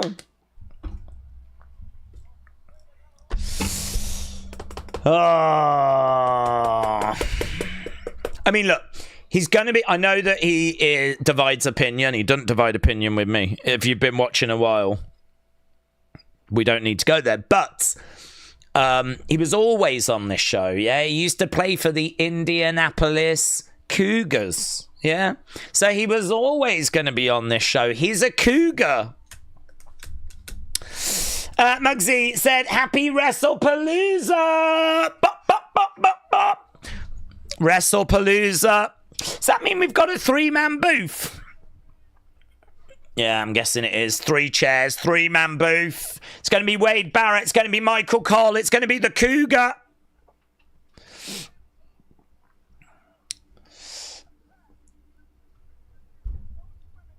There's no swimming pool.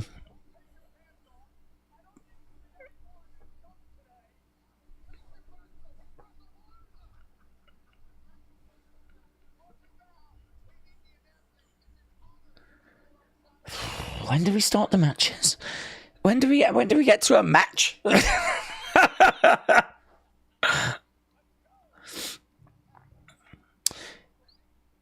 Okay, here we go. Let's go. Let's get to a match. Let's see someone get beat up. I think it's John first, isn't it? John and Brock.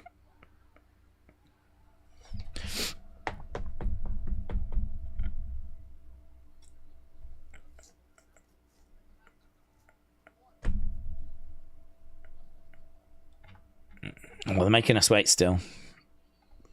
All right, here's Brock. Here's Brock. Brock's music hits.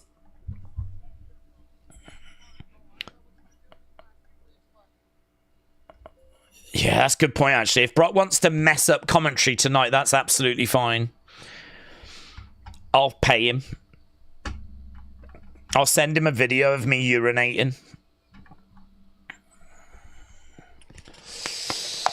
Right.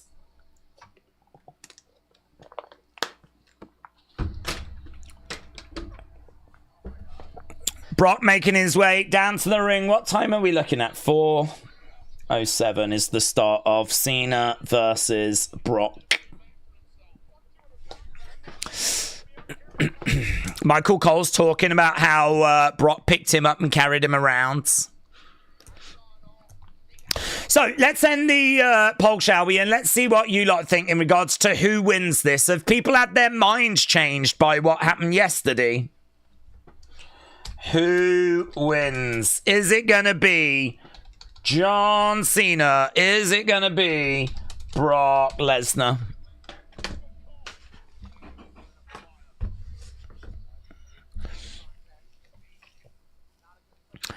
Okay, Brock gets in the ring.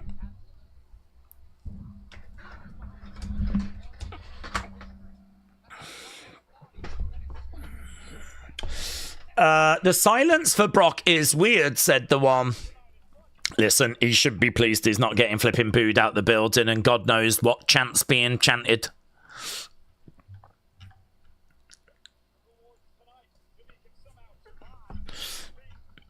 I think he'll take a little bit of silence, to be honest.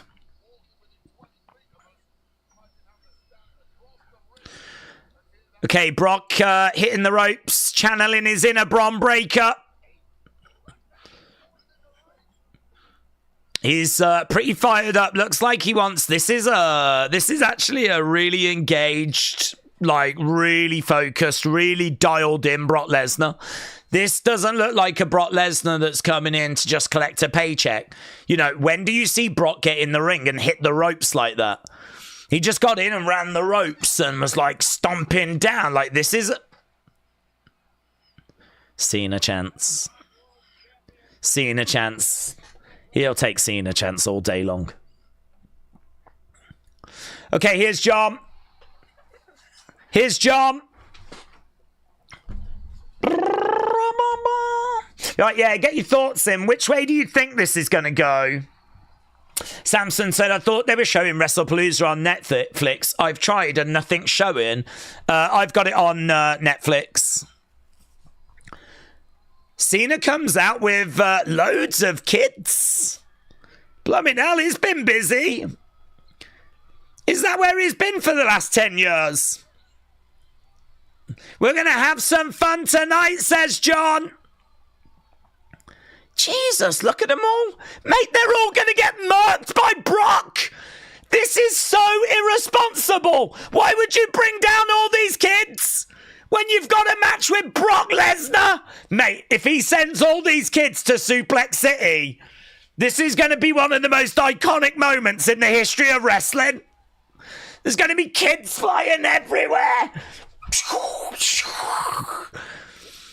Oh my God, John, keep them there. Keep them in the entranceway, John. I'm going to work. Okay, he's done the responsible thing. Jesus, I thought he was going to get them all in the ring with him. I can't guarantee that Brock would not chuck them kids around. Michael Cole said Brock Lesnar does not look happy. Mate, we have just averted an absolute disaster there. It could have been like the Titanic hitting the iceberg, but we've avoided it. And the kids, I think, are leaving the arena, which is for the best. Right, here we go. Opening match of Wrestle Palooza. John Cena versus Brock Lesnar.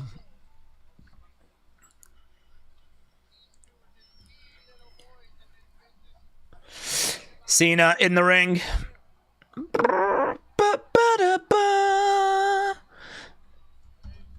Let's go. Okay, Brock got out the ring. He's on the outside. This is the most Cena thing ever, said Wrestle Rants. Suplex the kids, said Nasika. I mean, to be honest, I wouldn't turn it off if we did that. That's all I'm going to say. I'm not looking for that, but if he started doing it, I wouldn't turn it off. Let's go, Cena. Cena sucks. There is a slight Cena sucks chant, you know. Days, if AEW need Darby to set Mox on fire like he just did to get attention, they're doing something wrong. No, I don't know, but I'm not watching. I'm watching John Cena with some kids. That's what I'm watching. I'm not watching people being set on fire. I'm watching kids about to be taken to Suplex City. Okay, John's getting his extra special big boy entrance because he's a special soldier.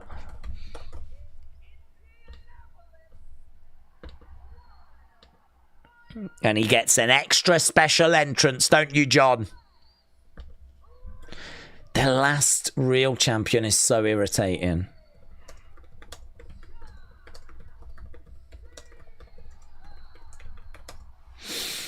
The last real champ. I really hate that line. It was meant to be a heel line, and they're keeping it around for literally no reason other than to irritate me. Oh, we do have Heyman. Yeah, I was not expecting this. Not expecting Heyman to be a part of this match. Wow.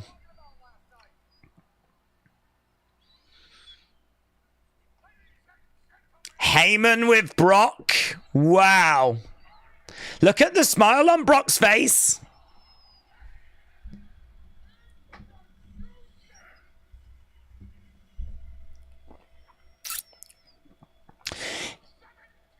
Is Heyman going to have like a family? Are we going to have the Heyman family, like the Heenan family?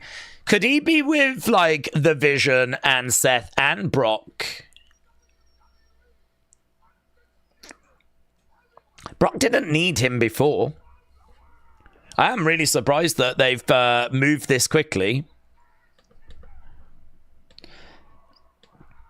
The last real ass kicker. Michael Cole said it's a big fight feel.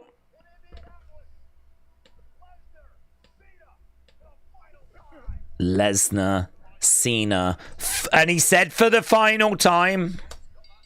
Bella sounded. We are underway. Lesnar laying into John. John getting knocked back. Lesnar driving the shoulder into the midsection, grabbing John. John hurled over in the corner. Lesnar can just do what he wants, can't he? Until John finds a way into the match. Lesnar can just do what he wants. John goes down. Let's go Cena, chance breakout. Brock with John. John in the corner.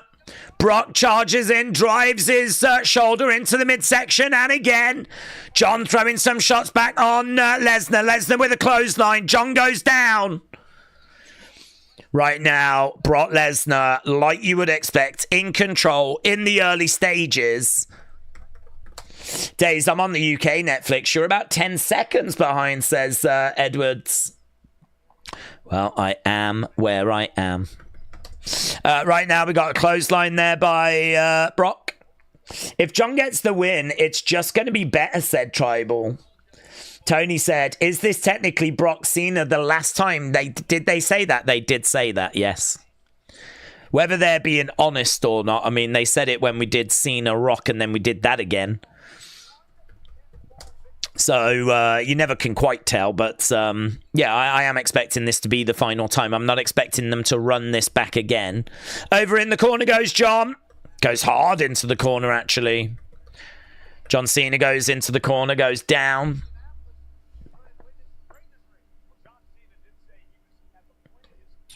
Evan said it's a shame this match isn't EMF friendly. It is. You are right, Evan. It's a really good shout, my friends. It is affecting my enjoyment of it as well. Variethan Valetherial said my Wi-Fi was down for 24 hours, but it came back just in time. Jeremy said Winscribe is a VPN, and I've got Netflix. LFG. Jeremy, shout out to you. Jay says, are you ready? I'm ready. Is Cena ready? Because he's just going to Suplex City right now. Big Mix Gaming, shout out to you. Said I had to update my CC info. NordVPN FT dub. Sorry, ESPN. So, Big Migs, shout out to you, my friends. Shout out to everyone that is joining us as we are underway with match number 1. And right now, it is John Cena getting absolutely murked. Cena in the ring. We've already seen a suplex. Lesnar is around the back of John. Let's go, Cena is the chant. Cena trying to find a way of breaking this hold by Lesnar. You can see Lesnar saying a few words to Cena, but he can't. And it's this bear hug is still being employed by Brock. Brock has got a good squeeze on John at the moment. So John trying to find a way of getting back up to his feet. Fight or flight. Cena is gonna definitely choose the fight as he picks up Brock. He's got him on his shoulders. Brock gets down. Big clothesline. Lesnar clothesline Cena.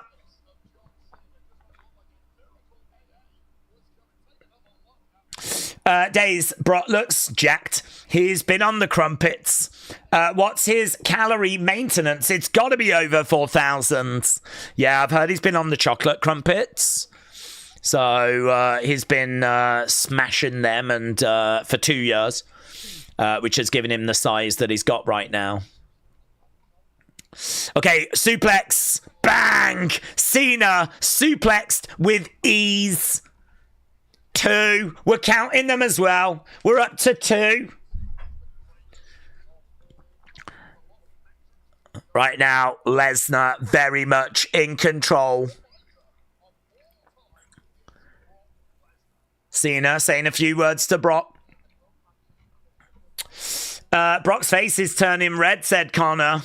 Mayor Pete said, I love English muffins. Porky Pig said, F you mention on the commentary. Cleveland said, is this going to be Suplex City too? Well, we've had 2 suplexes at the moment. Jacob said, come on, Cena.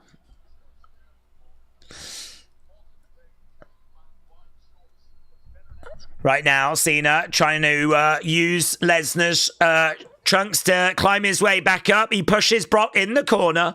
Chest first, against the ropes. Cena charges into Lesnar. Cena, and again, charges into Brock. Cena going back against the ropes. Another one. Brock stays standing. Cena. Bah! Brock goes down. Brock goes down. Cena looking for the AA. Gets it. Gets it. Brock goes right back up. A second AA. Bang. Another one. Brock gets back up after 2 AAs. We haven't even tried for a pin. On the shoulders again. You can't see me. A third AA. 1, 2. Oh, it's not enough. It's not enough. It was never going to be enough. 5 knuckle shuffle time. You can't see me against the ropes. Cena picked up F5. I can't imagine we're going to... Oh, a second F5 though. Damn. Second F5. Cena down. Cena down. 2 F5s. It's basically an F10. That's just how maths works. Brock Lesnar has just taken 3 AAs and he is showing no signs of it whatsoever. No signs. Right now we're going for a third F5. Bang! Third F5. Cena is down. Brock with a smile on his face. Not going for the cover though. Look, he's taking his time, and he wants to hurt John. He wants to hurt John, just like how John is hurting all of us by retiring. Brock wants to hurt John. Right now, Lesnar standing over John. He's picking him up again. This is going to be number 4. Boom! Gets it. He's done. He's dead. Bring the kids out. Bring the kids out. Have them pick up John and carry him to the back. Like Oompa Loompas. That's what I want to see. Bring the kids out. I want Brock to pin John, and then I want the kids to come out all sad. I want them to stand around John, do that, and then pick him up as one and just sort of carry him to the back, and like John Cena's like bobbing away down the entrance ramp. That's what I want. And if they don't give me that, this show sucks. Right, John gets back up to his feet. On his shoulders. Bang, another F5. That's like I'm losing count. It's like the 5th. I have no idea. I can't cope when we go over 3. I think he's going again. Jesus Christ. He's doing another one. Another F5. We're up to like F30 now. Here we go. 1, 2, 3. Brock wins. Jesus. Brock wins. Cena battered. There you go. 72% said Cena would win. Cena was the favourite. Brock Lesnar has returned, and he has absolutely murked John Cena.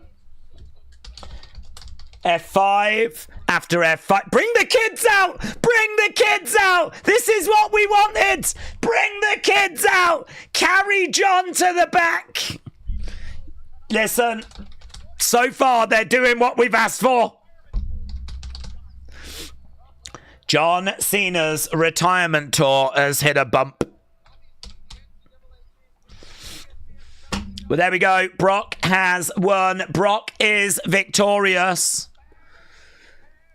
Bring the kids out. Bring the kids out.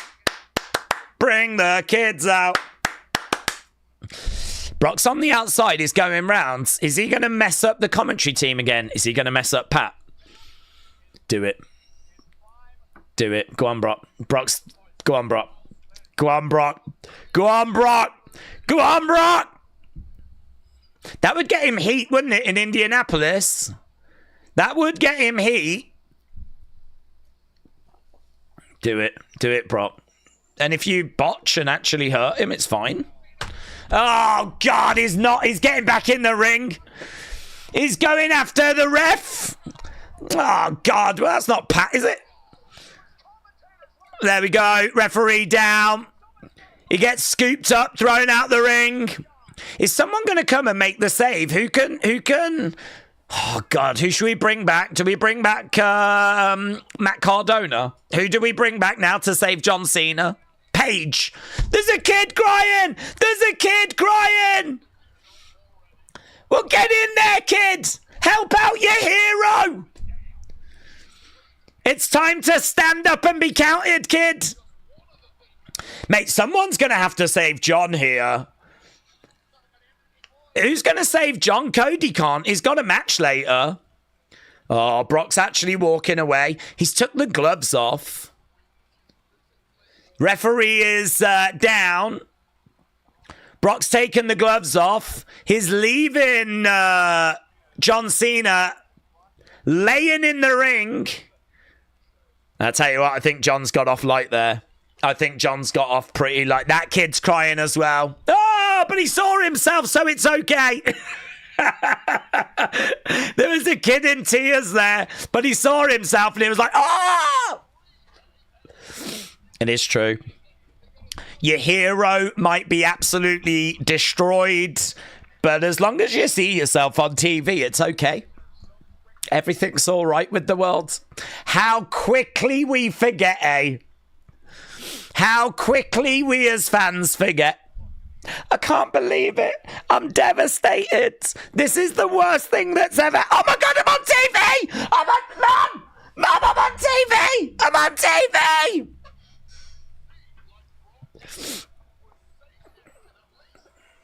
Boom. Love it. Cody, you're next for the beast, said Daniel.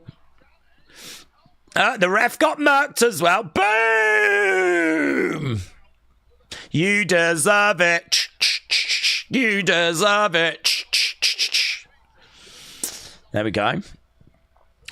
Jordan said, this is the most boring match ever. Well, I blame John because he came out with kids. He thought this was all going to be fun and games.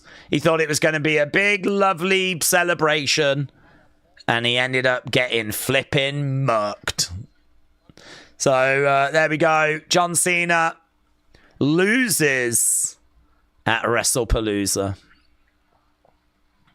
I tell you what, if he was unsure about retiring, if he was like, oh, should I, shouldn't I?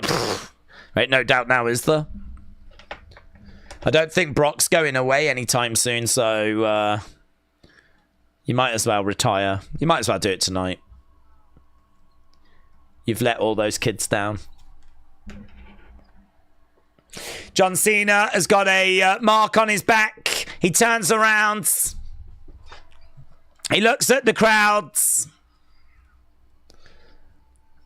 And John Cena walks away. Is that the last time we ever see John? I mean, definitely not, no. But I just wanted to add some drama. Dark Knight said, we can blame Brock all we want, but you have to blame Rock and TKO and Triple H and anyone else involved. If you're unhappy with Brock, then don't watch. He didn't make his own match, says Dark Knight. Oh, I actually haven't gained, I don't know, the temperature. Are people angry? I didn't really give a flip about the match, so to me, I was just having some fun with it. I was just hoping they'd bring the kids back out. That's all I wanted. A simple man, me. What was that? Said the one. What the hell was that? Fans react as Brock Lesnar destroys John Cena. Right, I'll tell you what that was. That was match number 1. And you know what comes next? Match number 2. Right, David said that was beep. It made Cena look like a joke. Abdul said that made no sense. KC said Brock winning was the right decision, but Stunner 2K said that was terrible. Prince Joker said, if I was a wrestler, if I had a title match, do not bring Make-A-Wish kids. Were they Make-A-Wish kids? I mean, if they're Make-A-Wish kids, I might be regretting some of my comments. Because I don't want Make-A-Wish kids getting murked, right? Normal kids, fine. I think they're fine to get murked, right? But I don't want Make-A-Wish kids getting murked. Did they say on commentary they were Make-A-Wish kids? Guys, I take it back. We need to start this stream again because I don't feel comfortable with some of my comments anymore. I actually think I was bang out of order. I think I'm going to have to cancel myself now. So, there we go. Fadeaway Media said, John walks away after losing to Brock. You deserve better. And actually, I think that's probably a consensus that's being shared by a lot of people. I think a lot of people are feeling that way right now. Guys, look at this. Tyrese Halliburton and this kid both devastated. Neither Tyrese Halliburton nor that kid can believe what they are witnessing right now. Sadness, that's what they're witnessing. Just absolute sadness. Devastated, devastated. That's going in unseen. That's going to have to go in unseen. Any children crying goes straight into unseen. And it gets liked. And I'm going to comment as well. This is what I live for. And we'll put... Can we get a heart emoji? Let's just get a heart emoji. There as well. Boom. So, there we go. That has been rightfully recognised. There he is, look. Devastated. There's John Cena's backside. There's Brock Lesnar walking away. Did Brock trip or something? People started laughing as he went back. Well, I didn't see him trip. I could make a joke there about Bailey, but I'm not going to. Because it would involve a word beginning with P. Right. 2025, 2014, Brock Lesnar really did it again. Mass J said, it's what I expected. It was never going to be a 5-star classic, and if you expected that, that's on you. WWE got some shots for video packages out of it. There we go. Tyrese Halliburton was all of us during that match. It's taking so long to load these videos. Don't know why. I must have awful internet. What? Oh, he just looks a bit shocked. There we go. Brilliant. Ads! Ads! On a PLE! Yeah. Ads. How do we follow up John Cena getting murked? Ads! Commercials! Commercials! Commercials! So far, this is going really well. So far, this is everything we dreamed it would be. So, there we go. People asking right decision or wrong decision. Well, I can tell you it's not been greatly received by you lot. Currently, this match has got a rating of good 72. Look at all the Hogans. Hulkamania Forever limited edition real American beer. Look at all the Hulksters. Why is everything just so awkward in WWE? We're toasting Pat McAfee. The Brock match was everything it needed to be, said Triple H's thoughts. It had high impact, a hot crowd. It didn't outstay its welcome. That's how you present stars when people care. Okay, well, there we go. There we go. Daze, that match sucked, said Switchblade. 100 F5s, could have just done 3. At least Paige versus Kyle is happening. I don't know what that means. Oppola said, Daisy should retire now. There's no point in this stupid retirement tour. Not after that. Why make him this week during his last stages and not even on his last effing match? It's pathetic, said Oppola. WrestleRant said, the match went exactly how I expected. It was quick, it was fun, it was explosive. You can't expect Cena at this stage to do 20-25 minutes. I'm looking forward to the women's vacant match. Okay, here's LA Knight. LA Knight, yeah! LA Knight, Knight. Oh, guys. I feel for you. Here's LA Knight. Usos versus The Vision. LA Knight, yeah! Right, Cena can't wrestle anymore, and Brock doesn't want to, said Tiffy.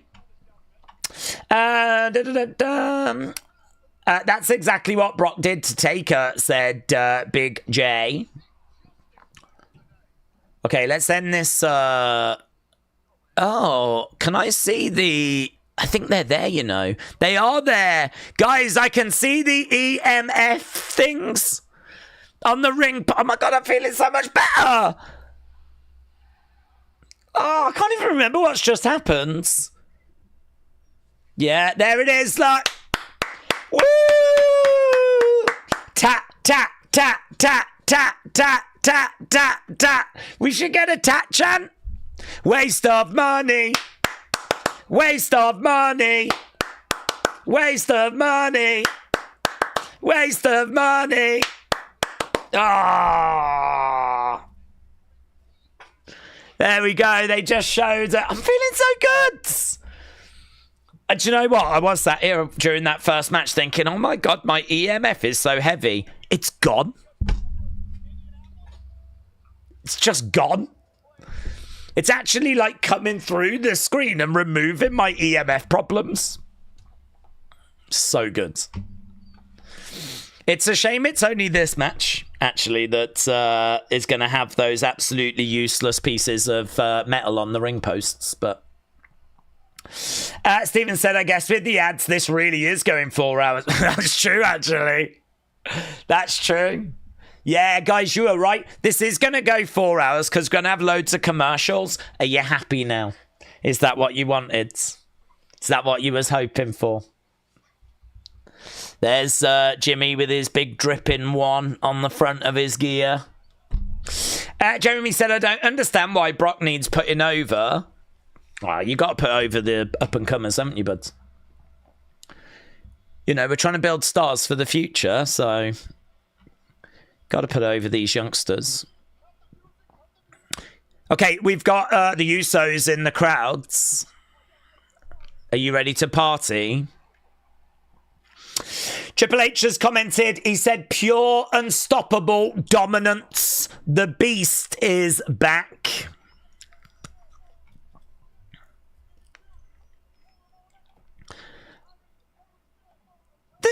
Huh?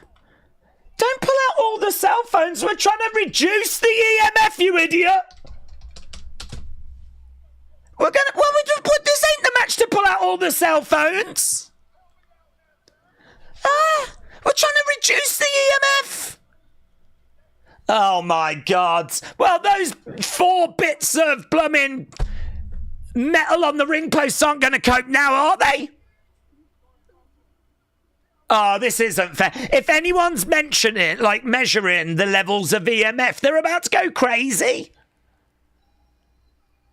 No, that's not fair. They've done them dirty. Listen. If any results come out about the electronic magnetic fields, and it turns out they didn't drop during this match, you can't hold that against them bit of metal, because they've just said, get your phones out. Let's show them how we.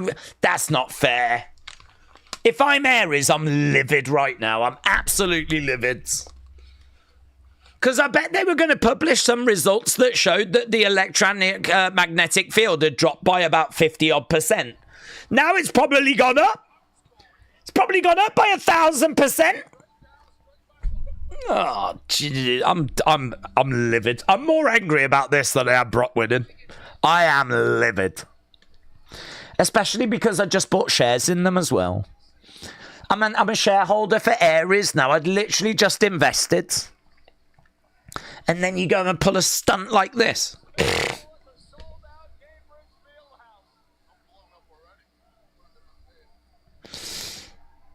Okay, there's a kid being waved around. Day one-ish. Day one-ish.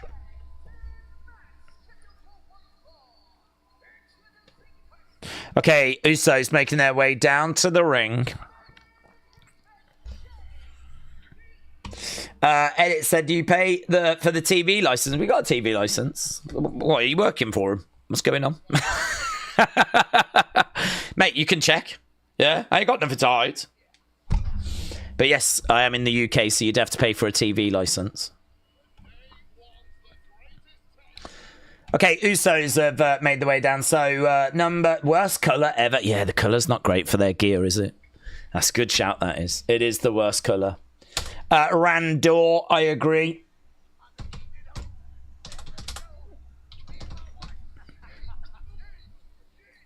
Sign in the crowd says feet.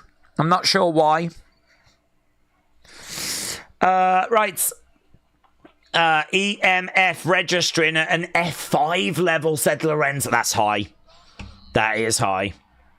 Blake said it's the type of thing you buy if you are seriously high and then you regret it. Yes.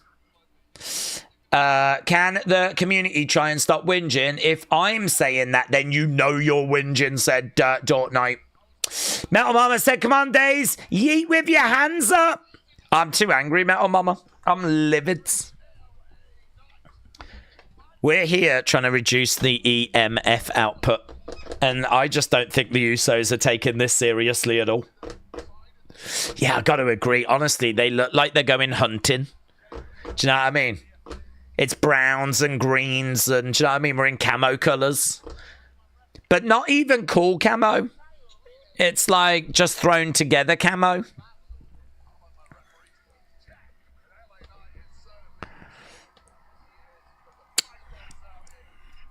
Wade Barrett said he likes his referees to be jacked. That's weird. I just like my referees to count to 10. Or 3.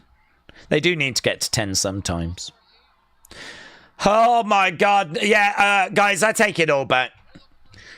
Jesus Christ. This entrance is taking flipping forever. Everything's taking so long. The video packages at the start, I feel like they only just ended. This entrance for the Usos. Oh my god.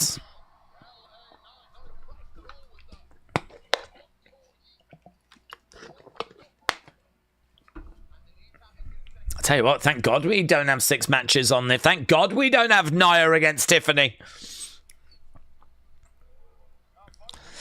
Okay, here's the Vision. They're making their way down.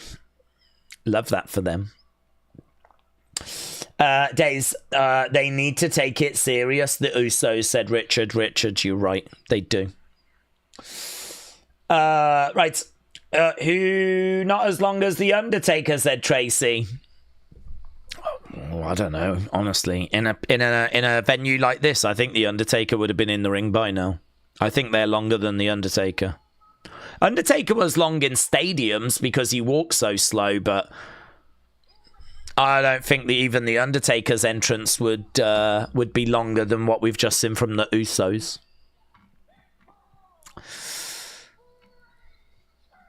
Okay, Usos in the ring. The Vision are both wearing jackets. Leather jackets. Okay, going over, having a word with LA Knight. LA Knight, of course, is the referee for this one. Bronson going over to the corner.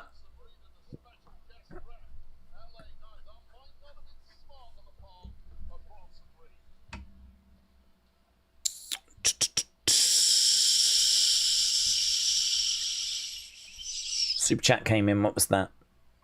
Randor said, please keep up the truthful commentary. I love it. I mean, we are truthful to a fault, to be honest. I'm not really, I don't think I have a reputation for lying and deceiving and whatever. I don't think I do.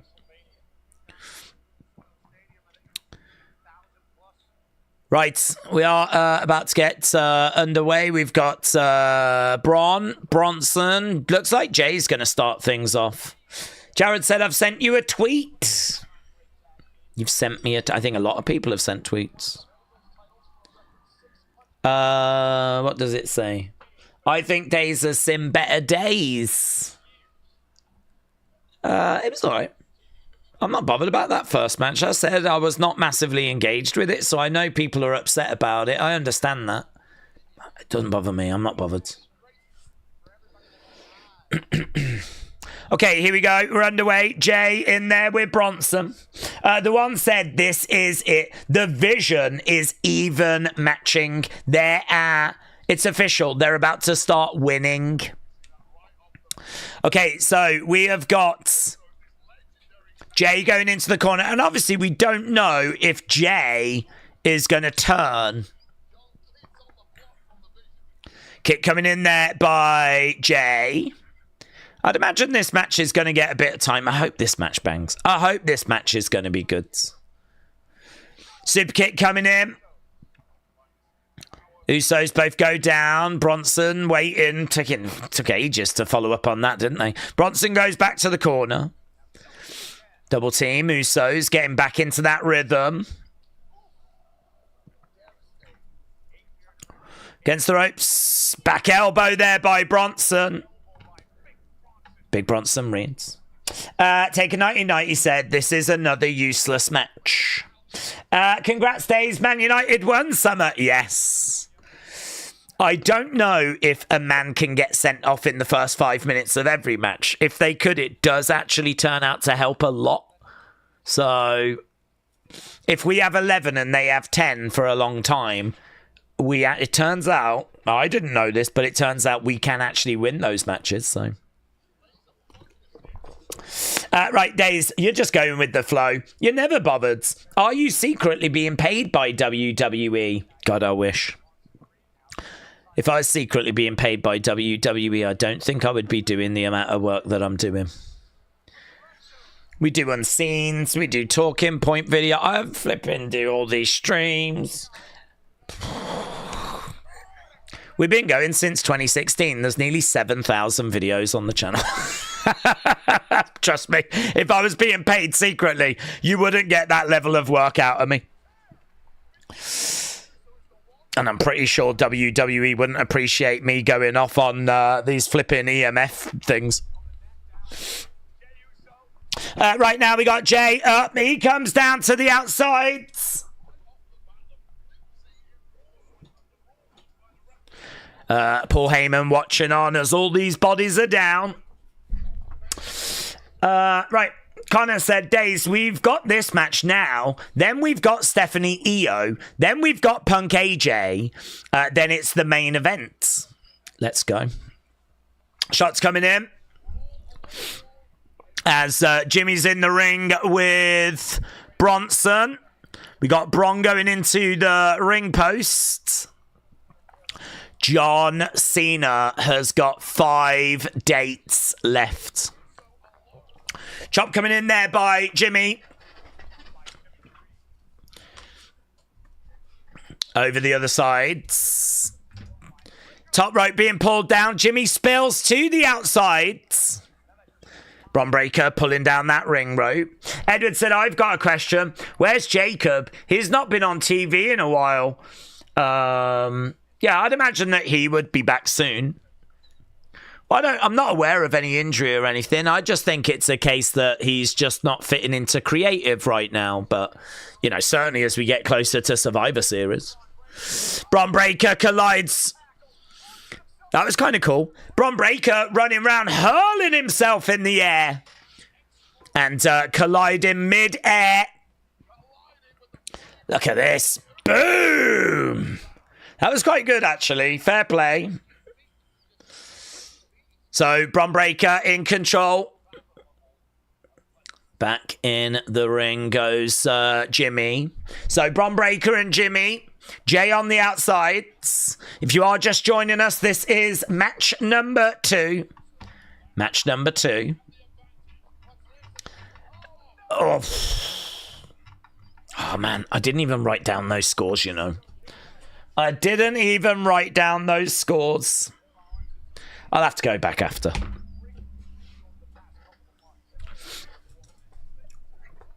Okay, right now, we've got... It's a very slow-paced match at the moment. I mean, it might get some time. Going underneath the ring. Bronson grabbing a chair. Boom! Bronson with the chair straight across the back.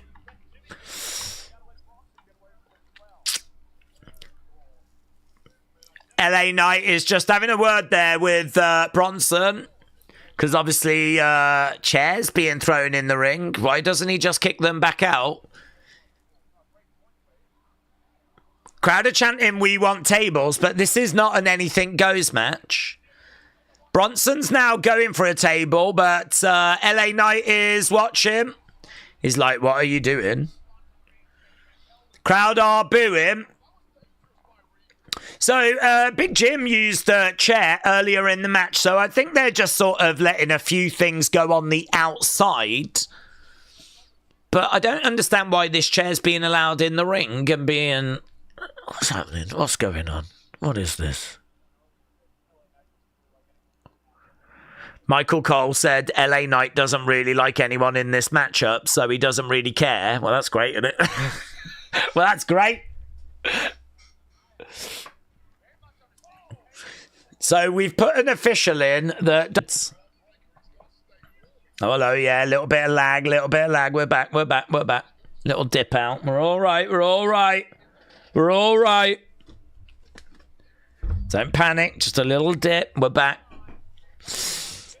Daze, I don't know if your voice, but it gets squeaky when it's stressed. Okay, right now we've got a chair being grabbed. We got Jimmy down. We got Bronson. Bronson grabbing that chair. OTC. OTC. Against the ropes. Ah. Okay, so there's a chair in the ring. Bronson ends up kind of going into that chair. There's a bit of audio video lag. Oh, just hit refresh. It should be fine. Try hitting refresh. Daisy's internet can't handle the EMF friendly match, said Glockness. Into the ring post goes Jay. The crowd would like a tsunami, said Tony. Steven said, I can hear him. Mike keeps cutting out. Try refreshing. I believe it's a YouTube issue. I don't have any drop frames. Okay, here we go. Steiner's. Bang. Okay, going for the cover. 1, 2. Oh, shoulder up. Shoulder up. Steiner Buster, said Randall. Jordan said, Daze, what's with the chairs? Are there any rules? I'm confused. There are rules, right? There are rules, but we just don't care. We've decided that rules are for losers. So we let AEW worry about rules. Yeah, we're not worried about rules. Okay, right now we got Jay on the outsides. Jimmy in the ring. Charging over. Bang! Bronson going into that chair. Hard. Right now, Jimmy down is trying to get over. Jay is on the outsides. Jay reaching out as Jimmy's going to make his way over. The one said, LA looks so bored. That's probably why he's letting the chairs go, just to freshen things up a little bit. Tag being made there by Jimmy. Here's Jay. He comes crashing down there on Bron Breakker. Hot tag being made. We're an hour into the show already. We've had an hour already. Bang, down goes Bron Breakker. Jay is in the ring. Bron Breakker goes over to the corner. Jay is back in the corner. He's looking to charge over. Charges in. Bah! That actually looked all right, you know.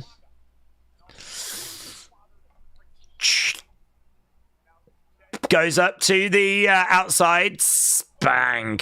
Top rope enziguri. Goes up. Big splash. Bron Breakker down. Jay with the cover. No joy. No joy. There's a lot of moves that just not connecting well in this match, said Dortnight. Right now, Jimmy on the outsides. Daze, will you dye your beard pink when you hit 500,000, said It's Anarchy. I mean, I can't say yes or no because I feel like that is so far away, if ever. But I'm sure we would celebrate it in a fitting manner. Yeah, I mean, honestly, I would not expect that for flipping 10 years. There's every chance I'm dead. So if I am dead, feel free to dig me up and dye my beard pink. I will allow that. I will allow that. There's a table being put in the corner. It's time to snap through a Slim Jim table, said Thaddeus. Yes. Yes. Slim Jim, eat fresh. Table in the corner. Dortnight said, in all honesty, it's crazy that Daze doesn't have 5 subscribers. Yeah, I should have a lot less than I've got. I know. Right now, we've got Bronson in one corner. Here's Bron. Super kick there by Jay. Super kick again. The Vision are seeing double vision. And again, other super kicks. Braun Breaker going for a ride. 1D! 1D! 1, 2. Ah! Save his mates. Save his mates. I want to know if some of these people on the hard cam have managed to go to nearly every PLE. Oh, what is green shirt guy there? I haven't looked, actually. I haven't even noticed. Okay, right now we have got... yeah, I think he is, isn't he? I'm pretty sure he's got like a lifetime or a 10-year ticket or a 20-year ticket, because he always gets that exact same center seat. I do not believe that he works for WWE, right? No. I do not believe that he has to get the tickets at the same time as everyone else. I think he's got I think you can't get that seat. If you want that seat, I bet you can't get it. I bet he has got first refusal, or his ticket is that he always gets that seat. Which is why I hate him. Because he is taking that experience away from other people. Think about the other rich people that are missing out. Justice for rich people. Spear there by Braun Breaker. He's a seat hog. That's what he is. Spear there by Jay. Jay going to the outsides. Here we go. Jay perched. Bang, connects. Jay, 1, 2. Oh, kick out there by Braun Breaker. Green shirt guy is Bruce's illegitimate son, says Ryan. It's like a season ticket, said Matt Jason. I think that as well, yes. I think that. Okay, this match carrying on. We got a table in one corner. We got a kick coming in there by Jay. There's a "this is awesome" chant that was trying to break out, but it didn't quite break out. You ain't gonna do shiz, says LA Knight. They were having a conversation on the outsides. 1D, 1D. No. Get in the ring. Right now, Heyman has got a chair. He throws that into Braun Breaker. We've had chairs and tables anyway, so... Right now, check, bang, super kick there by Jay. Jay with the chair, goes over. Oh, almost hits LA Knight. LA Knight looking over at Jay. Jay jabbing that chair to the midsection. Chair across the back. Braun Breaker goes down. Just throw the table at them. Lanzagot said, "This is not awesome." I don't think this is awesome either, actually. I don't want to be down on this, but you know. Spear there by Braun, but it was a bit laboured. What an incredible spear. I don't think it was an incredible spear. He just went there. It's like it fell over into him. Oh, look at the blood. Where's all the blood come from? Charging it. Oh, look at the blood all over the face of Jay. Yeah, Jay is busted. We got the Crimson Mask. So the Usos get put through that table. And could this be the beginning of the end?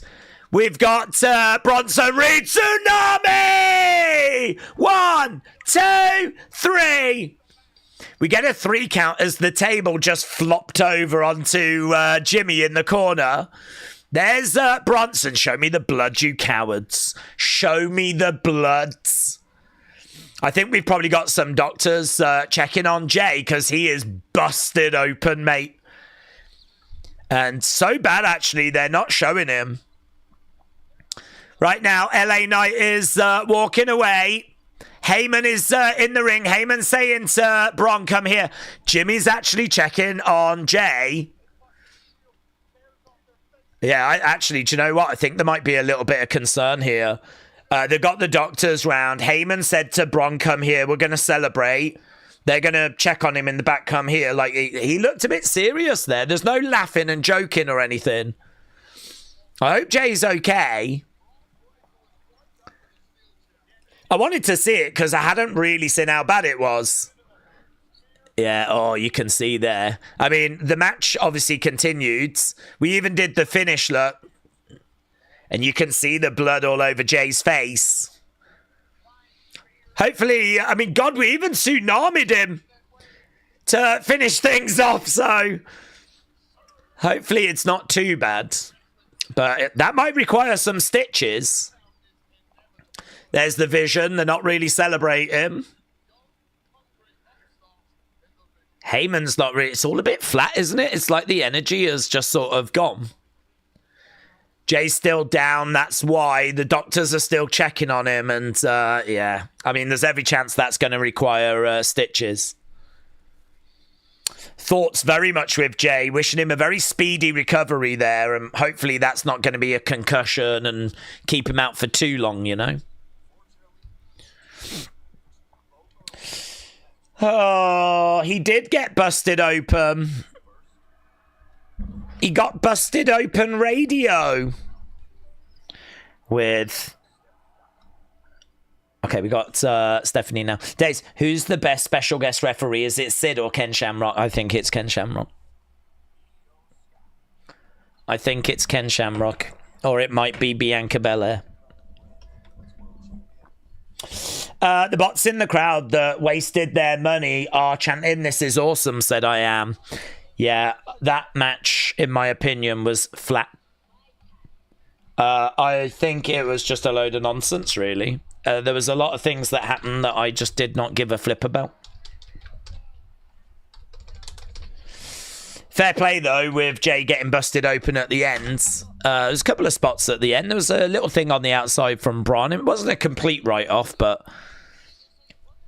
I don't know. For me personally, I think that is below my expectations. I would hope for better tonight.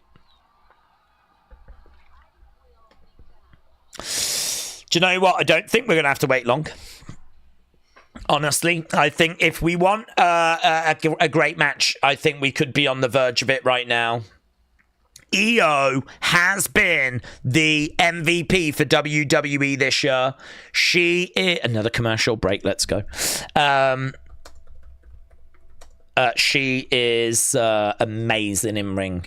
There is every reason to think this match is going to cook. I was trying not to fall asleep, said All Game. Mr. Roblox said, please respond. Hello.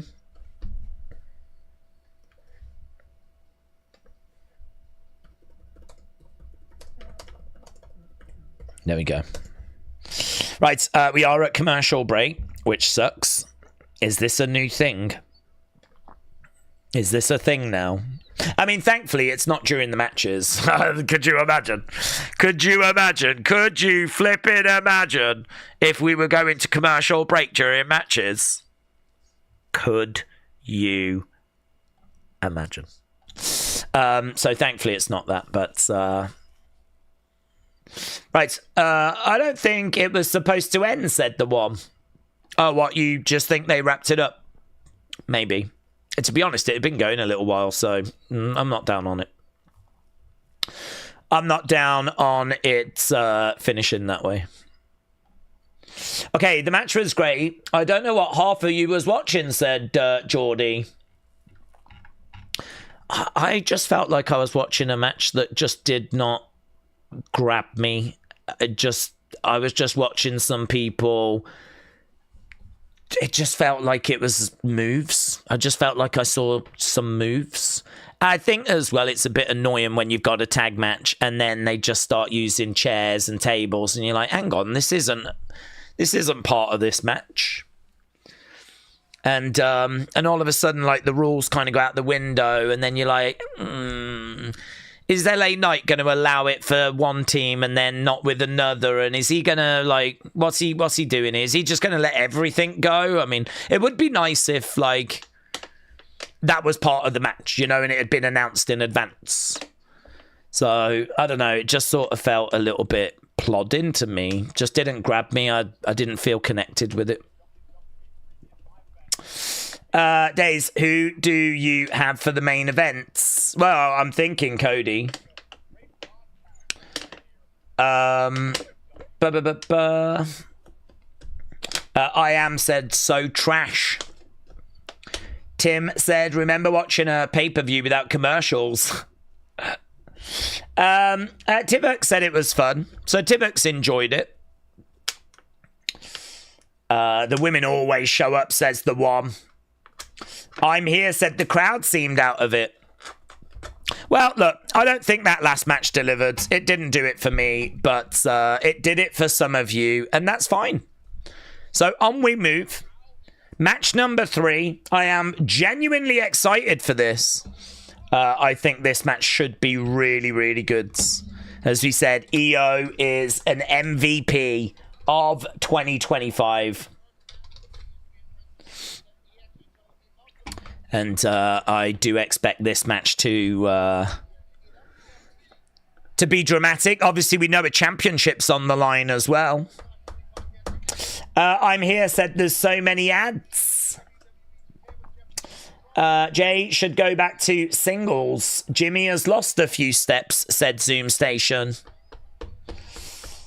Okay, there's Tyrese Halliburton. He's just being shown in the crowds. Come on, girls. Save the show, said Retro Gamer. There is Drew with some resistance bands. Life of Daz said, I can see Cena Brock too. Daz, we've done that match, buds. Oh, you mean like we could see another match? Maybe. I mean, maybe Cena could say, no, I've got unfinished business, but maybe. They said it was one time, but, well, we did that back in the day as well, didn't we? We've played that game before. Right, Drew said, this seems a bit like a missable PLE. Well, it's still early. We're only 2 matches in. We're about to go to match number 3. There is Tiffany.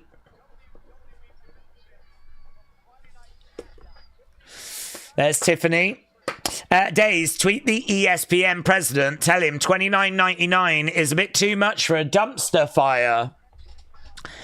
Yeah, but he would say, where are you watching from? I'd say the UK, and he'd be like, but you don't pay $29.99. And I'd be like, actually, that's a good point. I'd be like, actually, no, that is true. Yeah, good point.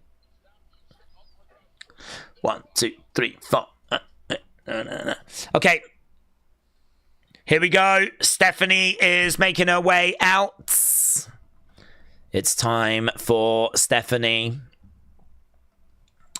Right, Dort Knight said the ETA forward is not watch pay-per-views live and skip them. Or maybe just join the streams. Maybe. Maybe if you're like, oh, I don't know if I want to pay $29.99, maybe, like, you know, just hang out with us here. Maybe. Come on. Maybe. I would. Here's Stephanie. Windsor guy said, I don't even see how Jay got busted open. From the replay, I just don't see how. I don't know, but I'm not sure either as to how it happens.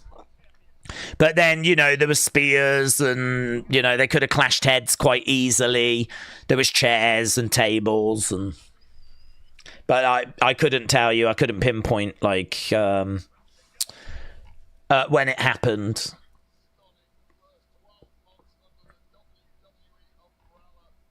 Okay, here is Stephanie. If you've not seen Stephanie, she is a great talent. She is a great wrestler. Obviously, she's got her devil's kiss that people really enjoy. I think she could get the job done, actually, if we end the poll and get a new poll up. And I do need to jot down the results of this poll. I didn't jot down the results last time. Let's find out. Who do you think? Who wins? Who wins? Is it going to be Stephanie or is it going to be Io. Who is going to get the victory? Okay, there we go. The poll is up. So that last match, 51, 25, 15, and 9, means that was goods 85. I think the first match was like good 70 something. Second match was good 85. We do need something here. Good news. Something just arrived. Here's Io.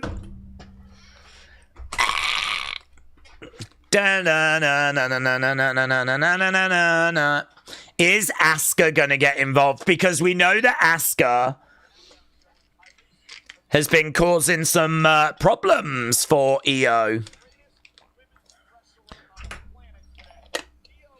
Io Sky. Io making her way down to the ring.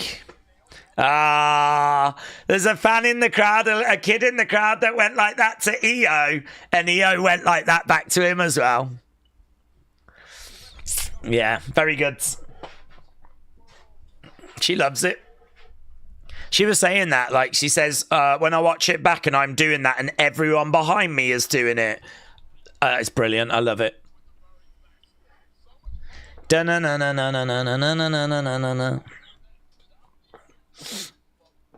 Yeah, let's go, man. Let's go.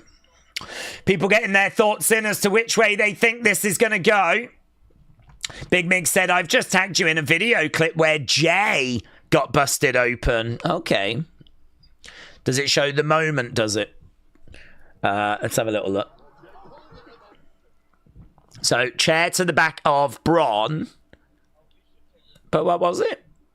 Did he hit himself with it? No. Where? I don't know how he got busted open.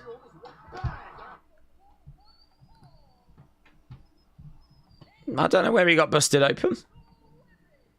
There's a video clip of him holding the chair up and hitting Bron with the chair. And as soon as he does that, he goes like this. But I think he was already busted.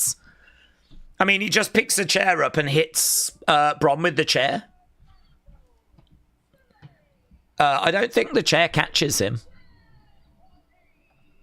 I mean, look, can I show this without getting in trouble? There he is, look, with the chair. He used it like, and you can see the blood already. Bang. So he must already be bleeding because there's nothing. There's no, like, he's got the chair here and I think he's already bleeding at that point. I don't think that's the moment that he bleeds.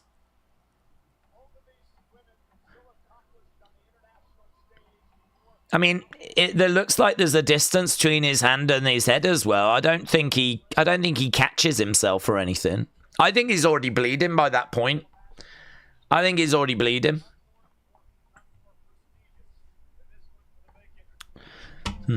Not sold. You can try and sell it, but I ain't buying it. Right, here we go.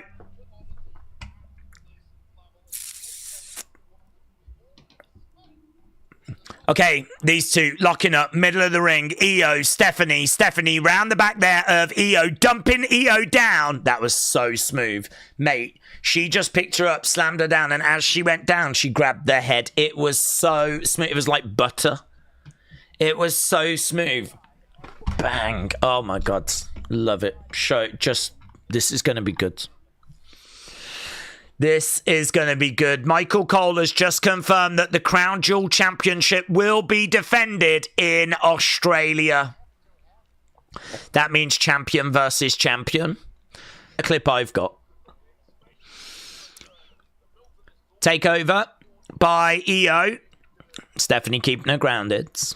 Can we see Asuka interrupt him? Well, yes, very much so. Io doing a handstand at the moment.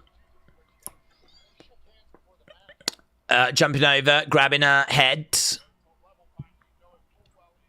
Io is in control.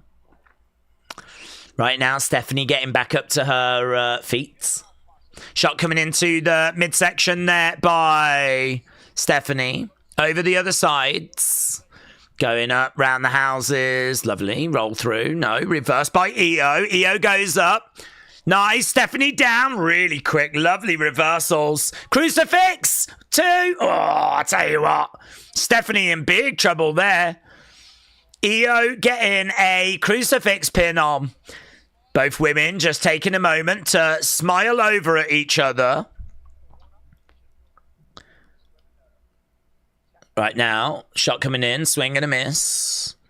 Io goes up, down. Daze, was the surprise that Triple H talking about being that announcer? Well, at the moment, yes, but I've got high hopes for the rest of the show. No joy. Io getting up. Stephanie circling round. Io against the ropes. Stephanie, middle of the ring. Don't know what that was, but Stephanie goes down. Stephanie just sort of stood there for a second. Io doing her backflip. Taking the legs away from Stephanie against the ropes. Drop kick there by Io. Io moving at like 1,000,000 miles an hour. Right, these are 2 skilled, beautiful women. People better take note, said Dr. Luchalala. Peter said LA's watch accidentally opened up Jay's head.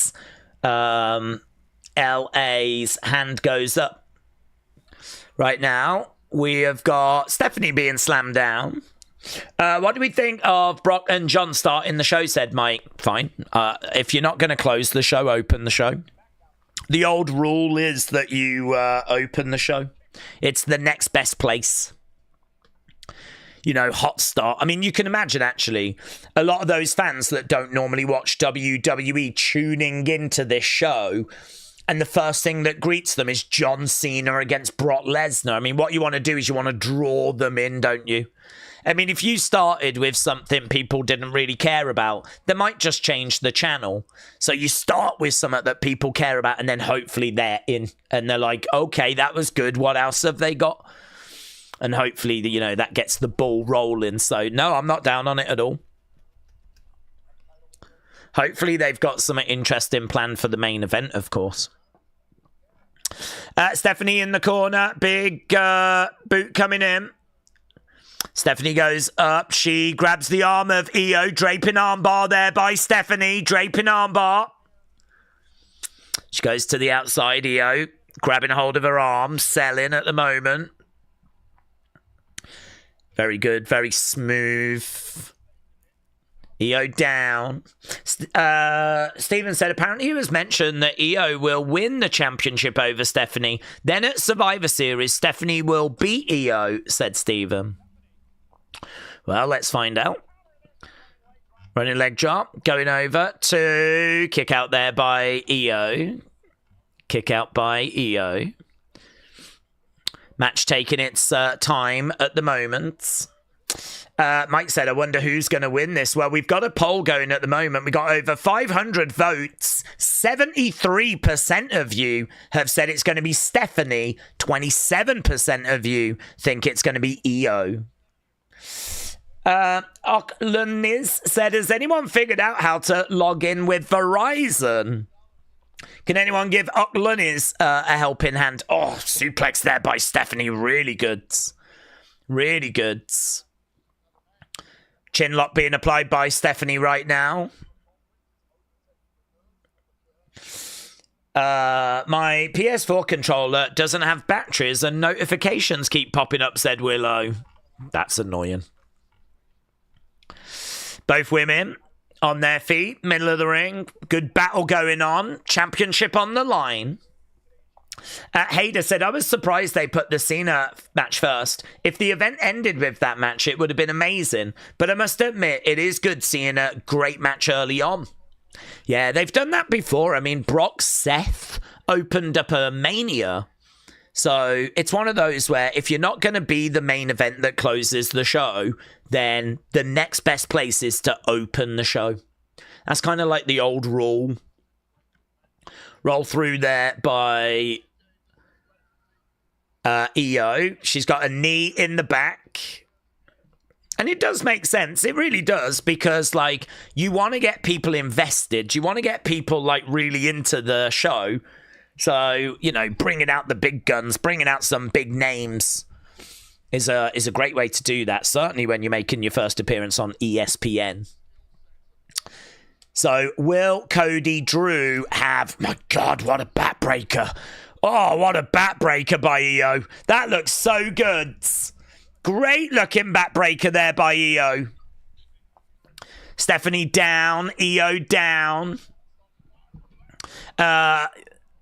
R-Truth has just tweeted out, WTF just happened. So R-Truth reacting, I think, to John Cena getting murked. Okay, both women are down right now. Durant said, I heard that Brock likes going first and leaving early. I heard that unless he's got a spot later. Oh, yeah. I think that a lot of people are that way. I mean, you can just go now, can't you? I mean, Brock ain't going to stick around and watch other people having matches, is he? So his work's done for the evening. So, you know, he can just go carry on with his life. Early night. Okay, EO on the outside, trying to get the crowd involved. EO going up, springboard, drop kick.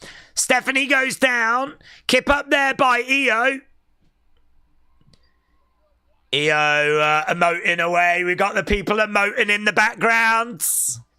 She's trying to get everyone going. She's doing really well of keeping the crowd involved.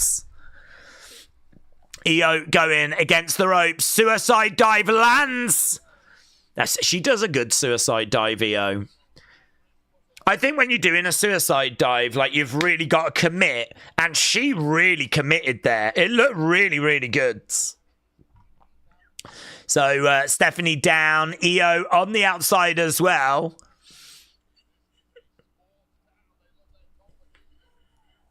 I mean, I actually don't know what happens. I mean, if EO wins with a count out, surely she would win the belt.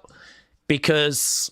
no one's got champion's advantage because no one's the champion. So you just got to win the match, haven't you?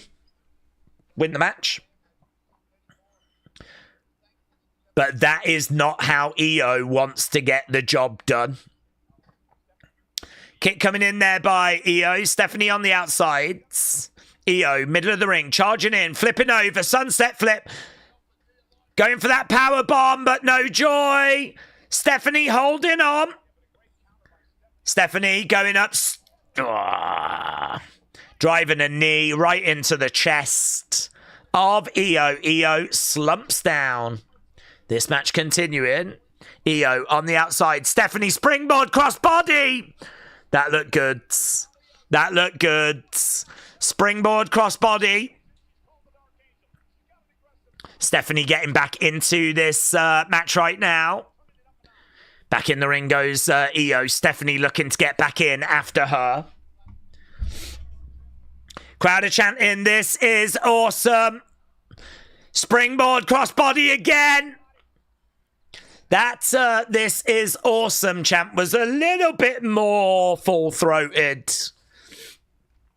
Nice suplex. Good. EO in the corner. Stephanie trying to find a way of putting EO away as she gets up. Points over. Charges in. EO moves. Double knees. No one home. Suplex. Bang. Suplex City. Here we go. EO, inspired by Brock, is going to take Stephanie to Suplex City. No joy. Now it's reversed. Oh my God. Now Stephanie takes EO to Suplex City. Let's go. Let's go. Bang, coming crashing down, driving that knee into EO. EO flops down. Crossbody there by Stephanie. We're just seeing some great action. We can hear a Stephanie chant breaking out. Right now we got Stephanie, middle of the ring. Let's end this poll, shall we? I was laughing at the name of the PLE, but the stage looks good, said Life of Daz. Shot coming in there by EO. Stephanie trying to find a way of getting back up. She does. These two throwing in forearm shots to each other. Middle of the ring right now. Stephanie backing away. Goes for a kick. Upcut coming in there by EO. EO against the rope. Stephanie right in after a knee to the midsection. Over the other side. Bang! Superman! Superman there by EO. Suplex by Stephanie. These two exchanging moves back and forth, trying to outmaneuver each other. Stephanie in control. Devil's Kiss coming. Reversed. Roll through. Stomped to the midsection by EO. Stomped to the midsection, but the crowd were ready for the Devil's Kiss. Crossface. Crossface is in. EO with a crossface. Crossface being applied. This is for the vacant Women's Championship. Who is going to leave with that title? I don't think we're at the end of this thing. I don't think we're even close yet. Roll through. Big knee coming in there by EO. Stephanie goes down. EO pointing over to the corner. Connor said, do we think we're going to get a surprise in the main event? Yeah, I think so. I think there's a good chance we could. Right now, Stephanie grabbing EO. Back elbow coming in there by EO. EO in the corner. Stephanie. Dragon screw. Oh, right. That dragon screw looks brutal. Oh, I mean, there are so many... mate. That dragon screw, your ACL, your MCL, your meniscus, you can knacker it all with that. Oh. Kick to the midsection. Headbutt coming in there by Stephanie. EO goes down. Stephanie against the ropes. Oh, take over, lovely work, Frankensteiner. Kick coming in there by EO. Stephanie down. She couldn't capitalize, but EO's like, come on. Come on. Cleveland Brown said that was a horrible dragon screw. It looked brutal. Right now, Stephanie over in the corner. Kylie Ray is like, Stephanie and EO wrestle features with the cooking emoji. Crowd are chanting, this is awesome. EO, double knees. Stephanie, middle of the ring. EO is going over. She's going to go for the moonsault. Going up. Top rope. EO, moonsault incoming. Stephanie, legs up. Mate, EO ends up over the other side of the ring. Stephanie got her legs up and EO ended up all the way over there. Bloody hell.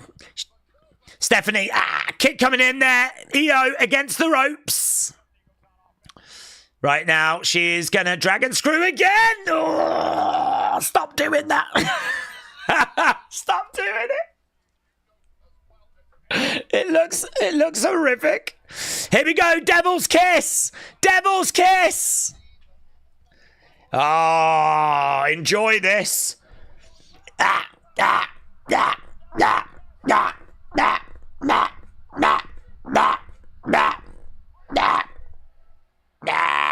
Shucky ducky quack quack. There we go. You know that Booker T was enjoying that at home. Oh, yeah, that's a normal finisher and it sucks. 1, 2. Yeah, good. I'm glad you kicked out of it. That move sucks. SVB sucks. She needs to use that finishing move that she used the other day. Perhaps she will. It looks so much better. Yeah, they're showing a replay of that dragon screw. Oh my god, that dragon screw could be a finisher. That dragon screw looks brutal. I flipping hate that SVB move. It sucks. Right, Stephanie going over to the corner. Going up top. Io, though, rolls over to the ropes. Yeah, she's selling her leg at the moment. Io comes in, open palm strike. Going up. Io. Shots coming in. Actually, she could have been in the Street Fighter film, couldn't she? She looks like she should be in the Street Fighter film. I don't know enough of the Street Fighter characters, but they definitely should have had Io. Right now, we've got Io and Stephanie over in the corner. She could have been Blanca. Here we go. We are going to do a Spanish fly. Yes! The best kind of fly.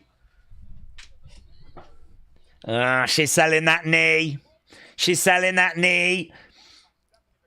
Wade Barrett gooning on commentary, said Natsika. There we go. Cover 1, 2. Kick out there by Stephanie. Spanish fly.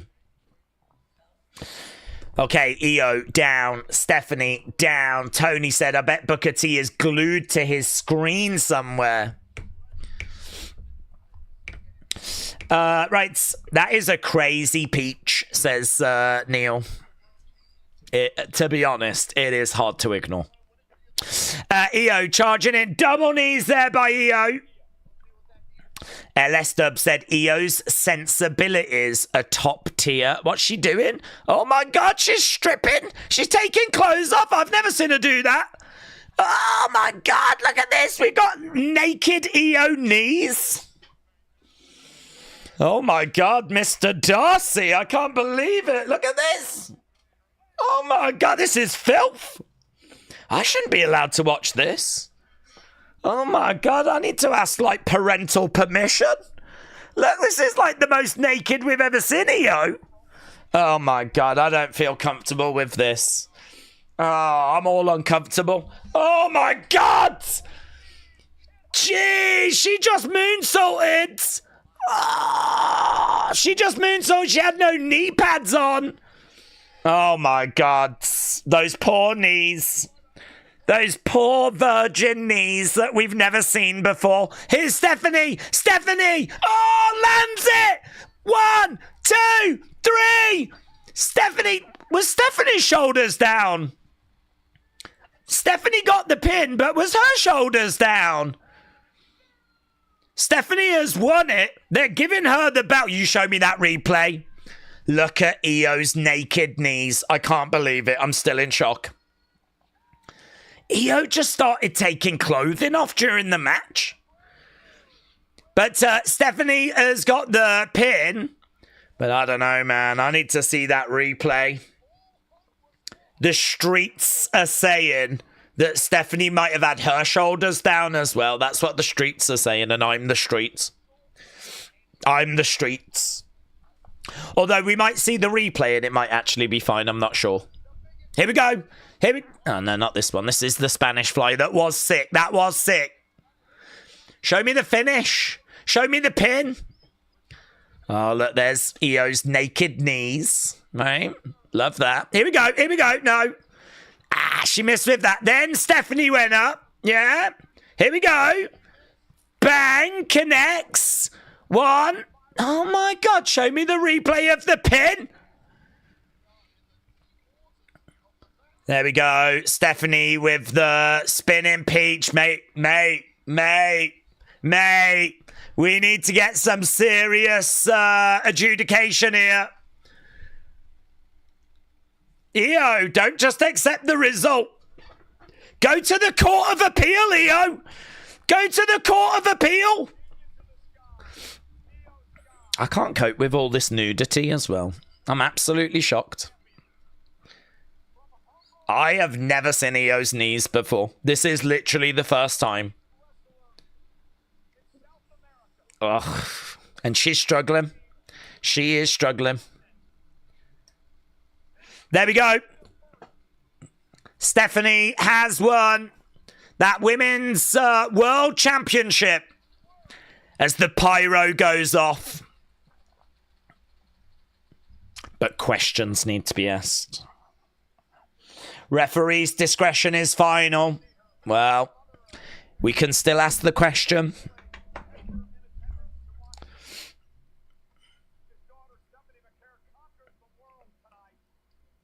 Stephanie jumps outside. Who's he? Who's that? Who's that person? Is that her dad? Stephanie is awesome, said Piranda. You're not the champ. Is this guy holding up the belt? Who's that guy? Thinking he's the champion. Thinking he's the new Naomi. La Primera. Alex said it's her dad's. Give a flip. Touch that belt. Got to earn it. There we go. Stephanie holds that belt in the air, but serious questions are being asked. I've lodged an appeal, even though I didn't mind who won. And I don't have anything against Stephanie. Right, we've gone to commercial break. Love that for us. Stephanie wins. But did she really?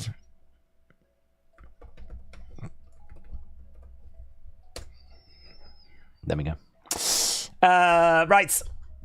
Daze, ref's decision is final unless there is discretion from you. That's true. That's the rule.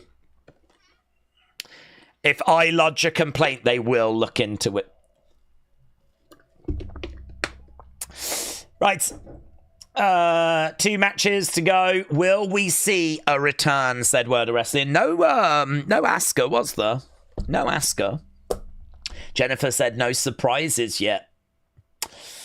Days, unless we get something big for Cody Drew, it's looking like this show is going to play out with just the winners, and that's it. I don't believe that's going to happen. I am still optimistic.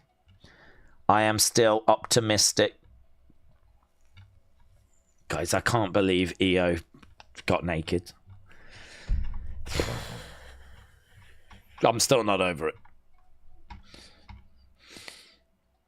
Okay. That match was fantastic. Easily match of the night so far, said Catherine. Erase Your Mind said, congrats, Stephanie, new women's champion. Do you know what? To get a clean win over EO is a really big deal. It's a really big deal. Dun, dun, dun.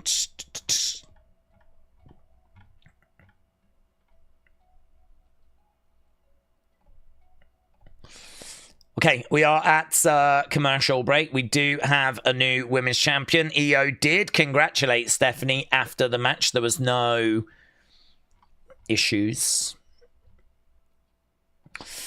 The match was fantastic, says Catherine. Yes. Okay, one surprise was Paul introducing Brock, said Nathan. That's true.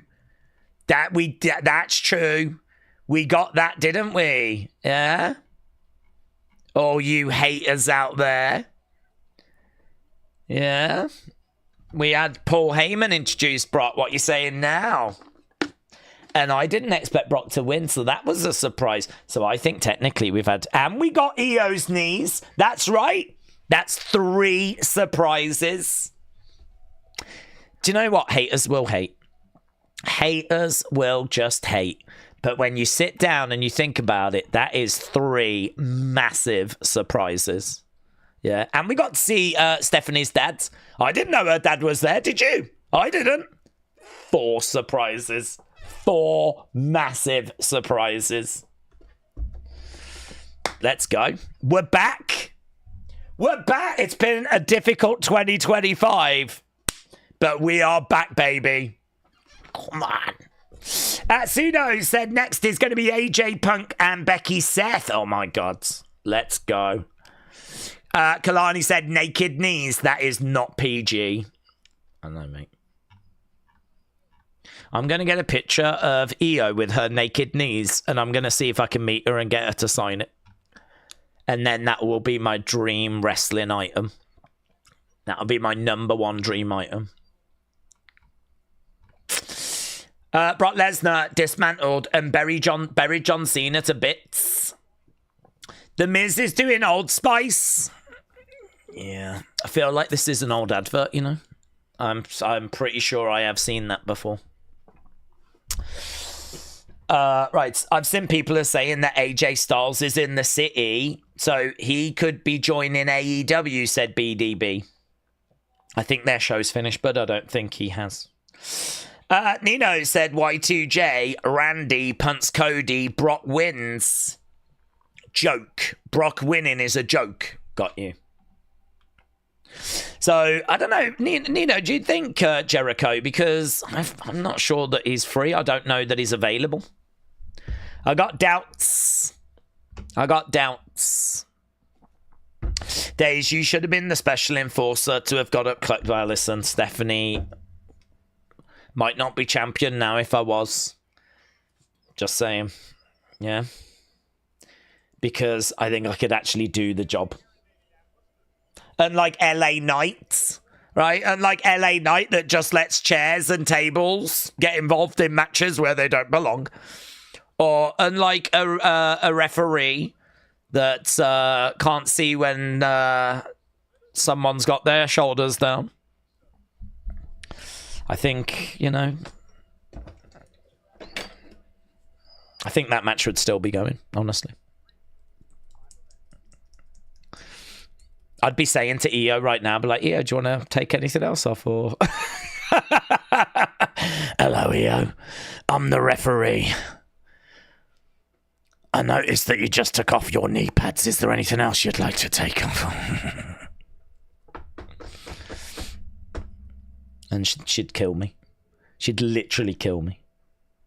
Right, we got Tyrese Halliburton backstage with Cody Rhodes. Daze, it's time to light it up, said Connor. Here we go, mate.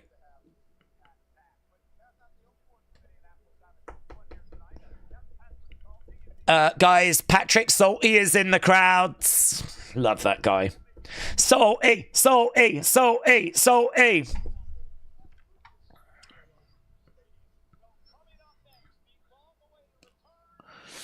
Okay, here we go. AJ Lee. Mate, I am genuinely... This is the match I'm probably most excited for. AJ and CM Punk versus Becky and Seth. Yes. Yes. Metal Mama said I'm ready to light it up. Daze, you're going to get arrested for asking EO if you could rub her knees.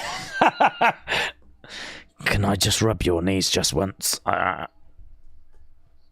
wouldn't need to get arrested, to be honest. She would murder me. She doesn't need me arrested. She can deal with the situation. Okay, right, we're just looking at the video package right now as we head to match number 4.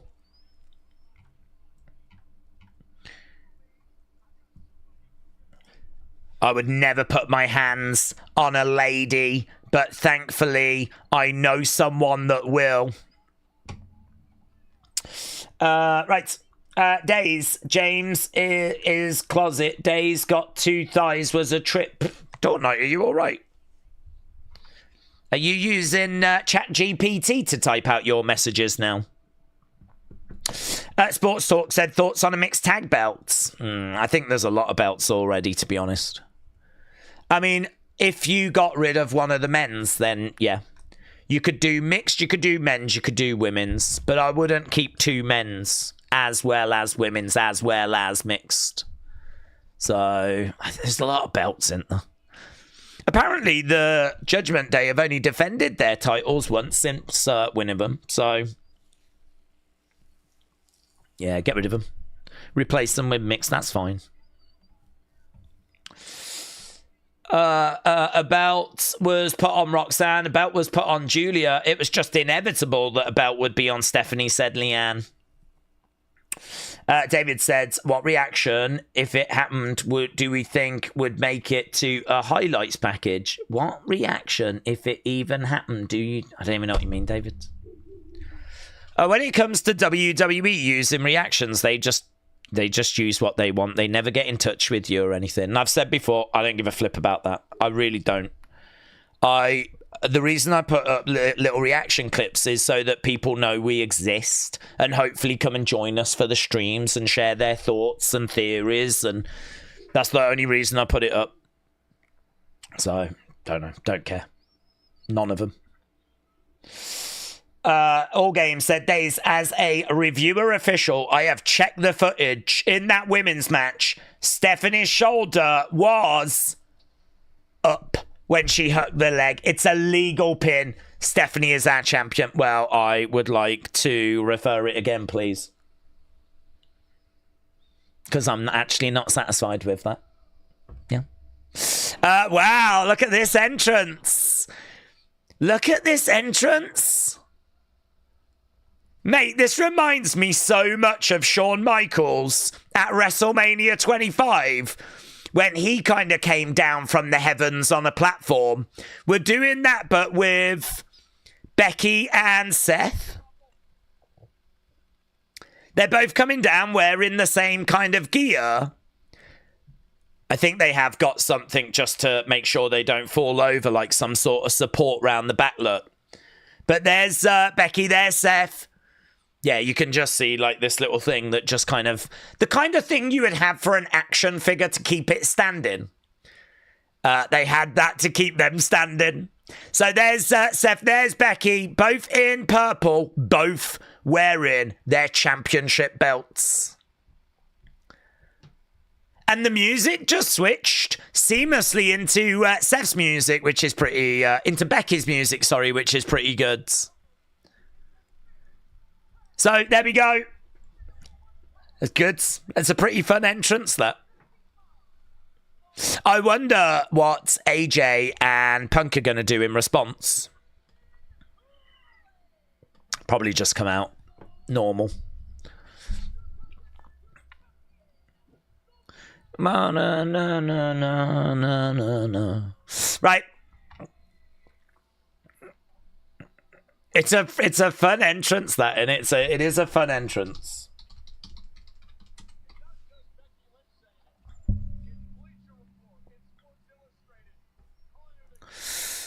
Okay, 3-0 records whenever they have teamed together.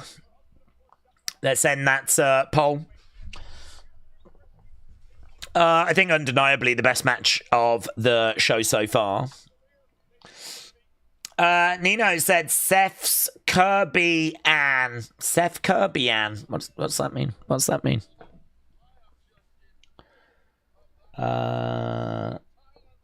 Wade Barrett said he is in awe of that entrance.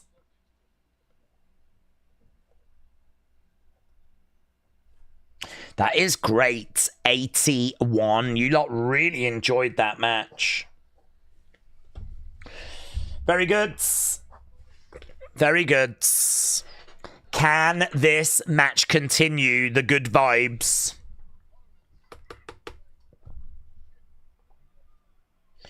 Becky, here we go. CM Punk chants. I mean, I'm guessing they're going to come out to AJ's music. No, Punk's music. So what, Punk's going to... I'm guessing, are they going to come out first, are they? Is he coming out first? Are they coming out to his music?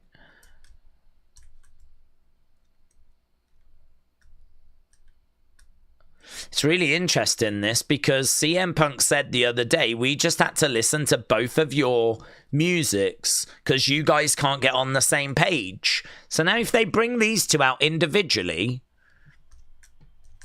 isn't he being a bit hypocritical? Hypocrite. That's exactly what they're doing.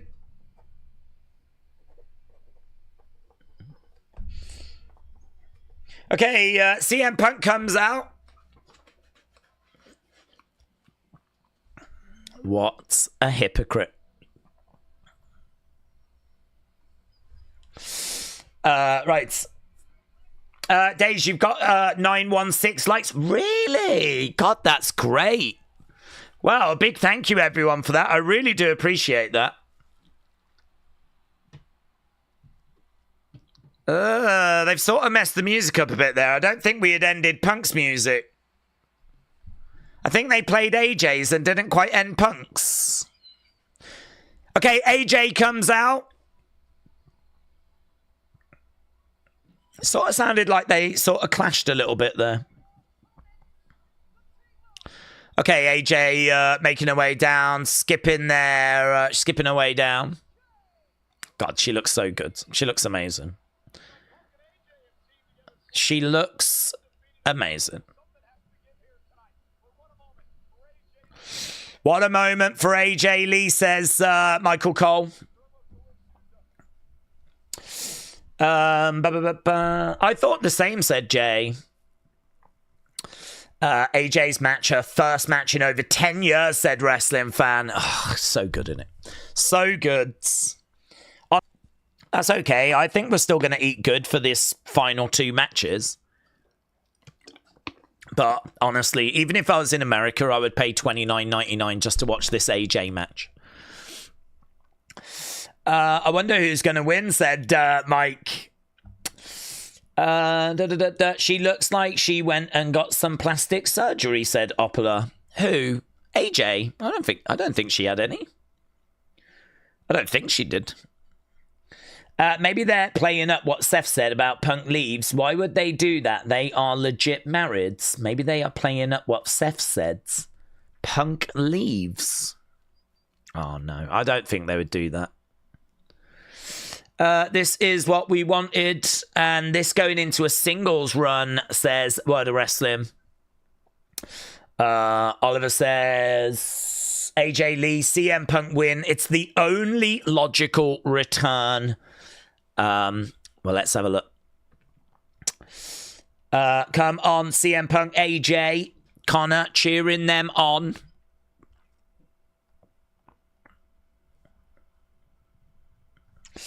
This match alone is worth $30, said Jason. I agree. It's Kaz said, not everyone can pull off purple. Right. Light it up, light it up, light it up, light it up. Okay. So, pretty fun entrance by the heels. Babyfaces not getting that adventurous, to be honest. I like Punk's trunks, says Jay. People online are just freaking out at the moment. People online are just like, light it up, light it up, light it up. They're just having such a good time. I mean, it's just so weird seeing her back in WWE. It really is great. It really is great. We've got CM Punk, AJ Lee, Seth, and Becky before GTA 6. We did. You're right. We did. Who thought, Who thought earlier this year that we would end up with this? CM Punk in Rainbow is making me laugh, says Jordan. Right, AJ Lee has woke up this crowd, said Mark. Yeah, get your thoughts in. We're up to our co-main event tonight. Nino said, you know that Cornette is fuming watching this. Well, I don't know. I saw a video of Cornette. He was talking about like AJ's return, and he was saying it was perfect. He seemed to be actually quite into how they had brought her back. So he was quite positive, actually. AJ's first match since March 30th, 2015. Punk and AJ are unbeaten together. So Punk and AJ are unbeaten. Seth and Becky are unbeaten. And we are... someone's going to get beaten. Unless it's going to be a draw, but that's probably not likely. Who's getting GTA 6, said Opala. Okay, we got Becky and Seth on the outside. Oof. Seth going over that commentary table. Okay, right now we got Seth going over against the... on the outside. CM Punk with Seth into the barricade. Over the barricade goes Seth. We got Punk looking for a double axe handle. Double axe handle there to Seth. Seth goes down. We're in the crowd right now.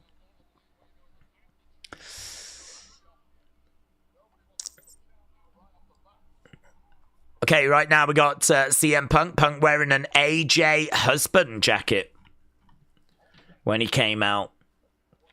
AJ Lee. Oh, look at AJ Lee just standing on the outside of the ring. This is flipping mental. This is legit surreal. Just seeing AJ standing out there waiting to be tagged. Jessica Carr going over, having a word there with AJ. AJ wants to get in. Jessica Carr stopping AJ from getting in. Seth's telling her to get back out. Oh, mate, this is great. This is $29.99. I seriously would pay that to watch this. AJ Lee's return match. Okay, Becky sucks is the chant. Becky sucks. AJ is got Seth. Becky trying to get over. I don't know what she's doing. I think she's like grabbing his hair and everything. AJ's like, I don't know what you mean. I wasn't doing anything.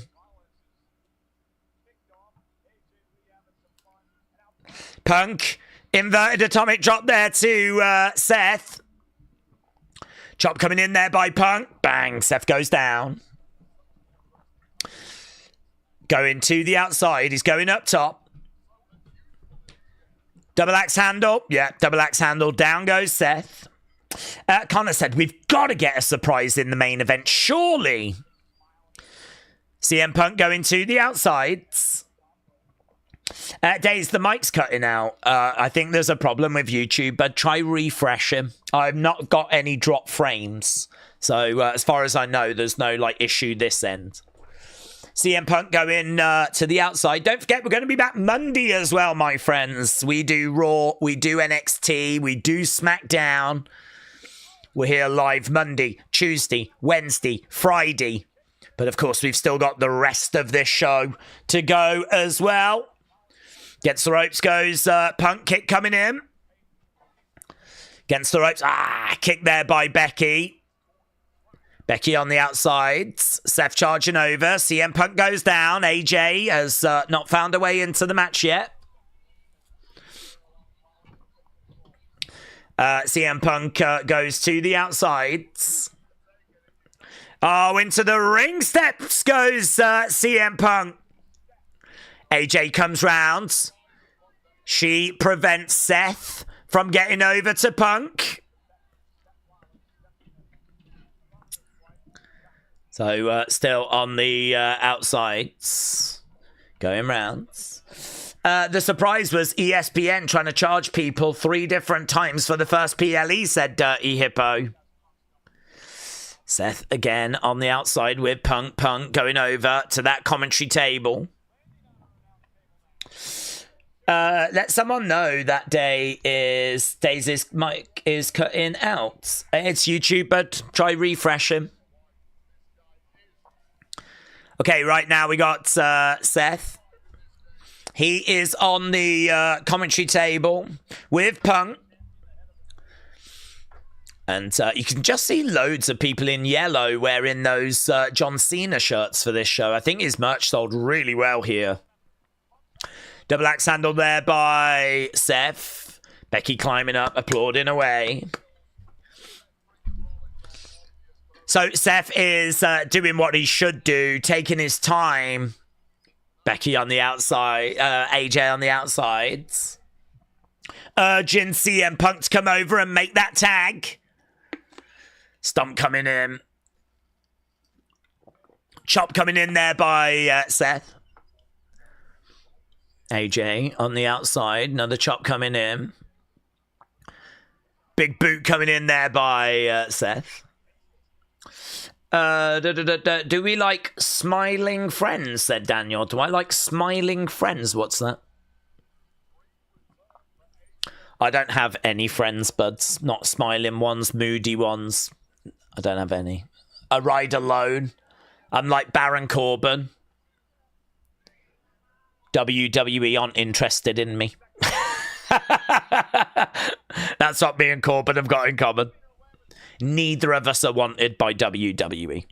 And also, we're both lone wolves. Right, Seth went over to Punk and bang. He just had a little word with him there. I think he just said, I love you. Okay, Becky is loving what she's seeing. AJ is desperate for that tag. Alan said, is it just me who thinks it would be stale if The Rock returned again? I would prefer Jericho. Yeah, but Jericho might be under contract with AEW. I would take Jericho over The Rock, but I don't know that he's available. If he is, brilliant, let's go. I don't know that he is.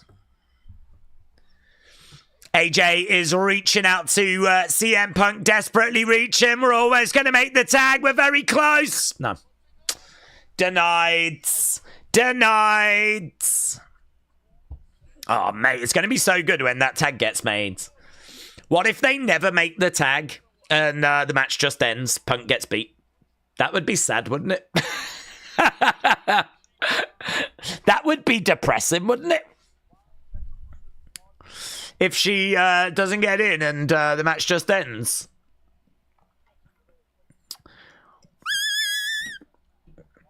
Right now we've got AJ on the outside. Crowd are chanting for AJ. Seth's like, what, you want her? Yeah, nasty mark on the side of Seth's body there. Right now we got Seth in there with Punk looking for a suplex. No joy. Trying to reverse Seth, no joy. Trying to get him up, no joy. Seth goes up, no joy. Oh my God, so we're just going to do this for an hour. Oh, it's Punk that gets it. It's Punk that gets it. Becky on the outside, she wants that tag. Well, if that tag gets made, then AJ has to come in. Okay, here's CM Punk. He's trying to get over to make the tag. AJ's like, come on, and Seth, of course, stops it. Seth, of course, stops it, grabs a hold of CM Punk, drags him back over. This is such a great way to use the women. Just have them standing on the outside for AJ.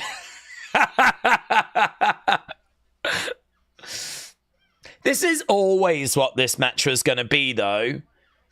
You know, that's the whole reason why we're doing it, like building up the anticipation, giving AJ, when she gets tagged in, like the hot moment, but, you know, the bulk of the match being wrestled by Seth and Punk. Yeah, we're still waiting. Again, trying to get back. Seth trying to prevent the tag from being made. Getting closer, getting close. Tag made! Tag made! AJ in! No! She didn't see it! Oh my God! Jessica Carr didn't see it! Oh my God! Why are the refs so bad? This is a horrible night for the refs! Horrible! My God, look at Seth! Seth's got Becky up!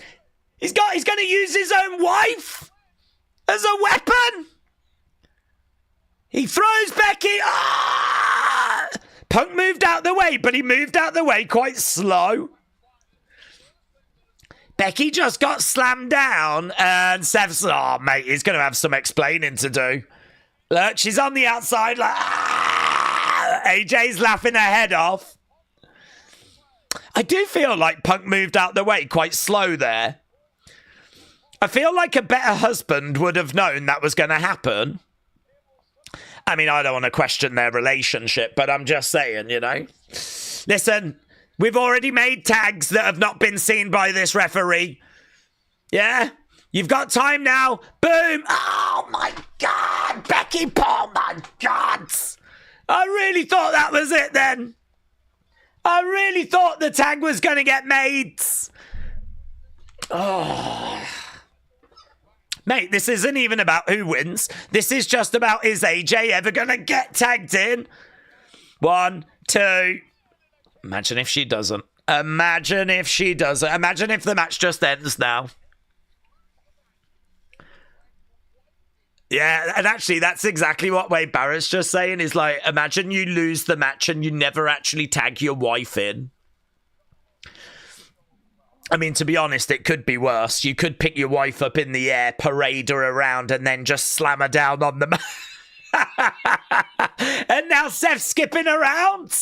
Oh, my God. Oh, my God. Seth going to the outside. Where's he going? Where's he going? You better not touch AJ. You better. You leave her alone. Oh, my God. He's skipping around AJ. Oh. There's a lot of words. There's a lot of words running through my mind as well, Michael. Right, we've got Seth back in the ring, skipping around.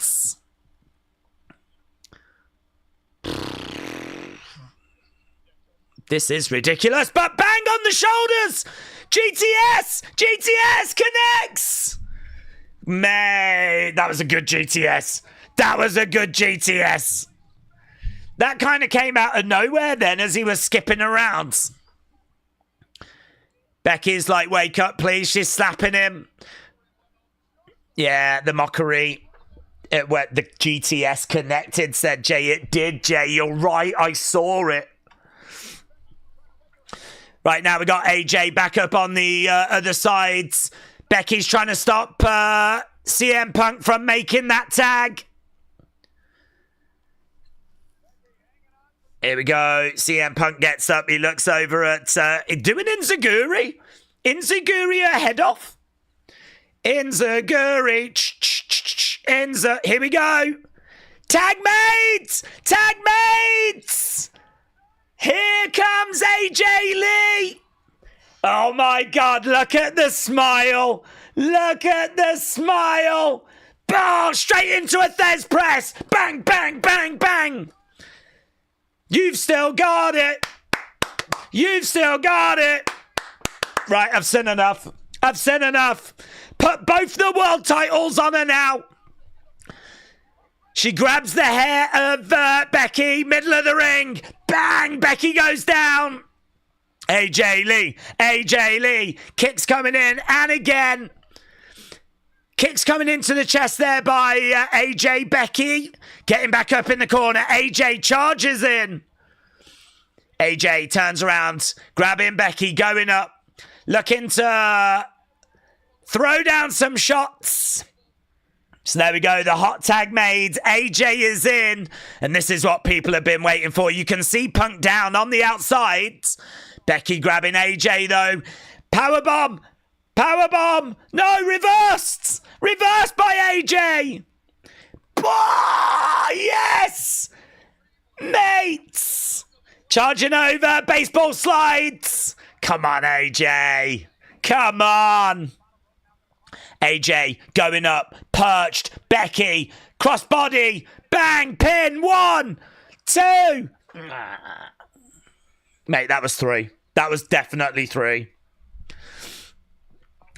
Crossbody there by AJ. You still got it is the chant. And AJ's like, oh. Little old me. You've still got it is the chant as AJ has got Becky. Becky with a slap. AJ charging him, coming over, slapping back there at Becky. There's a bit of a back slap there, but bang, bang, bang, bang, bang. Wailing away there on Becky. Becky going back to the corner. Seth coming in, grabbing AJ. What the hell? Who the hell do you think you are? AJ. Yes, delivers it. Oh, here we go. Bang, bang, bang. Yes. Wailing charging over. Manhandle. Manhandle. No joy. Kick to the midsection. Kick coming in there into a tornado DDT. Becky goes down.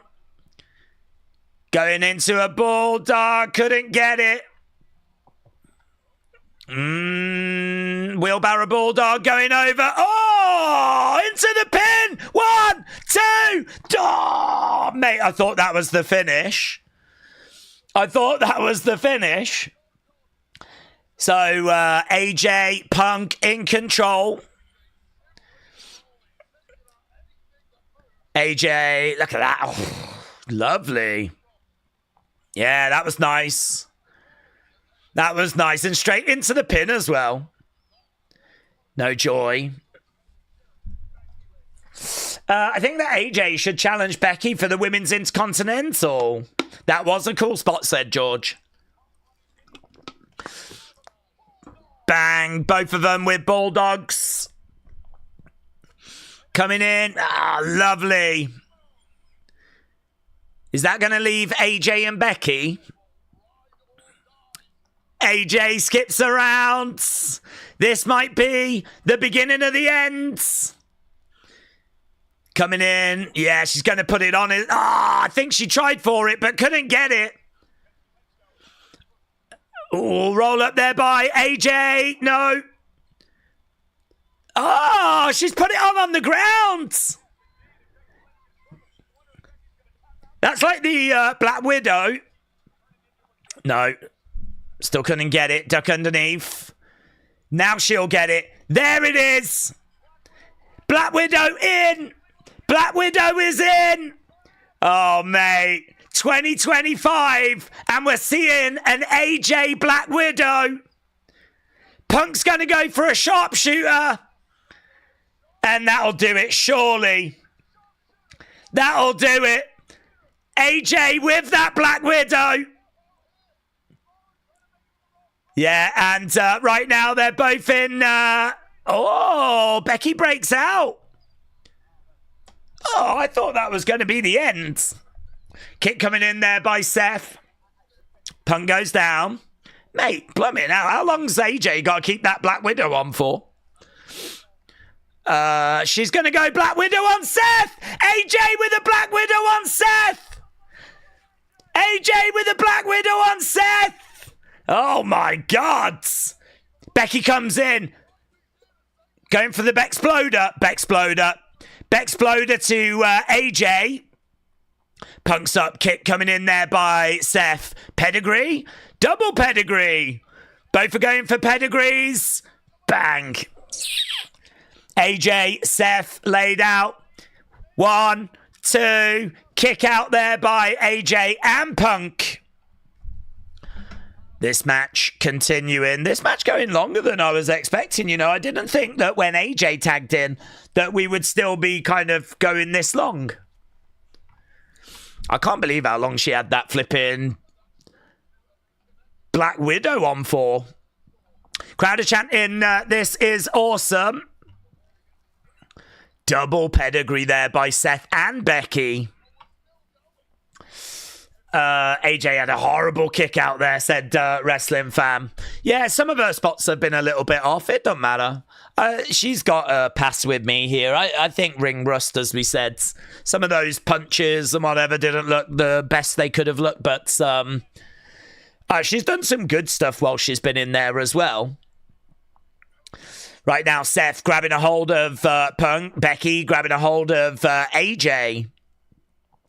Scooping up AJ. Oh, hello. Double GTS here. Becky with AJ.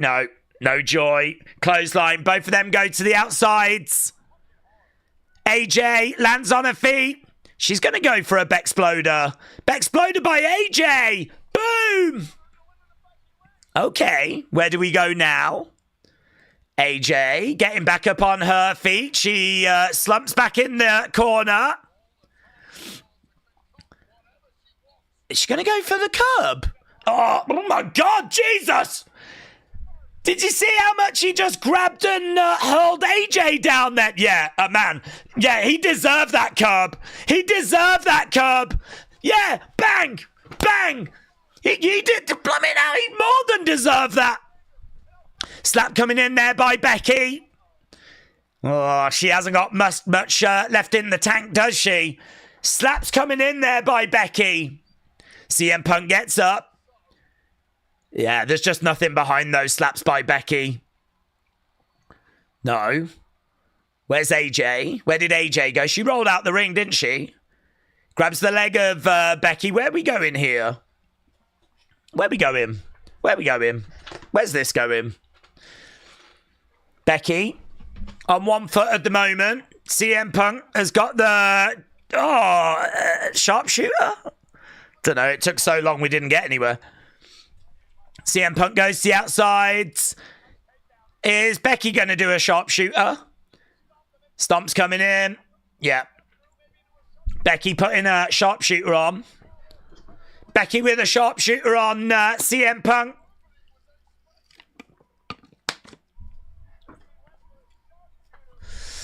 Yeah, he ain't going to tap out to that, is he? I don't know where AJ's gone.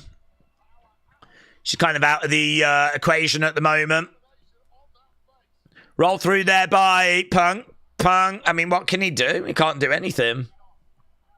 Figure 4. No, he's going to reverse it into a sharpshooter. Oh, my God. Look at this. CM Punk has got a sharpshooter on Becky Lynch. Wow.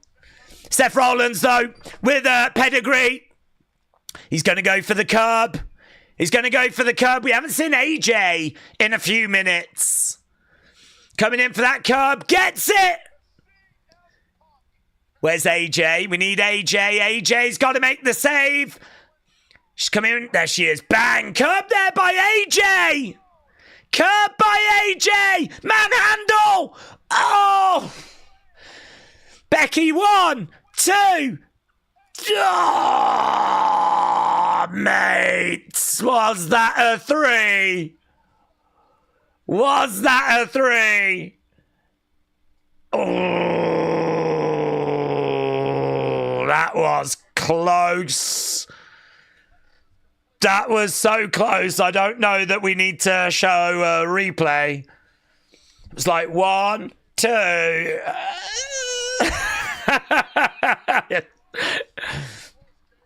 Blimey now. Blimey now. Blimey now. Let's say it wasn't a 3, yeah? We'll all agree it wasn't a 3. She did so well to kick out on 2.9999999. She did so well. Well done. Well done, AJ. Kicking out on 2.9999999. Guys, there has never been a closer 3 count in the history of wrestling. That is how good AJ is. Put some respect on her name. Shots coming in there by AJ. Seth coming over, grabbing AJ. It was definitely a 2.999, said Daniel. This match is very long, I agree. I think they could have shaved a lot of time out of this. But these guys going at it right now in the middle of the ring. We got Becky back in one corner. Driven back. We got AJ with Punk. We got Becky with Seth. Okay, AJ and Becky going at it. Middle of the ring right now. Now we got Seth and Punk going at it. Middle of the ring.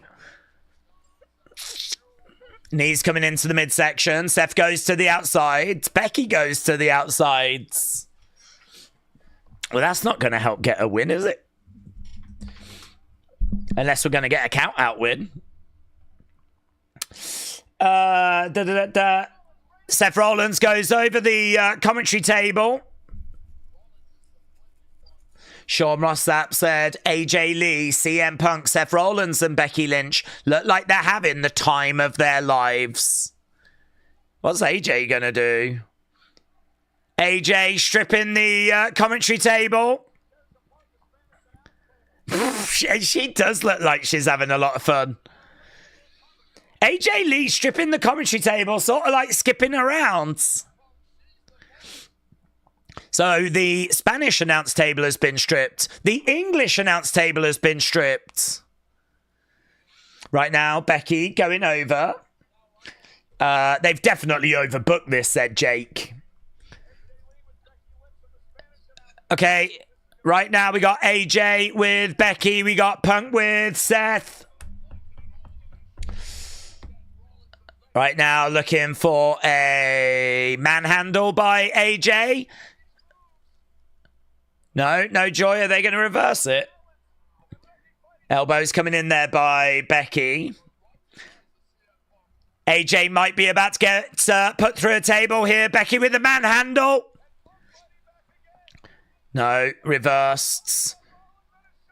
Oh, oh my God.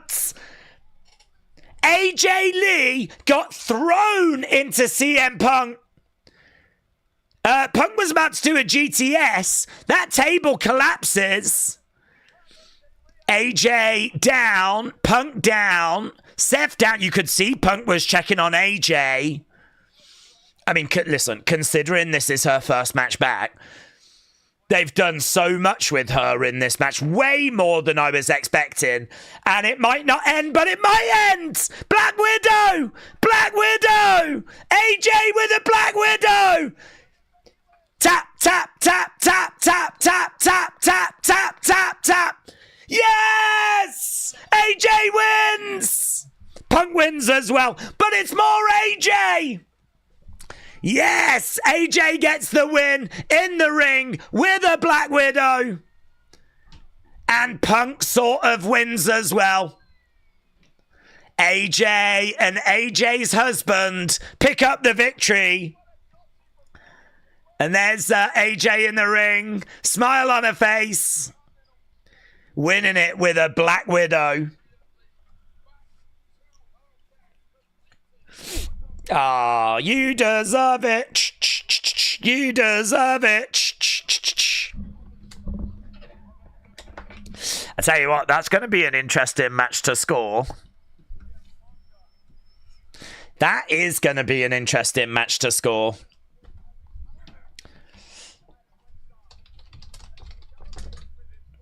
Okay, so AJ with the Black Widow.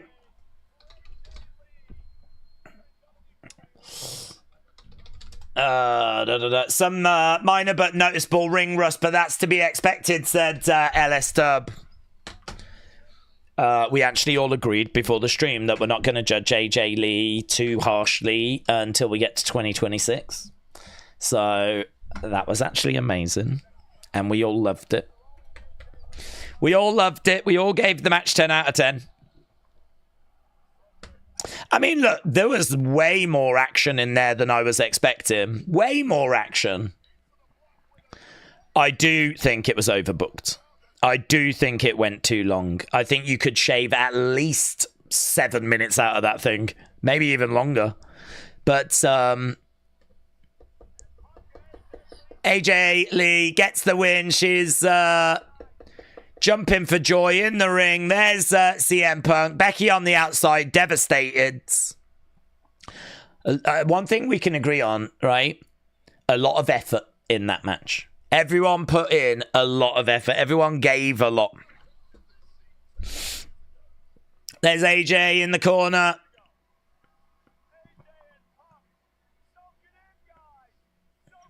Undisputed WWE Championship match coming up next. There's Punk.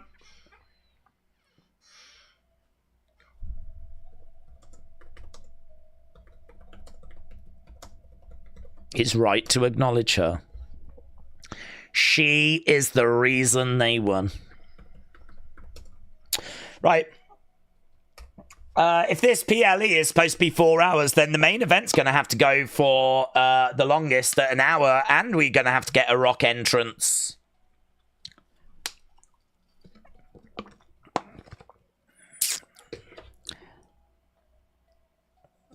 Well, let's hope it doesn't, because I don't need another hour and a half for one match. I thought that last match went flipping long. Right, this is going to finish by 3, said Trish. They're going to fight again. Yeah. Run it back. Let's start that last match again. Let's go again, and all the little areas that felt a little bit off, maybe they'll be better the second time round. Dun, dun, dun. Right, it will take the top of the hour for the entrances, says Penny, for your thoughts. T-Bone, sorry, buds. You're right, let's get to the super chats. Jared said, according to Fightful, his contract ends in December. What, Jericho's? Right, yeah. Probably can't expect him tonight, then. So, that's okay. I mean, I've said before the stream started, there's lots of shows that we need surprises for. So, you know, we're going to need surprises for the Royal Rumble, for example. Yeah, we all love... I mean, that'd be a great place to bring him back, actually. So, doesn't have to be tonight. That's fine. It does make me wonder, though, what are we going to get? So, Jared, thank you. And Tebow Gaming said, Daze, when did the match become Tornado Tag? Why was Punk and AJ both pinning opponents? Yeah, the referee lost control. It's one of those, isn't it? I mean, it's like the match we had flipping earlier where LA Knight was just letting everything go. So, I think, honestly, that match is going to be really easy to pick apart if you didn't like it. I think it was too long. I think that there was a lot of repetition. I think there was a lot of sequences that just didn't really go anywhere. I think some of the striking looked off. As was pointed out, noticeable ring rust, but we're not bothered by that. As you said, just people jumping in, doing stuff whenever, wherever. Ref completely lost control. It's just do you know what? All of that, though, can be sort of overshadowed by it was AJ Lee's return match. And I think they just wanted to get their stuff in and just, you know, make it a fun mess. And, you know, that's what it was. But yeah, I mean, if you're going to be a stickler for rules, I mean, to be honest, if you're going to be a stickler for rules, this show's a flipping nightmare. I mean, there might have been a 3 count in there as well, you know. I mean, I don't want to point out the obvious, but there was a 2.99999 that is the closest 2.99999 I've ever seen. So, this was a cash grab, said Ngozi. Cody loses, and somehow it's going to end up Cody Cena, says Penny, for your thoughts. Jacob said, I think they got the right winner. Yes. Yes. Right. Main event time. And next premium live event is not that far away. October 11th. Actually, there's another one next weekend for NXT. But premium live event, and next one is going to be Saturday, October 11th. Crown Jewel. Let's go. Nino said, should the Wyatts target Randy for turning on Bray? I don't know, because... the Wyatts would be heels and Randy would be a face, and I'm not crazy on that dynamic, so I wouldn't do it whilst they're heels.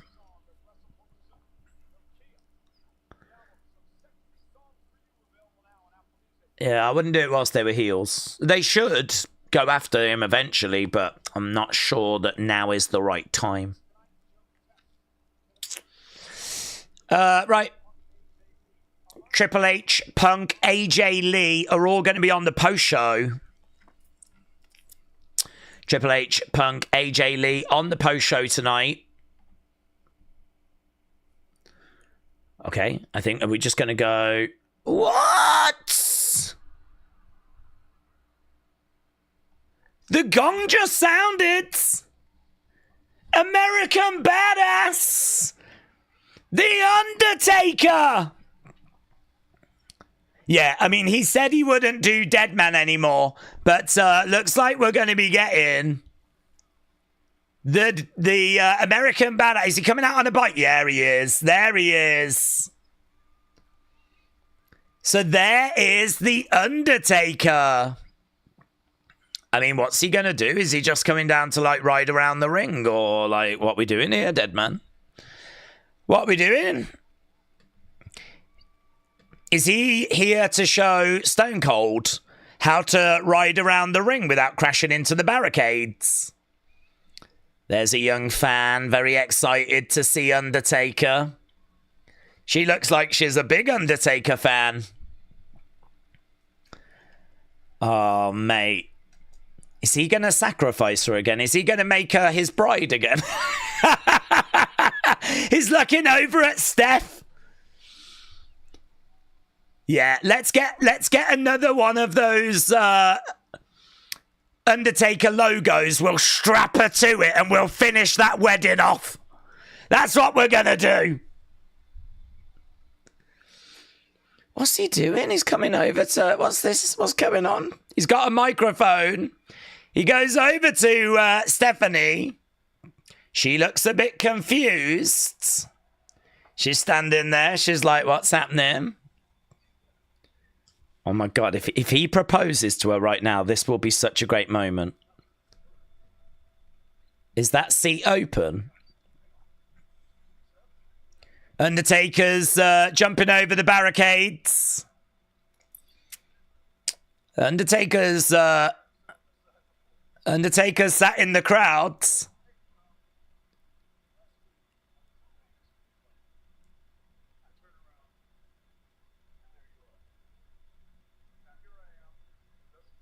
It's so weird seeing Undertaker just chatting away in the crowd with a microphone. He's come down with the... We're doing an interview in the arena. So, Stephanie, I was at the fight last week. Are you following me? I followed you for a long time. Oh my God, is he hitting on her? I hope so. I hope so.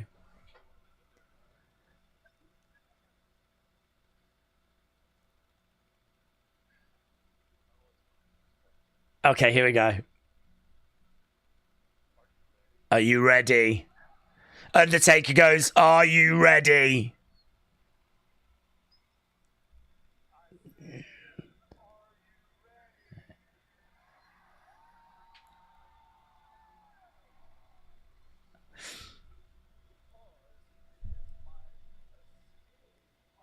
It's my honor.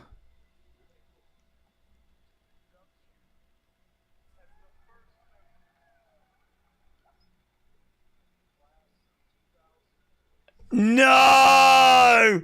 No! Look, she wasn't expecting that, was she? She wasn't oh my God, that's so good! That is so good! That is so good! Oh my God! So he's just gone out there, absolutely goofed around. We've all gone, well, this is a bit awkward. This is a bit weird. And he's gone, well, it's my honor to tell you, you are the first inductee into the 2026 Hall of Fame. And she's like, mate, that is... That was done perfectly. Look at that as well. We are so far away from the Hall of Fame. We've never done it this early before, have we? She deserves it. Of course she deserves it. There's no question about if she deserves it, but oh, look at her. That was so good. That was so good. That was really good. Oh, there's Triple H. There, I think that's The Rock, actually, looking by the shirt. The Rock coming over, giving Stephanie a hug. Oh, it's her fault. Without Stephanie, I'm probably not out here today, says Michael, so that's who we've got to blame. There's Tony Khan. Tony Khan goes over, gives Stephanie a hug as well. Very emotional. I think that's going to be well received. Vince is crying tears at home. Wow, yes, for lots of reasons. Everyone should have known that AJ Lee and CM Punk was going to win that match, said Eric. Mackenzie said, surely Steph headlines. Well, maybe, yeah. I mean, I don't know what that means for Bray. Obviously, a lot of people in our community are desperate to see Bray go in, but I don't know if they would want someone headlining that's sadly no longer with us. I don't know. I think Bray deserves the honor of being a headliner, but I don't know. I wouldn't be upset if they decided, actually, you know, let's put someone in that can do a speech, and let's, you know, put Bray in and give them all the time they want and need. And so, I don't know. Yeah, I don't know where it leaves us with the Bray thing, but I mean, look, putting the Bray thing to one side, that was done so well. Stephanie McMahon. Wow, that was so good. That genuinely surprised me as well. And do you know what? There was this moment, right, where he goes, I want to induct you as the first person.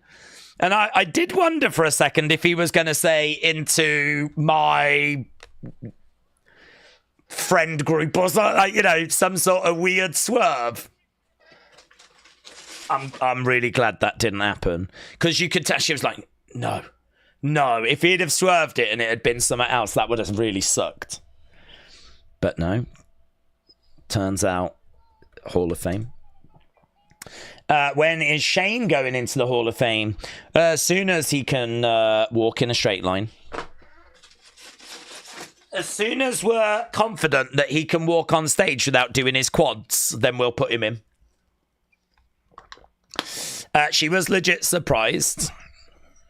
We all were.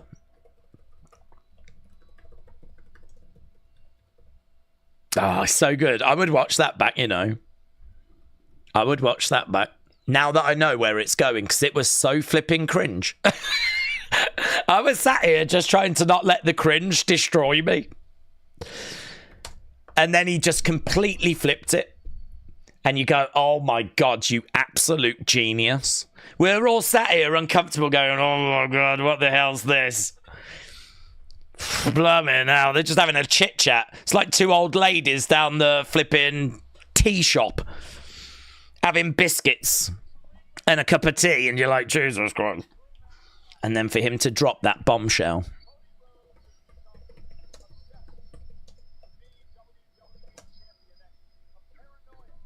That was good. That was worth $29.99, guys. Do you know what he said to us all? And that includes Steph, that you should expect surprises. So she didn't heed his advice, did she? She should have known that was coming. He said expect surprises. Spoilers on X ruined that for me. Oh, really? What? That leaked? Oh, I never, ever saw that leak. I never saw that news leaking or doing the rounds. That genuinely took me by surprise.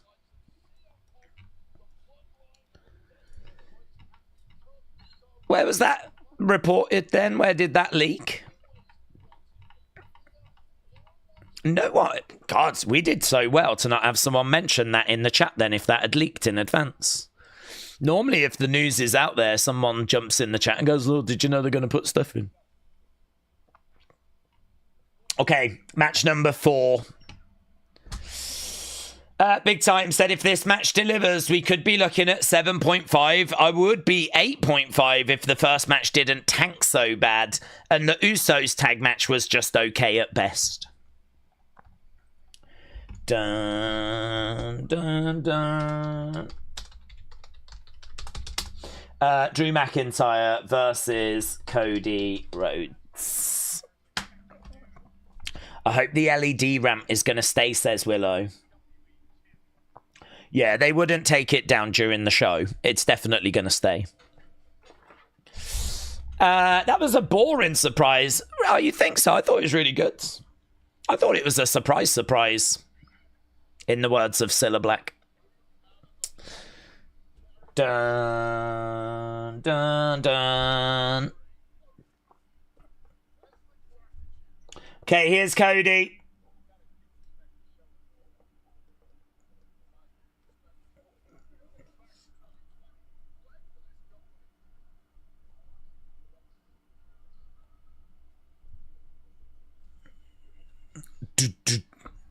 Here we go.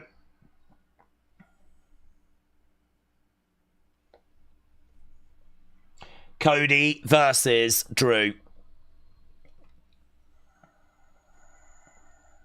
Dun dun dun dun dun dun dun dun.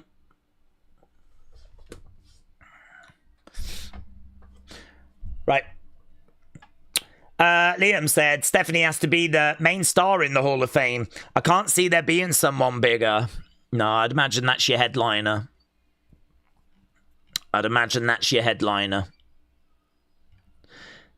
Na, na, na, na, na, na, whoa. Okay, Cody has made his way out. We got the pyro going off. This is our main event. I double checked. It definitely is.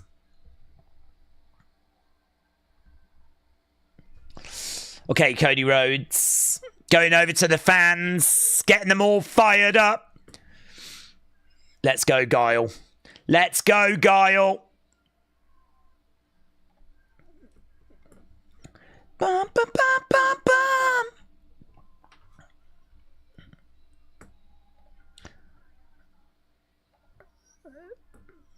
Okay, Cody Rhodes making his way down to the ring. This should be a really great match, actually. This is one that's kind of really become a lot more interesting now that we know that it is going last.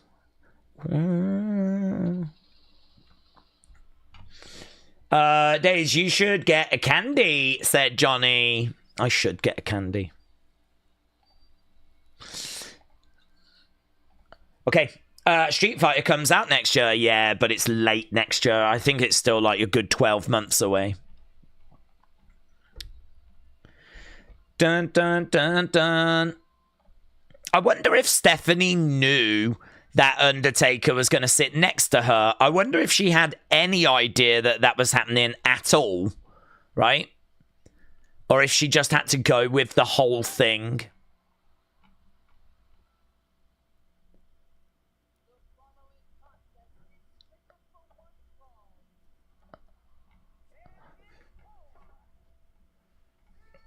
Ah.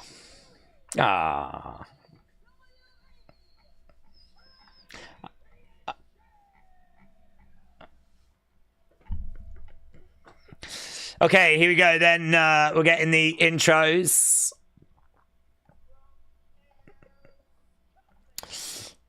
All I can say is if this show does go 4 hours, then it's going to have to be a 60-minute Iron Man match, said Liam. After what the last match I just saw, don't rule it out. Don't rule it out. There is every chance that that's exactly what this becomes. What if they do wrestle for an hour? I mean, a championship match, I think, can go an hour. Dude, they've already got Stephanie Hall of Fame shirts. Dude.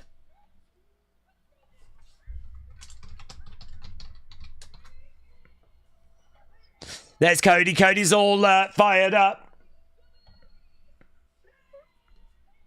Does it say who else is going in? Stephanie goes in along with James Ellsworth. That's a surprise.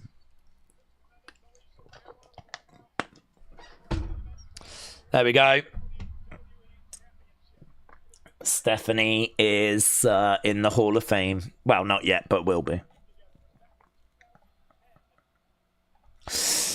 Okay.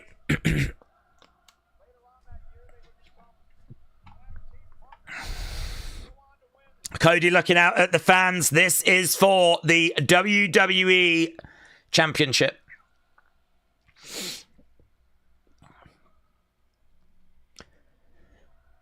Cody kisses that belt. Is he kissing it goodbye?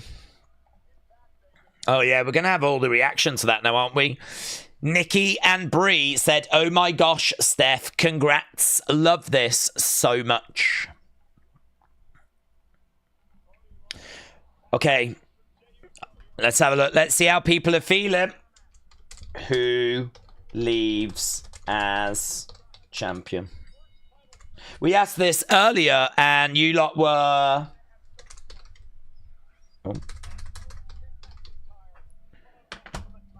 pretty confident it was going to be Cody. I wonder if that has changed at all. Okay, Drew comes out into the middle with his arms out, stretch, slap coming in there by Cody. This is quite a challenge, actually, for Cody. I mean, Drew's got a good size to him. He's got a lot of experience. He's certainly not an easy person to beat. Big Time said a 5-match PLE with all the matches going 30-40 minutes. The people with short attention spans are going to have meltdown tonight. Retro Gamer said Stone Cold should have been the one to tell Steph. Undertaker seemed like an odd choice. I think they're actually quite good friends in real life. He's known her a whole life, hasn't he? Well, since he joined in 1990. He's known her for 35 years. Against the ropes, under the legs. Oh, down he goes. Bang. Did people really enjoy that last match, said Jason? It was synchronized too much. How do you have AJ coming out of a 10-year retirement and beat Becky in her first match back? Oh, I think she was always going to win, wasn't she? I think that they were always going to win, and I think she was always going over Becky. So that was not a barrier. I do think that it went too long, and I don't know. I mean, like, you lot have said it was great 72, so I think there's a lot of goodwill around, which is good to see. And I think that there's an understanding that she's got ring rust. So I think there's a few concessions that are being made. But they put in a lot of work and a lot of effort. I do think it's a match that will divide opinion, though. I don't think you will find just one answer on that. Cody goes down. Kick coming in there by Cody.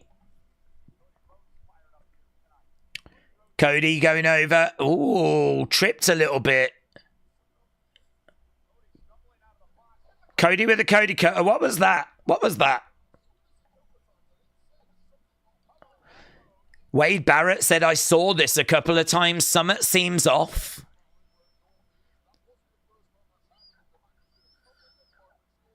What's up with Cody? Cody's all... What was that? Was that a botch that they're trying to cover, or...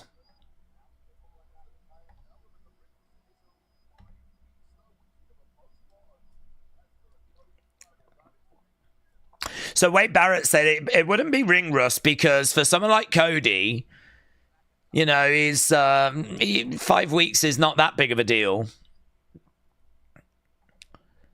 Okay, Cody gets taken over. Drew comes over. Drew goes to the outside. Cody going over. Bang! Big boot! Drew goes down. Cody starting to get back into the groove. Yeah? Just like Madonna. Going over against the ropes. Suicide dive! Okay, here we go. Here we go. Cody getting back in the ring. Cody going over against the ropes again. And another suicide dive. Gets caught. Driven into the ring posts. Oh, mate.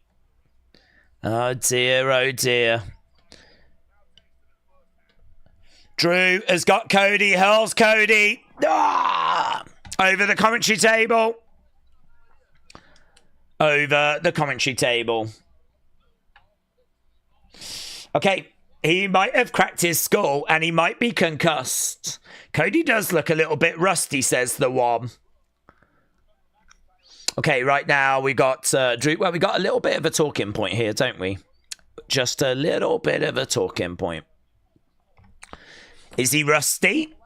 Can you get rusty after 5 weeks? I suppose. Got to get back into that rhythm, haven't you? Throw there by Drew.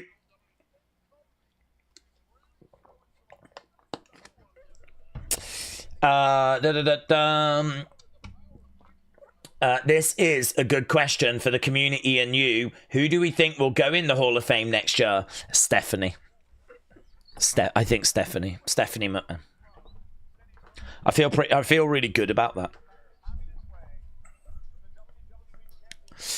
I mean, I think there's a few names. I mean, like the Bray one is the one that's hanging around, obviously, that people are waiting for. Bray feels like, when is it going to be? Batista as well got announced but never got put in. So we've still got to sort Batista out. Chop coming in. I don't think Bam Bam's in, is he? I don't think we've put Bam Bam Bigelow in. And I don't know, is Earthquake in? Earthquake might have gone in with natural disasters, but that might be all right, actually. I don't know that he needs to go in twice.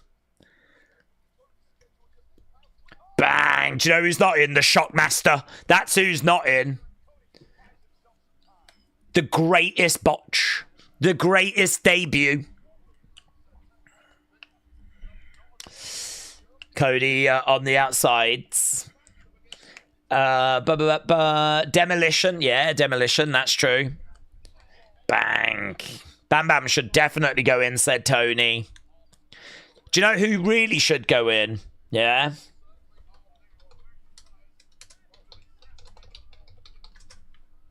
I've written it.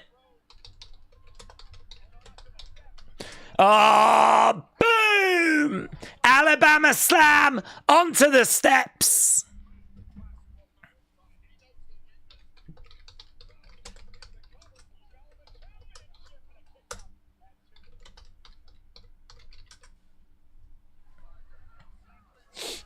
Bang.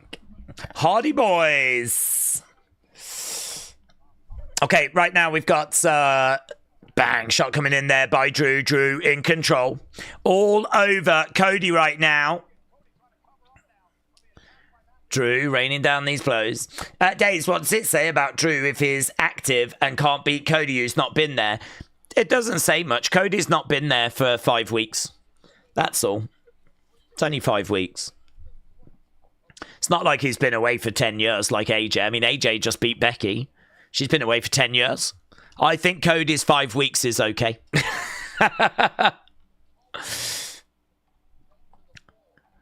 Drew goes to the outside, climbing up.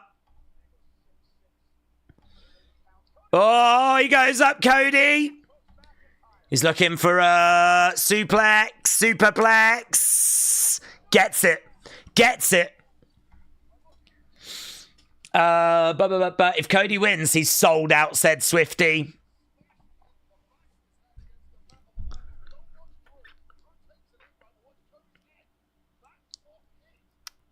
Okay, so Wade Barrett said Cody's head hit the mat.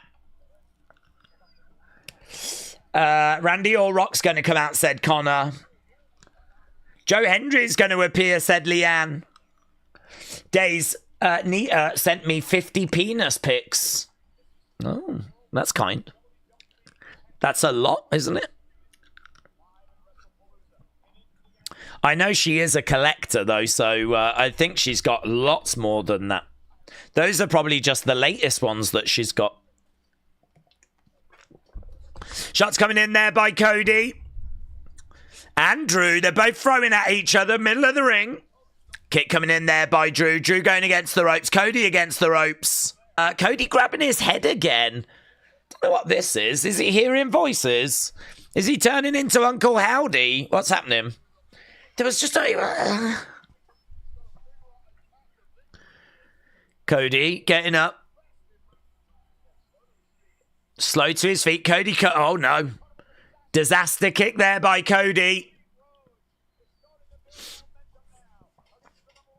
WWE have retweeted out that moment where Stephanie found out she's going in the Hall of Fame. It was a great moment. Loved it. Going over. Cody Cutter gets caught. Planted there by Drew. Oh. Looked like Drew reversed it. Did he reverse it? Right now we got Cody from behind looking for a crossroads. Knee coming in there by Drew. Daze, if TKO does sell WWE to the Saudis, do we think all the women will go to AEW, said Taker 1990? No. Because there'd be a lot of money around, and WWE would not just be permanently in Saudi. So they'd do more shows in Saudi, but you can't ignore the American market, so no. Penny for Your Thoughts said, I would love for Kevin to come out, but I don't think there's been enough time. Right now we've got Cody in the corner, Drew grabbing him. Cody didn't have a stunt double for Street Fighter, said Sports Talk Hour. Oh, white noise. White noise by Drew. 1, 2. Kick out by Cody. Kick out by Cody. The announce team continues to talk up Rhodes' damage from the Claymore. They're saying that that it could be foreshadowing him losing the title. Kip up there by Drew.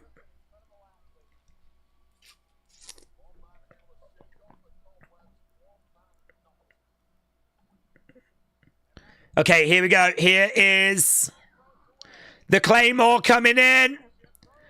Oh, no. Kind of power bombs him down. He just sort of grabbed his leg mid-air. No, didn't look good. There's a few moves tonight that have really not worked.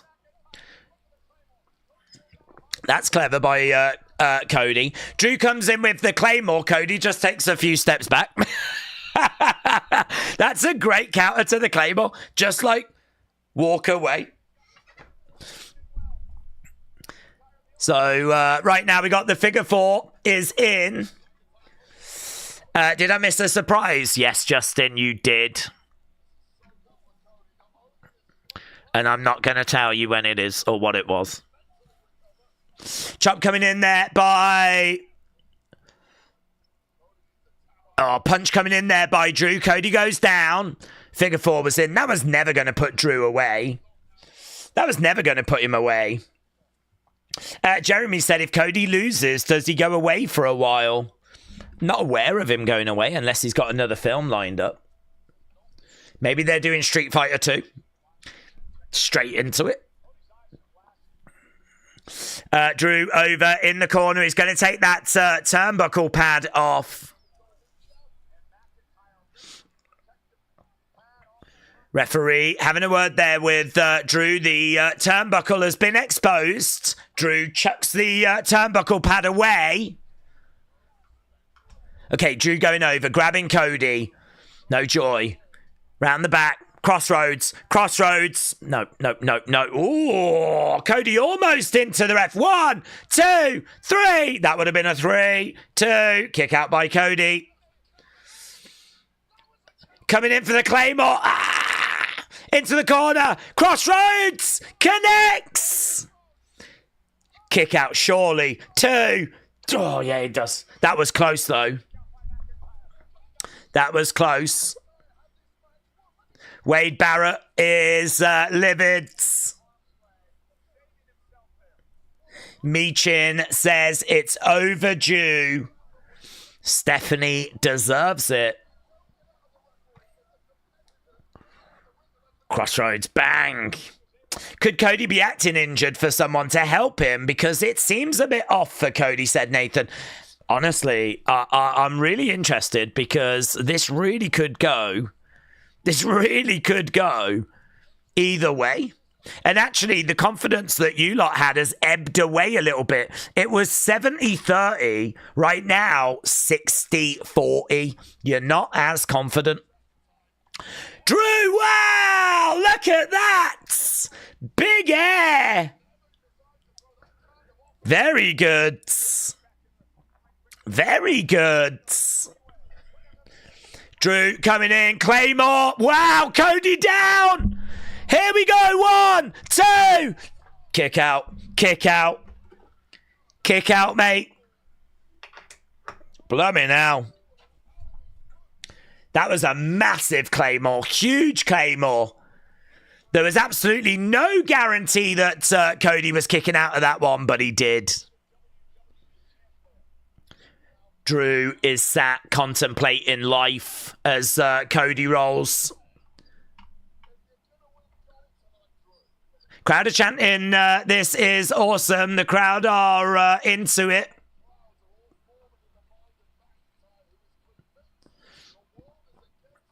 Okay, Drew has got up to his feet, is staring at the camera. Cody on the outsides.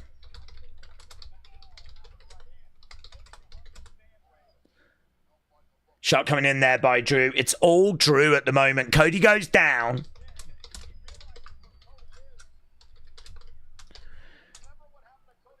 He's going to look to... this is just like what we saw the other day. Referee wants to stop it. Could Randy come down, do you think? Could Randy maybe? Drew's looking to drive Cody through that commentary table. Oh, he misses! Drew misses! He went for that Claymore. Cody moved. Damn! He hesitated. He hesitated. Where's Cody? Where's Cody? Look, Drew is livid. Do you know what? He might have actually, like, damaged his leg there. He's trying to get back up. He can't put the weight on that leg. Yeah, he really went into that commentary table. Cody in the ring. Cody in the ring. Drew trying to get back into the ring. Cody against the ropes. Cody. Oh, Glasgow kiss. Claymore. Dude. Claymore. No, his leg gives out. Leg gives out. Leg gives out. Cody going up. Huge Cody Cutter. Huge.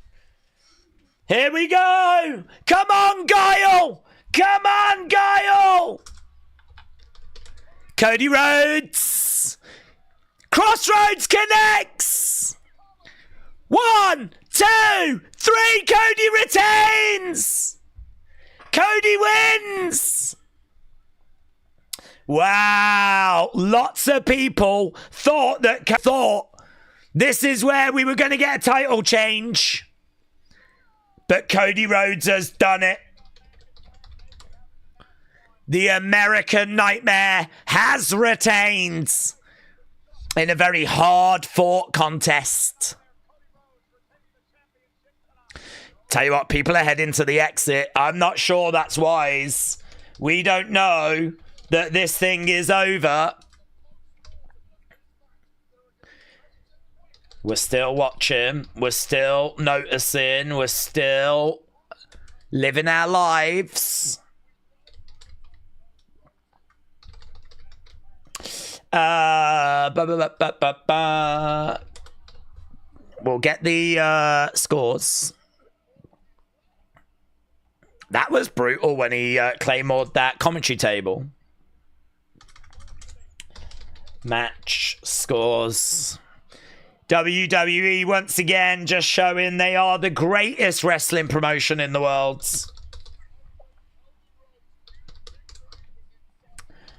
A big night with WWE and ESPN and, you know, WWE delivering. With, here we go. Here we go. Here we go. This is where it's going to get juicy. Yeah, look, there's Drew in socks. Drew in socks. Cody up in the corner. Jumps back down in the ring. Drew on the outside. You can see Alicia Taylor applauding away as Michael Cole said it's time for the post-show. Cody holding up that championship.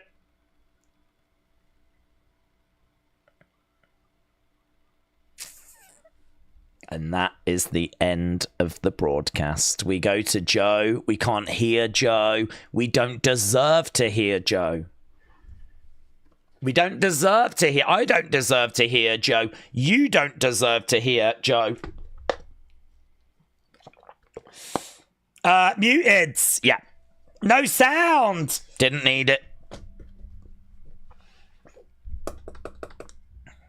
There we go. And he goes over to commercial break, even though we haven't got a flipping clue what he said. That was Dog Shiz, said Red Renger.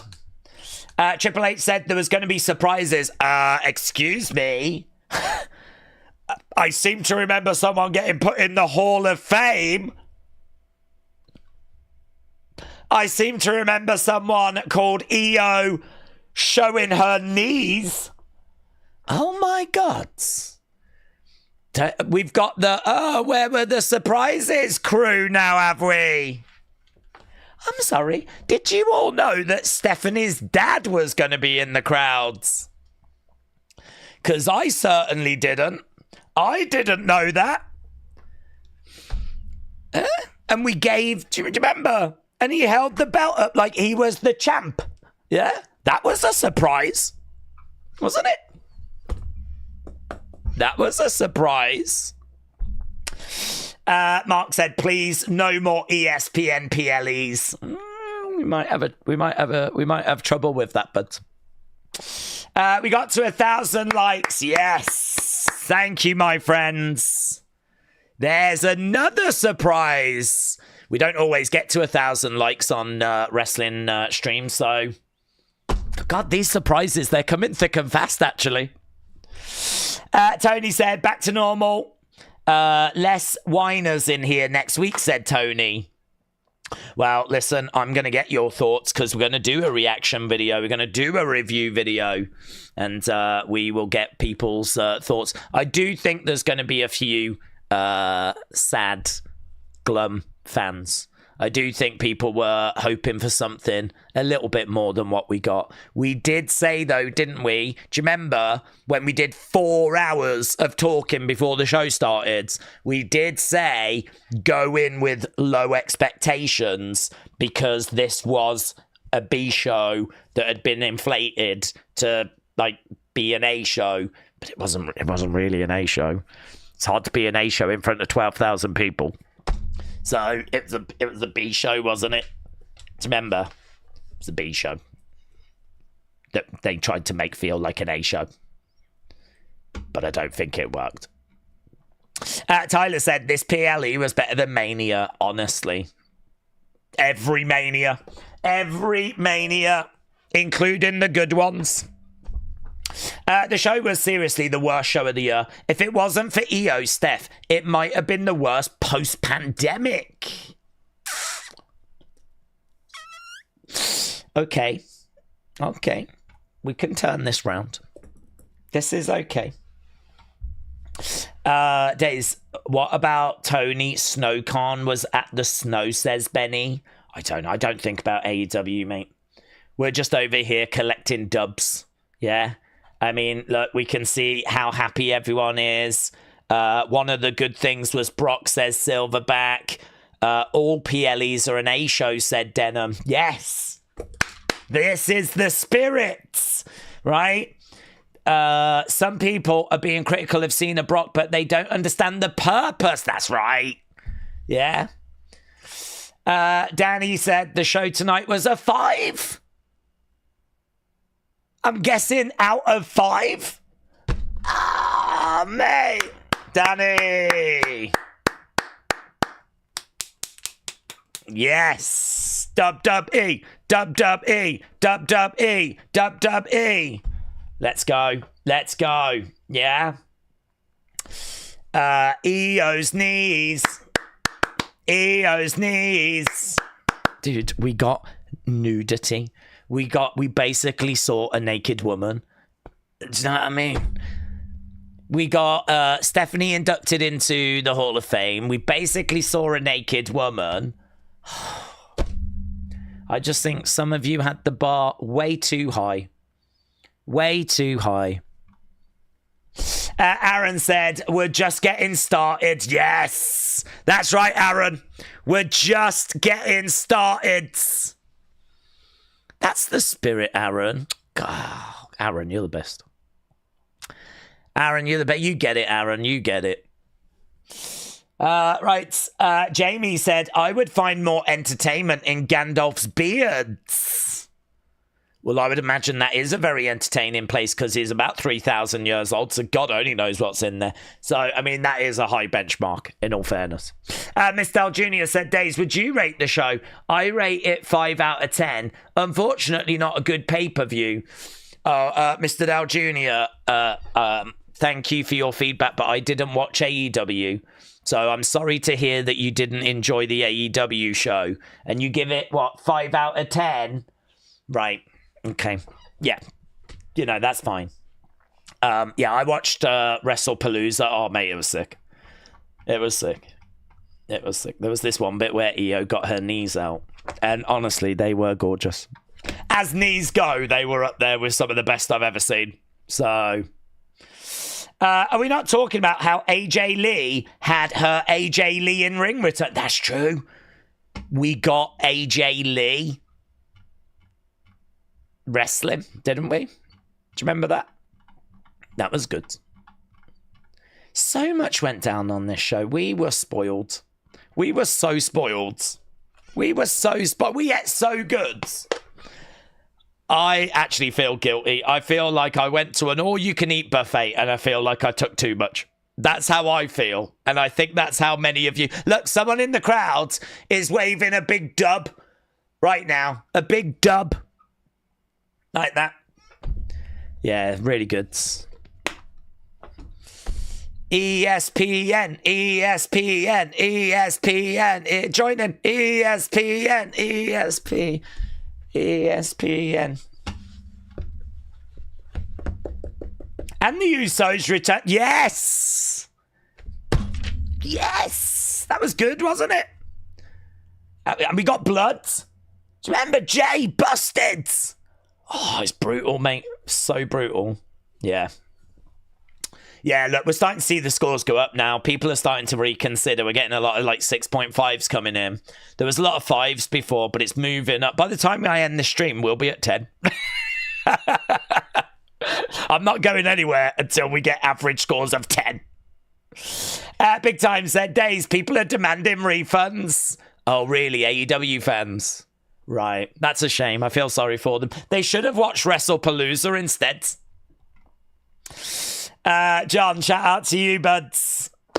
Drew said, how is this PLE supposed to be like a WrestleMania or a SummerSlam? Oh, I can answer that. If you saw WrestleMania this year, it was rubbish.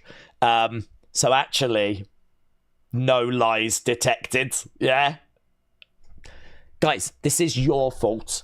Triple H literally said, this is going to be like WrestleMania, and I think he delivered. I think he delivered. He didn't say which WrestleMania, did he? No, you lot just thought he meant the good ones. He didn't. So that's on you. Yeah, that's on you. That's your fault. Good point. Well done. Right, Joseph said, let's face it, Cena can't beat Lesnar in an unscripted fight, so I'm okay with Cena losing, but having him squashed again on his retirement tour, that was totally uncalled for, said Joseph. Christopher is like, Daze, stop being cringe.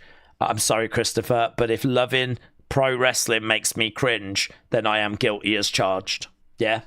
I'm sorry, Christopher, if my love of professional wrestling is offending you. Yeah? Why is it we always have to stick up against the haters, eh? Why is it that we just never get a break, do we, from the haters? Daze, I'm going to give WrestlePalooza 5.5 out of 10. Connor, wow. David said, Daze, 10 out of 10. Daze coping with this dumpster fire of a PLE. You're right, this was fire, David. You are right, mate. David saying this was fire. Right.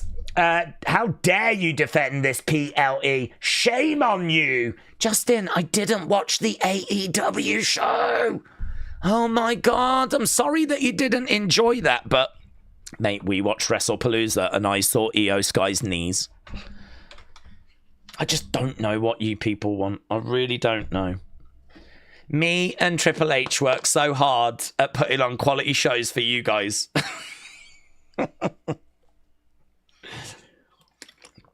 Did you watch Drew Cody? I watched it. Oh, lived it.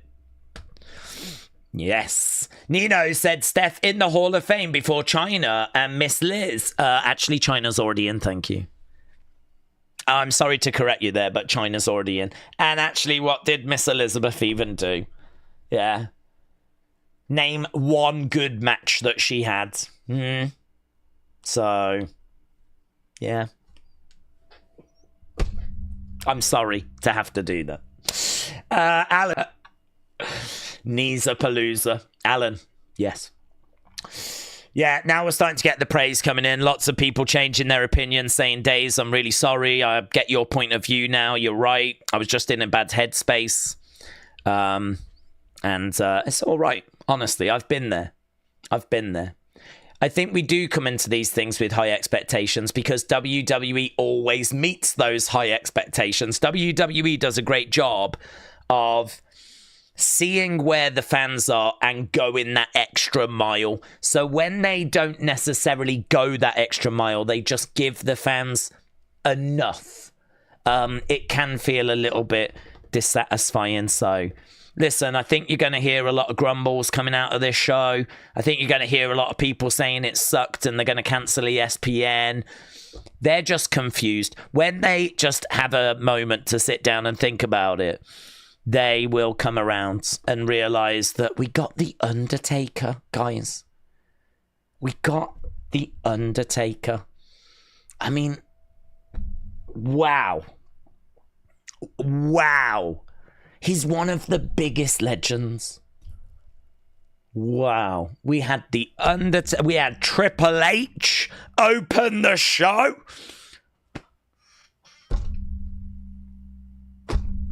Oh.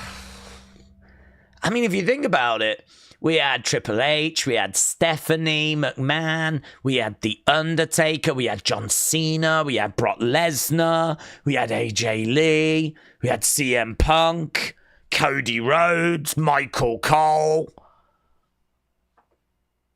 We had Pat.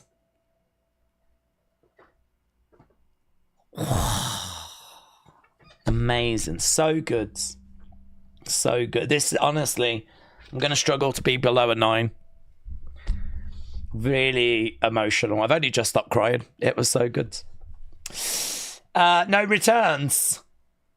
No returns. We had The Undertaker. He returned from hell or wherever he lives. Death Valley. That's where he returned from. Yeah. Star power was absolutely off the chart. You are going to hear so many haters. And listen, just also I'm going to say, E-drones, fellow E-drones, all you E-drones out there, all I'm going to say is John Cena taught us that we've got to rise above hate. You're going to see a lot of hate out there, guys. Yeah? There's going to be a lot of haters out there. I already know that. I'm sensing a bit of friction in the chat. And I just want you to know it's okay if you enjoyed the show. It's okay. Yeah. Days, just end the stream, said Brony. Just, it's best to end now. I think you're right. You're probably right. Show was... Oh, yes. Yeah, that is so good. I'm going to leave you with that, actually. Excellence of execution said the show overwhelmed. It was too much. And we couldn't cope.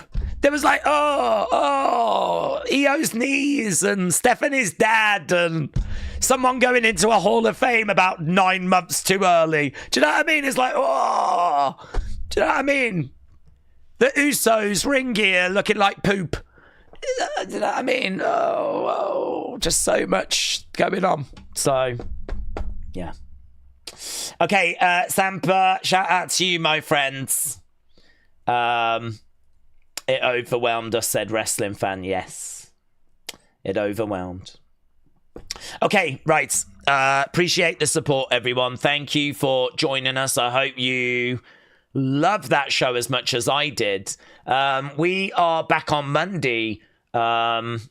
I would be back tomorrow doing a Wrestle Palooza celebration stream. I am tempted to do that, actually, where we just spend 3 hours talking about our favourite moments. But I probably won't. Instead, we'll come back Monday and we'll do Raw. And, mate, that show's going to be so good. That is going to keep this momentum going. So, yes, thank you for joining us. Appreciate the support as always. Have a great evening, and I'll see you again next time. Bye for now.